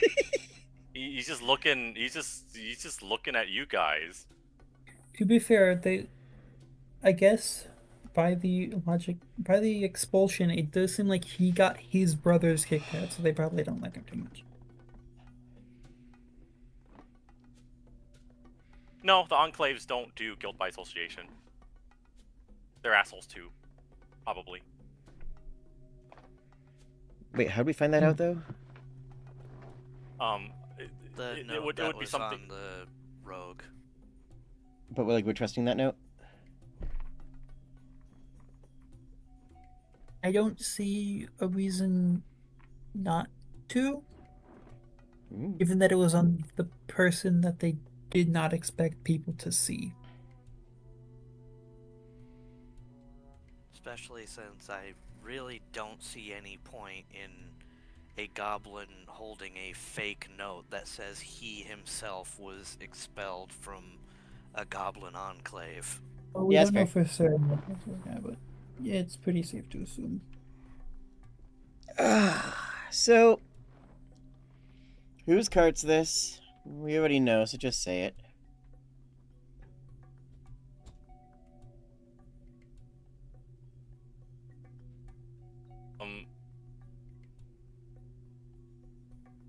The one of Pig opens up and just says, "It from the pretty elf peoples." God damn it! And where are the pretty elves now?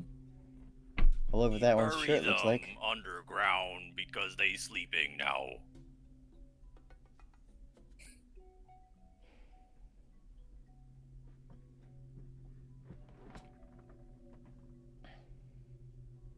They're just sleeping? They sleepy because Wig put them to sleep. Long sleep.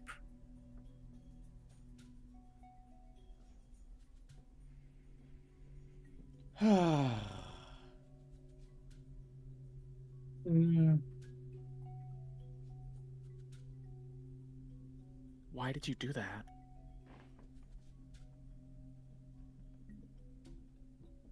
I'm assuming so. I get the card.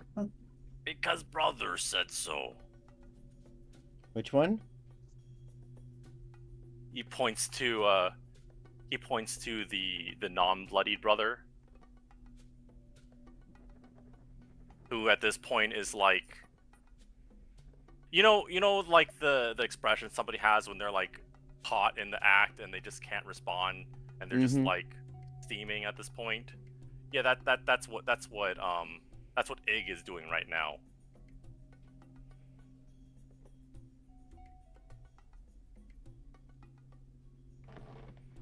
While Twig is just on the ground, kind of trying to get out of his bonds, and just whispering, "Stabby, stabby, stab, stabby, stab." So I feel like that one we think need to that do one's a something little- about. Yeah, I think that was a little far gone for society.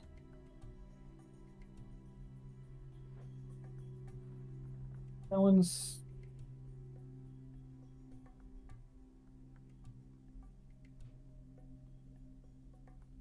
I say we just take the materials that we want out of the cart and just walk away. They didn't catch us. They didn't stab us. I think that one probably would have. Yeah, honestly, the closest you could have gotten was when I was down there inspecting the axle and he didn't, so for what that's worth.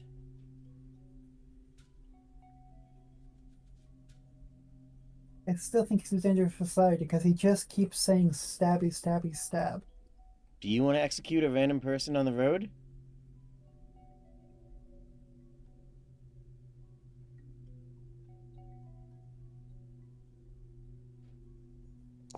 Random, it's not random, he's a danger. Oh God. Oh. While you two are still arguing, Salik just smashes his head in with his pan. Oh, He's no longer a danger. Which one are you smashing their head in? I assume Mr. Stabby. Yeah, Mr. Stabby. He's broken. As your pan comes to hit him on the head, your pan goes through him and collide on the ground below. And the last thing you hear from him is a sinister chuckle.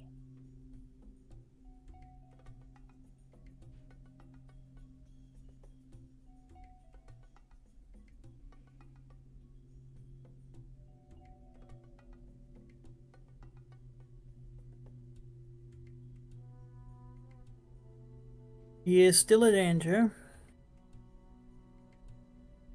And at that point, Egg snaps too, and it's like, "What? Traitor! You're not leaving with us? What the fuck?" I'm going to use my Rod of the Pact Keeper to get my spell slot back. I'm gonna sigh and walk over to Fig and grab my and grab my sword.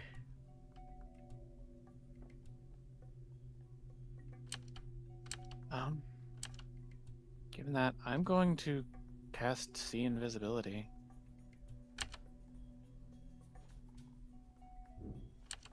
It's a second level, isn't it? Yeah. There is nothing invisible nearby. He bolted, probably. I'm saying out of character.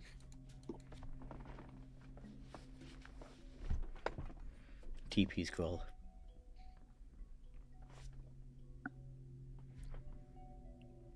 I mean, to the best of my ability to tell, he's no longer in the area. He's not invisible.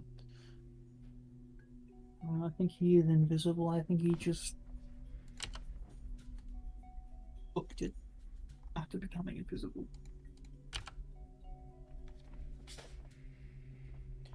Look. You two are tied up and bound, and that Stikathan is already out of here. Do you have a better... What do you guys propose?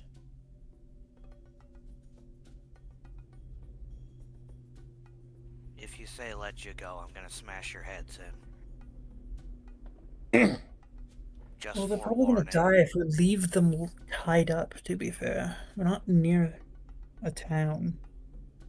Why could they just get attacked by an animal? I mean, you don't give us a really good choice. We're dead or we're dead. Yeah.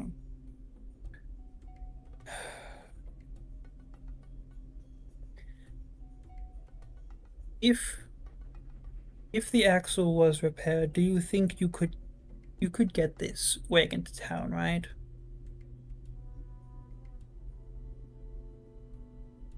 Would you turn yourselves in?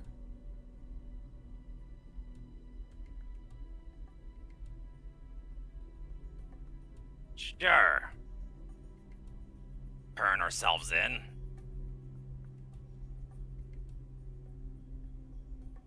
The way you said that, it does not inspire confidence. All right. Okay, we're gonna make a bargain here. Real quick, perception-wise, were they both right-handed?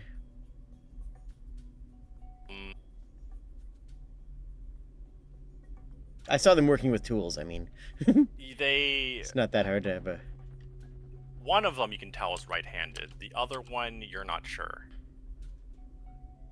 You're not sure if Pig is right-handed, left-handed, or ambidextrous. Fair. You are absolutely certain that Ig is right-handed. All right.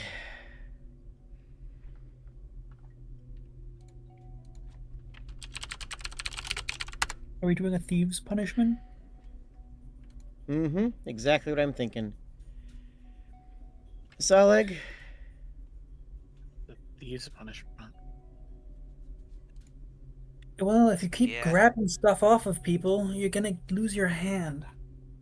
You got a cleaver on you? Yeah. Great. Toss it this way.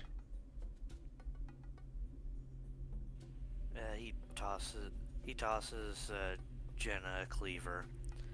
She notices that he has a couple, and he specifically hands her a sharpened but already kind of dirty one. Mm-hmm. All right, we're taking thumbs. Whoa. Oh, we can talk. You can have all the tea, all the dirty bread. Oh, we're taking that anyways. All right, so a thumb from you, and then you're free to go. Try to live your life in a way that doesn't require stabbing people, and you won't need them. I don't think either of you are scribes to begin with, but you can become porters. You can do lots of things that don't involve ganking people on the road, because that's not in your future.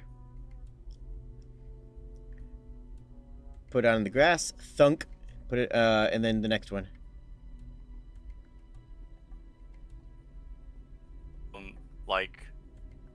So yeah, as you detach their thumb, Pig doesn't even seem to know what's going on as he puts their hand on the grass. Mm-hmm. I don't think that one is... That one seems like he was complicit but not aware. I'll be honest. True. Seems to be following.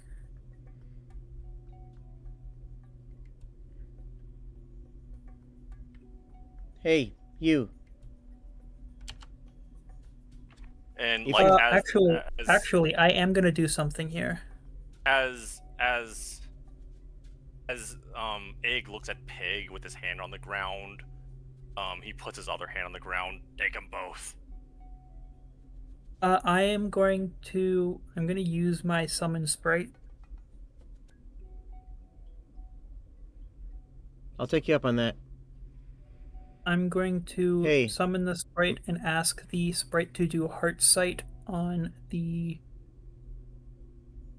dimmer one, or in not eloquent terms, which is current emotional state, and it DC 10 charisma saving throw.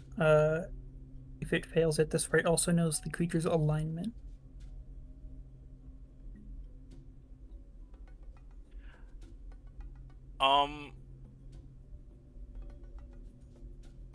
Funny enough, are you doing it on Pig? The one that hasn't had their finger chopped off yet. The one that seems to not be really aware of what's happening. Yeah. Lawful neutral. Mm-hmm. Listen, I'm going to take you up on your offer. And Pig, was it? My name Pig. You are going to have to take care of your brother from now on, but you can't hurt anybody. Otherwise, your brother's not going to be able to do anything else. And your brother's going to have to protect you from now on. Can you promise that you'll protect your brother and not hurt anybody? A Pig just nods his head violently. Good, good. All right, second thumb. He takes a deep breath.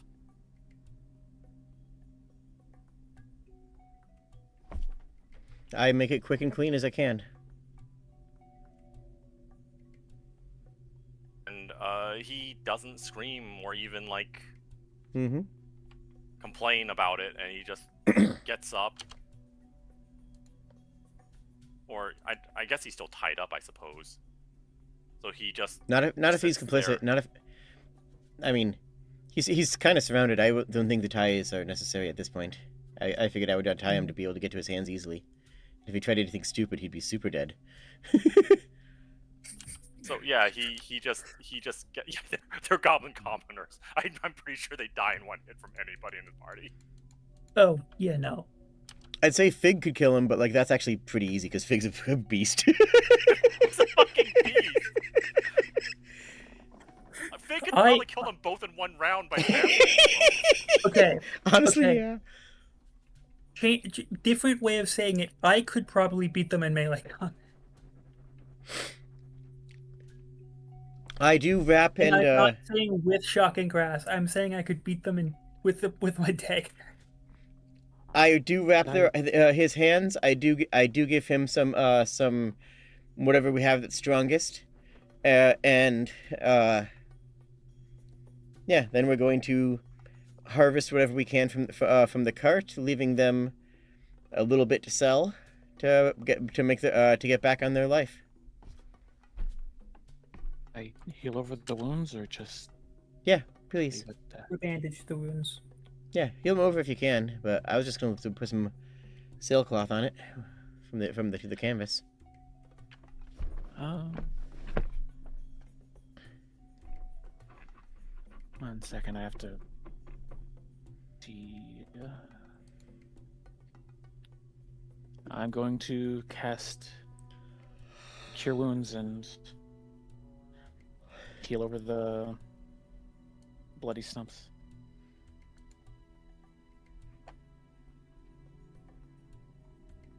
And he just goes, ah, shit, that smart's worse than the cutting. All right. Well, you two live good lives, and if you find that third one, put him down for us, all right? You won't make your way as bandits anymore. They look at you like you said the craziest thing ever. He did just abandon you, to be fair, but Counterpoint.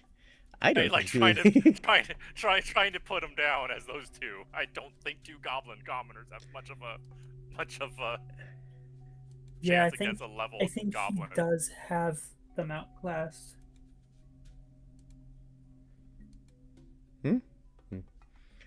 I just say it.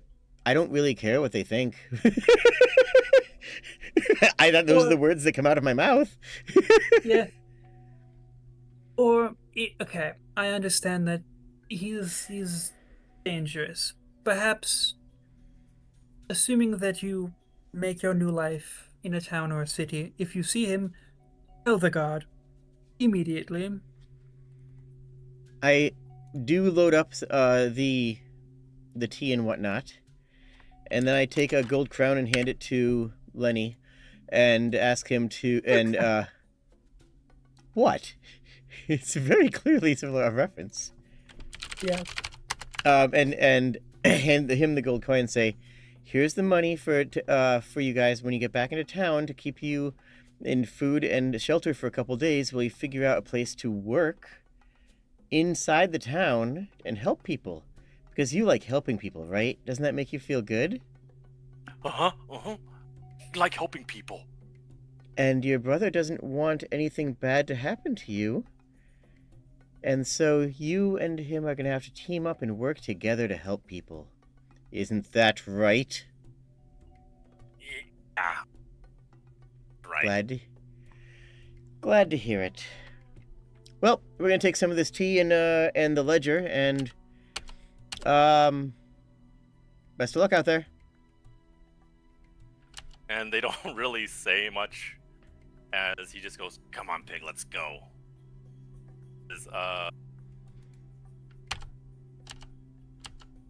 Pig starts to pull the wagon by himself. Impressive. So what are we able to unload from it?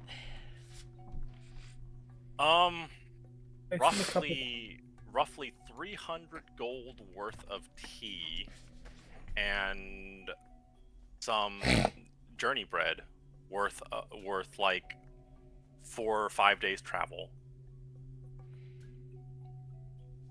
All right. Well, we'll eat the journey bread because that's going to be a good snack on the trail. We'll keep one of the bags of tea for ourselves, and return the rest of it when we get back to town to the Eladrin ambassador, whoever's there. The journey bread was consideration of them taking some for the journey. It was what they would have been a spare for. Yeah. Oh, okay, then yeah, we would leave that for them. Oh no, what I'm saying is that's how much you could have taken, and they'd still have plenty to get back to town. Oh, then yes. That many of thing. Yeah.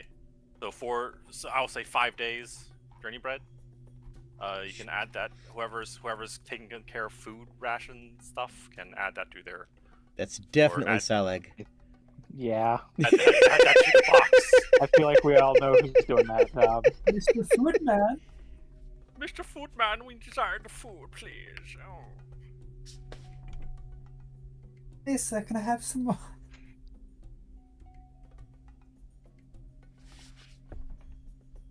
That cool, Buck? What's it called again? Whey bread? Journey bread. Journey bread or whey bread. Eladrin journey bread or whey bread. I believe whey bread is Lord of the Rings. Is what they call Lord of the Rings. Or no, it's Lambus. Oh, it's Lambus. They just call it Lambus. I think they do call it like Elven whey bread or something, but yeah, the actual. Yeah, but whey bread is a thing that it predates, obviously. It's just, I mean, normally it's hardtack, but.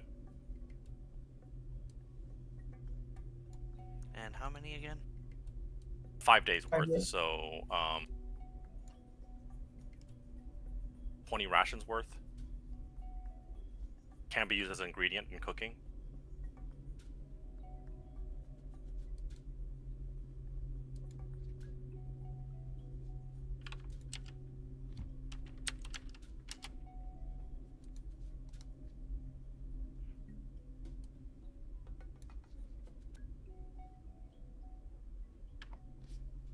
Alrighty.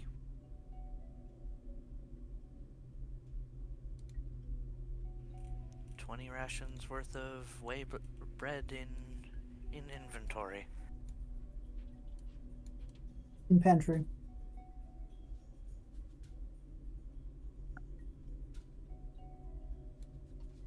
I suppose then you continue north. Yee. After this is all settled, you travel about here. Within the rest of the day, you travel about here. You can set up camp as you are getting into the woods now, or you can just travel until you're a day's breath away and set up camp there, whichever one you want to do.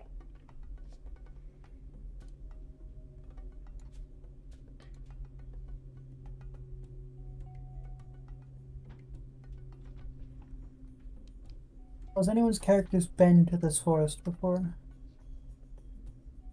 Mirthwood, I would imagine, I'd imagine anyone that does a lot of traveling in general, or, I guess it would make sense if Salig went in there a lot because there's ingredients, including a few rare ingredients inside of the Mirthwood forest.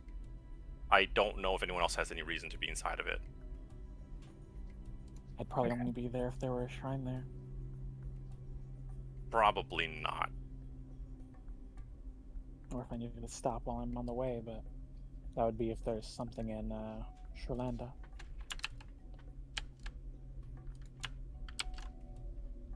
Well, I But most imagine most likely I'd people stick to just the follow road the either way. road.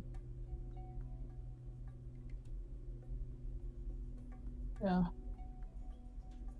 I'd ask, I'm so bad with names. I'd ask Saleg what he thinks. Where he thinks we should camp. Because he's been here before. We've been in the forest. Well, they said look for something out of the ordinary, and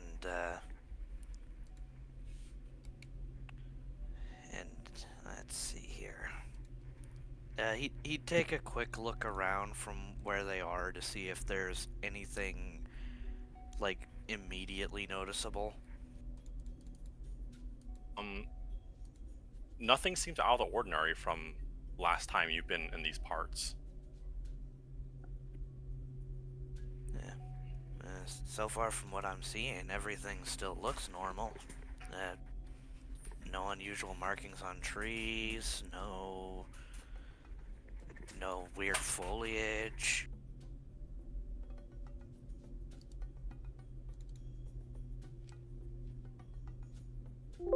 And perhaps this... How far are we from the place we're marked on our map?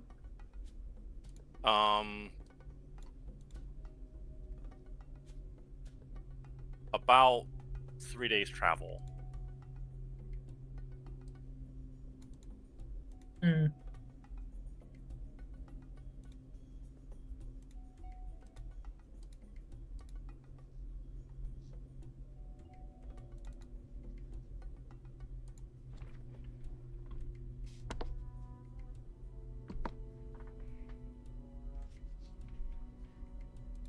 guys travel out then. We don't Yeah, want we to be may want to. pushing it later than we need to. And traveling at night or anything in the forest. Oh yeah, traveling at night isn't a very good idea. I mean, after all, that's when a lot more of the predators start becoming a bit more active.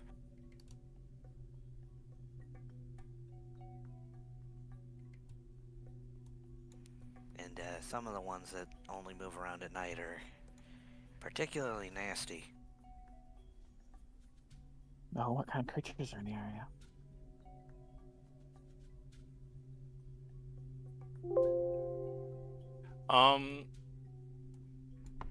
You would know that there are owlbears. Lots of owlbears. Oh god. Hooray! Owlbears. Those are the big ones to worry about. Oh dear. Like you'd think you'd be able to see them because they're big, but at night they can see you a lot better than you can see them.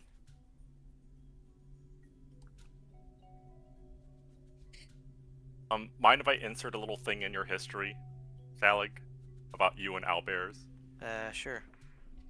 You have learned that, or perhaps this is just luck on your behalf, that if you make yourself seem big, despite your height, and make a lot of loud noises, sometimes owlbears just run away. I love the black owl bears. It doesn't work. It doesn't work against grizzly owl bears though. Literally black bears. Yeah. Because as soon as you're like, the big ones are the owl bears, I'm like, those are just the bears of this wood. I mean, I have learned that sometimes if you make yourself look big and make a lot of noise, that they'll run away from you, but I'm not 100% sure if I just got lucky.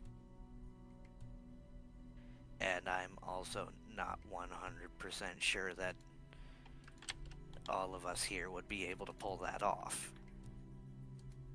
I mean, I could probably make myself really loud, but hard to make myself really big.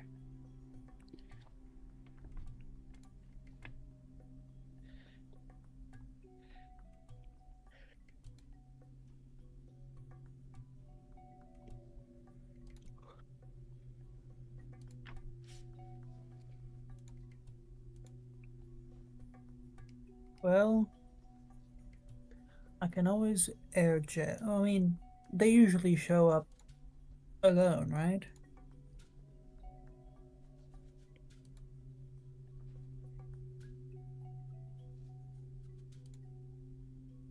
I mean, I've never really seen any that were in groups. They tend to be territorial, but depends on the time of year. Real quick, we've been going for about 5 hours. Yep. Yep. Yeah. If we want to say we just camp here.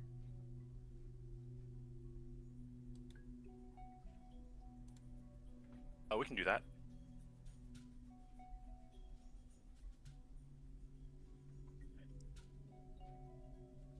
Because we've established that there's nothing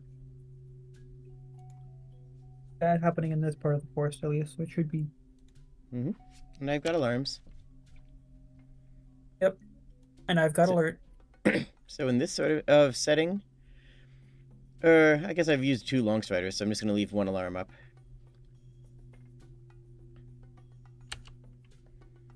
But in this sort of setting, if I hadn't been using...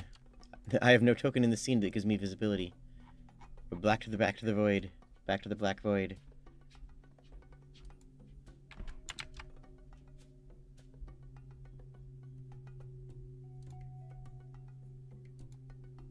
Hey, there we go.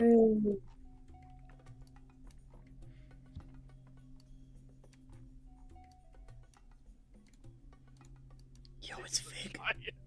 Fig is a fucking giant. Oh yeah, Fig. Yeah, Fig is size large. It's a 17-hand Frisian. It is an enormous warhorse.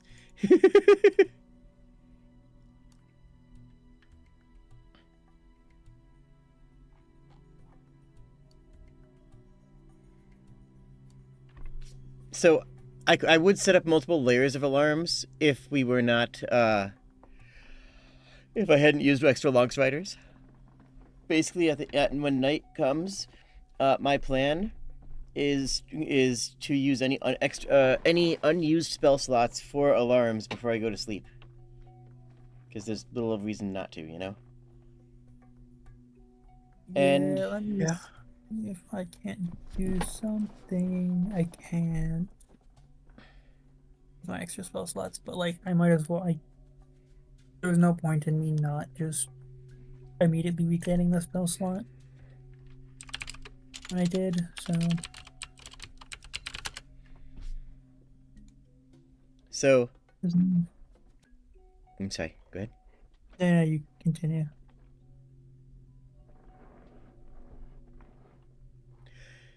I tap on one of the saddlebags on Fig, and out hops, um, out hops a little frog creature with long fingers that helps me undo my armor. Their name is Annabelle. Oh my, you have quite the group of friends. You've got a horse, you've got a snake, and you've got this little being. I'm not used to traveling with people, to be honest. So, yeah, I have a little entourage, I suppose. Fig here has been with me for most of my adult life. You've already met ZD. I'll let ZD crawl off of my armor and you know, be autonomous for a little bit. And this little one here is Annabelle.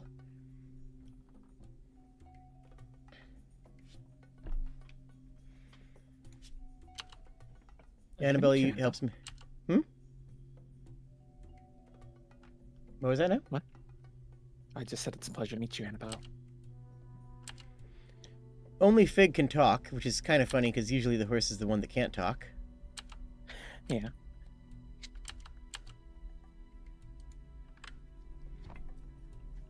And then, to which I give him an apple.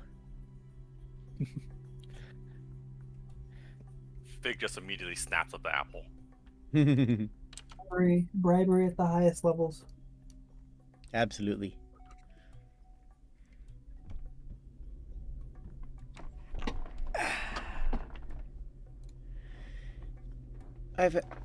Fig and I have been traveling together for about a dozen years or so.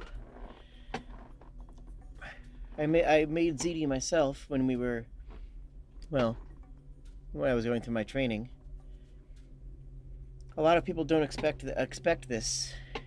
ZD, by the way, is a snake with the scales being scale mail. Like it is small interlocking plates are ZD's scales all the way down its body. Ooh. They're not entirely alive. Annabelle's alive, but, well, she doesn't really have a soul, so to speak, so it doesn't really count as I suppose. But she can help around camp if you want her to. If there's anything you need ported or fastened, she can be a great help.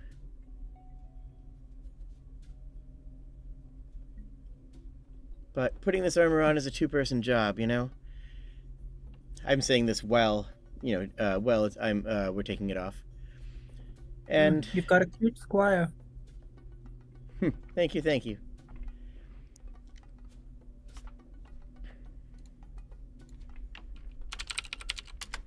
Apparently, Sol is still in Ordia. Huh? It says camp up in the top left. It's just not showing anything. Weird. Maybe it didn't load. I'll try refreshing real quick. I see you here, but I do not see you.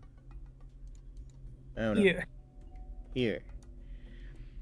I was gonna say we were going so fast I didn't get to get my flavor out, but for the sleep spell, it was like a burst of mist, then like across all the creatures, and then it kind of just dissipated across the ground.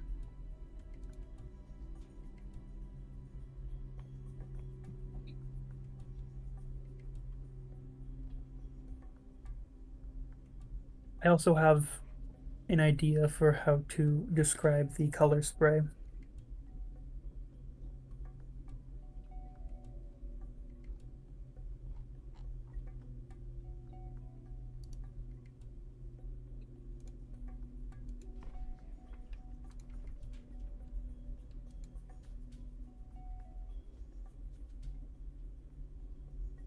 Some of these tents funny. Though I guess that's just one big tent up at the top. Would anyone like to do anything, Bob? As we are getting to the end of the night, both figuratively and within our own world.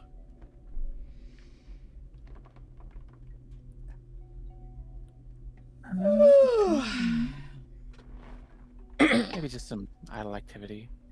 Sketching a sketchbook. Nothing major, just some creatures seen along the road.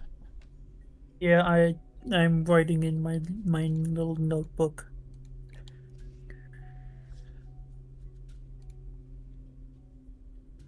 Because technically I am a scholar. I have the scholar tag. So I have my little book of lore.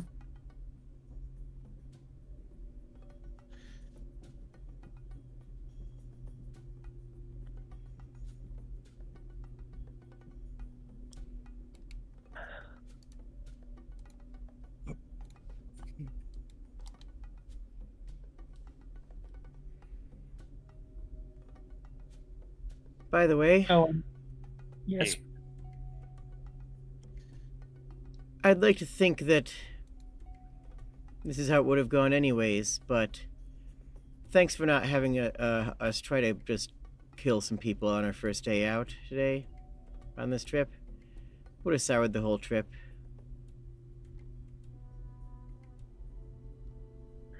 I am much more of a talker than a fighter. Some say I talk too much. I can fight, but I don't like to do it against people who aren't armed. I was really worried things were already a little bloody just for the one fellow being there, but Oh my it gosh. could have turned out a lot nastier. Sorry, I was looking up pictures of Gripply for inspiration piece for my homunculus. And in the searches for Gripply cute, I found myself from my Pathfinder campaign. Oh, Like, I Nice. found my thumbnail. I don't know how many times I've looked up like Kobold stuff, like to send to Ovi, and I find like your thumbnails. Aw. Awesome. I'm scrolling and it'll be like, it's never like the top, but it's consistently like the fourth or fifth line of images is like Yeah. has one of your thumbnails. I'm like, I recognize that face. Well, that's because Jade's at the bottom, not at the top. There it is. There it is. Anyways. Bottom. I wasn't gonna make any assumptions. I'm trying to find art of orange fairy dragons now. Anyway, I am going to raid out. I thank you all for coming along. I am going to raid Dragon Mom Antics because she's doing something, and she's a team member. So, yeah, I'll be right back. And Bye-bye, Twitch people. And I will call here. You have all been lovely, and I thank you so much. Cheers, friends. Bye-bye, YouTube people. Here's the whole placeholder.